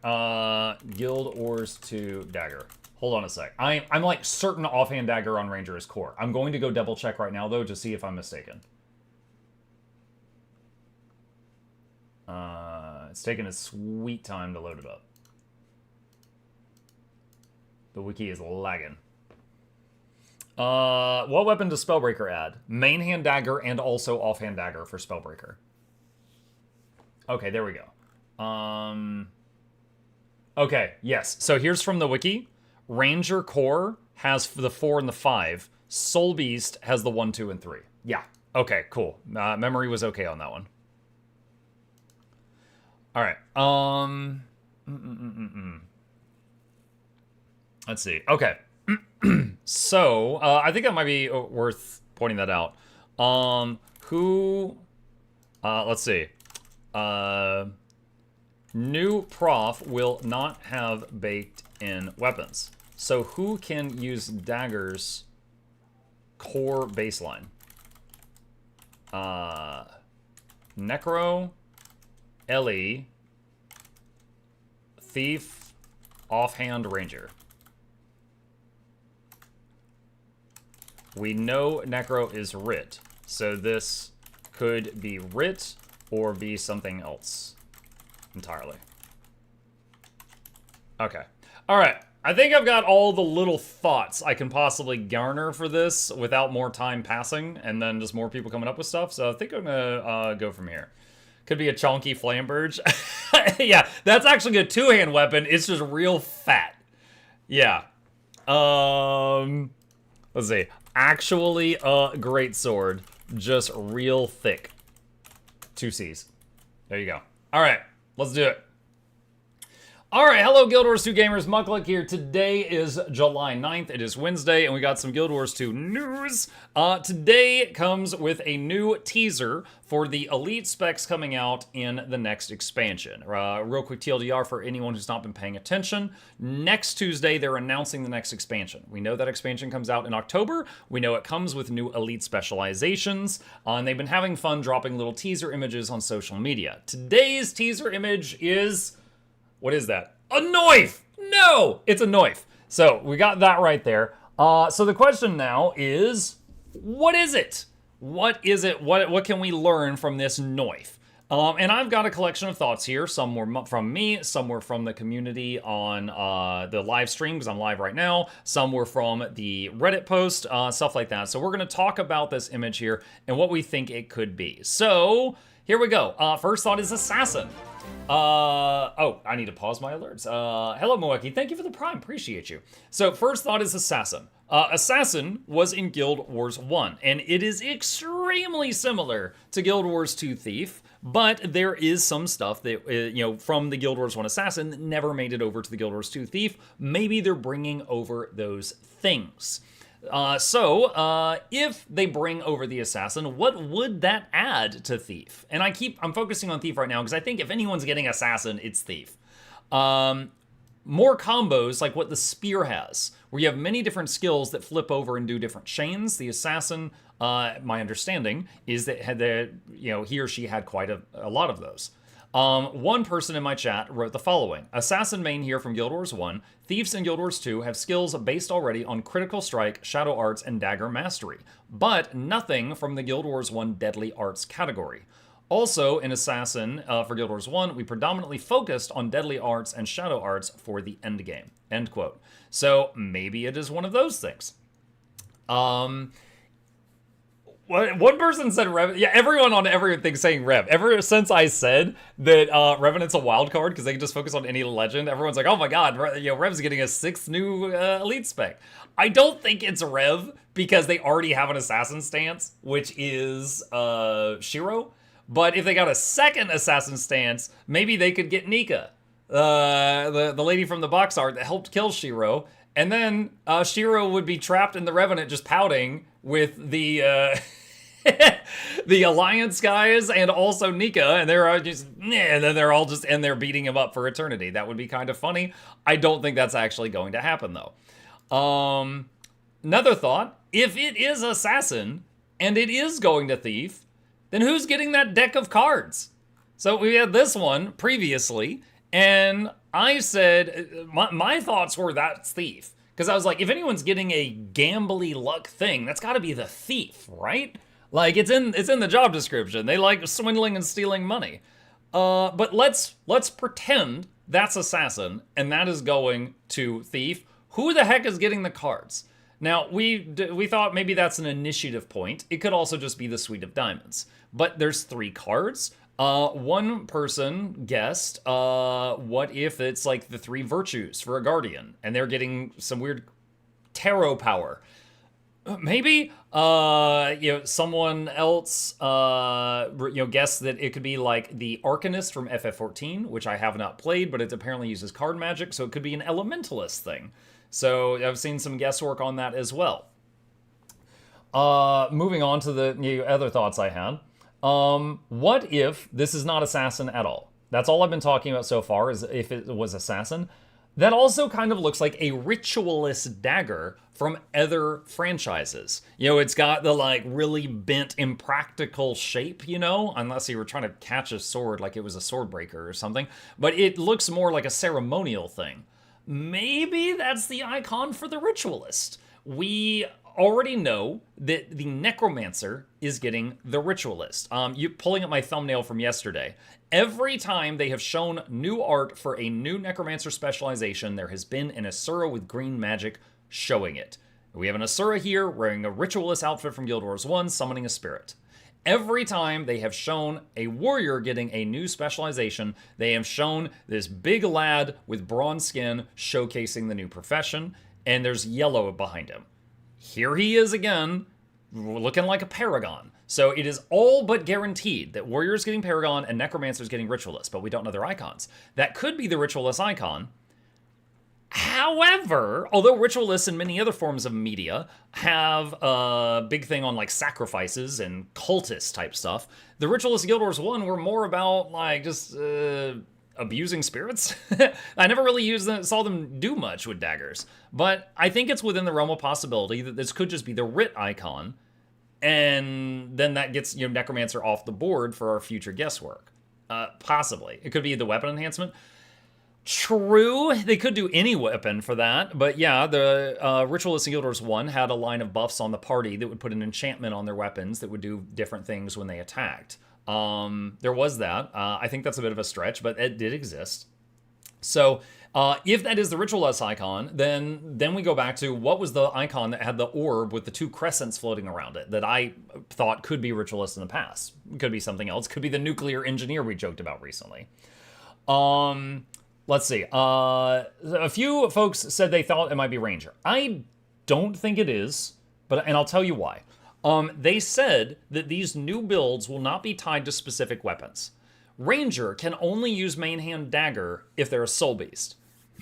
Which means if you got this expansion and you didn't buy Path of Fire, you couldn't do this build with a dagger, which is the whole class icon. Now Ranger does have the offhand dagger in their core trait line, but main hand dagger is soul beast only. So I would be very surprised if this had anything to do with Ranger for that reason. So following that logic, if the new profession doesn't have baked-in weapons, who can use daggers baseline? Necromancer, we know they're getting Ritualist, so this could be Rit. Elementalist, Thief, and then the Ranger offhand. That's it. So if this class is going to be very good with daggers, and it's someone who already has daggers, it could be Necro Ellie Thief or the offhand Ranger. That is a possibility. There's a chance of it. I don't know. But yeah, we know the Necro is writ. This could be writ, or it could be something else entirely. Another cool quote that I saw from someone, I think this was on the Reddit.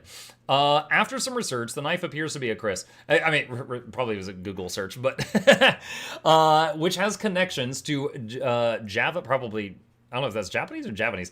Javanese culture originating from Indonesia. Javanese culture has some interesting martial arts associated with the Chris. Could this be monk specialization or ritualist? Assassin could just be a red herring here. Hang on a sec. I am going to pull up a picture here. So if I Google Chris, K-R-I-S, we do get some wiggly pointy knives that look like this. So there's quite a few here, but here are some examples on Google search. Then I wrote, if Ritualist, Paragon, and Assassin are coming, can we expect the other requested Guild Wars 1 classes that never made it to Guild Wars 2 to also be in this batch? Which are Monk and Dervish. Maybe. Monk is partially baked into the original Guardian. Dervish is kind of a whole separate thing. Dervish, we mentioned this, we touched on this in some previous videos, but the Dervish was a character that was really big on using a scythe, cleaving down hordes of enemies. They were really good at cleave. And like prayers to the human gods. So there could be something with that coming down the pipeline. Now, I don't think they're adding a new weapon type to the game, but they could have a kit for the scythe in the same way that Bladesworn has a kit for the gun saber. So I think it's completely possible that Dervish could come, and then they've got like an F1 that puts a scythe in their hand. I think there's totally a chance of that. I don't think it's guaranteed, but I think there's totally a chance of that. And then the last note I wrote down from someone in my chat says, what if it's not a dagger and it's just a great sword that's really thick? It's just a really fat, chunky, stubby great sword. Or like an actual person is, you know, like that big. And it's just like, you know, Cloud Strife swinging this thing around. Also a possibility. But that's it. That's really, I feel like I've got less on this one. But yeah, it's just, knife makes everybody think assassin. And that's going like wildfire on the subreddit right now. And then Bindi Knife makes a lot of people think Ritualist. And then it's like, okay, if that's Ritualist, and then we can just remove Necromancer from the pool of icons, then what are all the others, you know?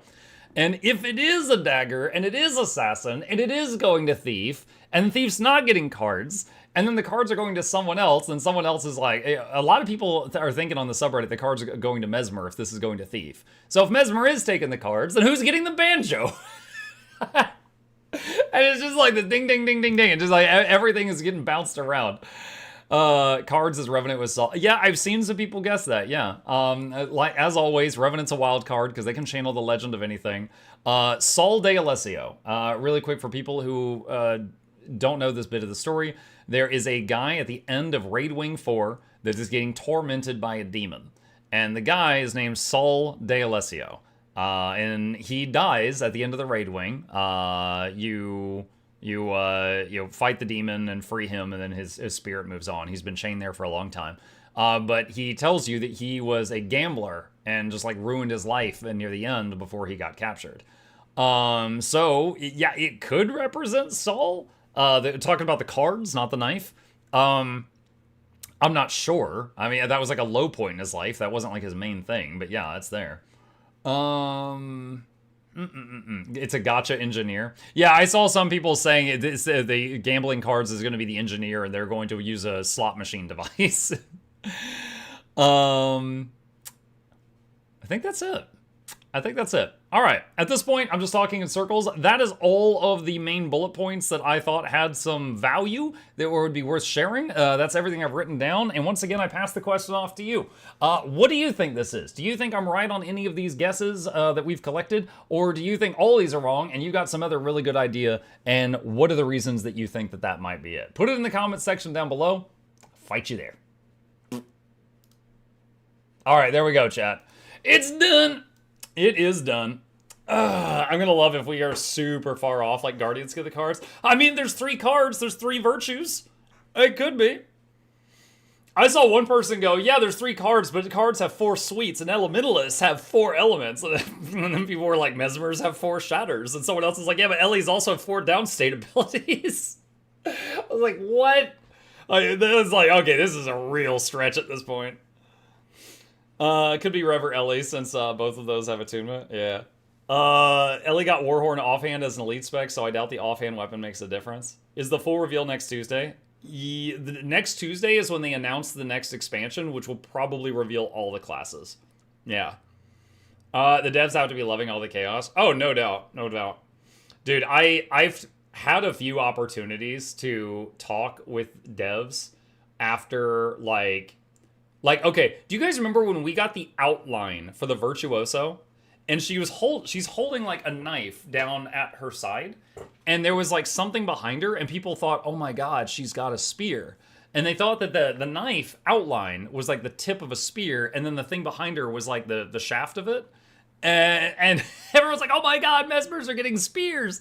And the devs were just like, no, you're not. And, you know, we did, but it was years later. It was nothing to do with the Virtuoso. The knife looked 5 feet long. Yeah. So we were very wrong on that one. The devs were just laughing. All right. Okay. With that, chat, we went a little past 2 o'clock on this one. I am about out of time. Thank you guys for joining me today. I hope you guys had fun this morning. Few plugs on the way out. If you happen to be new, my name is Muck. I stream every evening and every weekday morning. I'll be back in about 5 hours for the evening stream, where we're going to be continuing the game Heavy Rain that we started last night. This one's a short game. It's like 10 hours long, so probably today and tomorrow, and then we'll be done with it. Heavy Rain is a story-driven game with quick time events, stuff like that. So we're going through that right now. So I'll be back tonight if you want to join me, or I'll be back tomorrow morning if this time slot works for you. Hit the follow button on Twitch. Subscribe if you're on YouTube. These are links to my 2 YouTube channels if you want to see all the videos I make, and a special thank you to our patrons who keep this channel alive. Couldn't do it without you. There's a link to that in the chat if you're interested.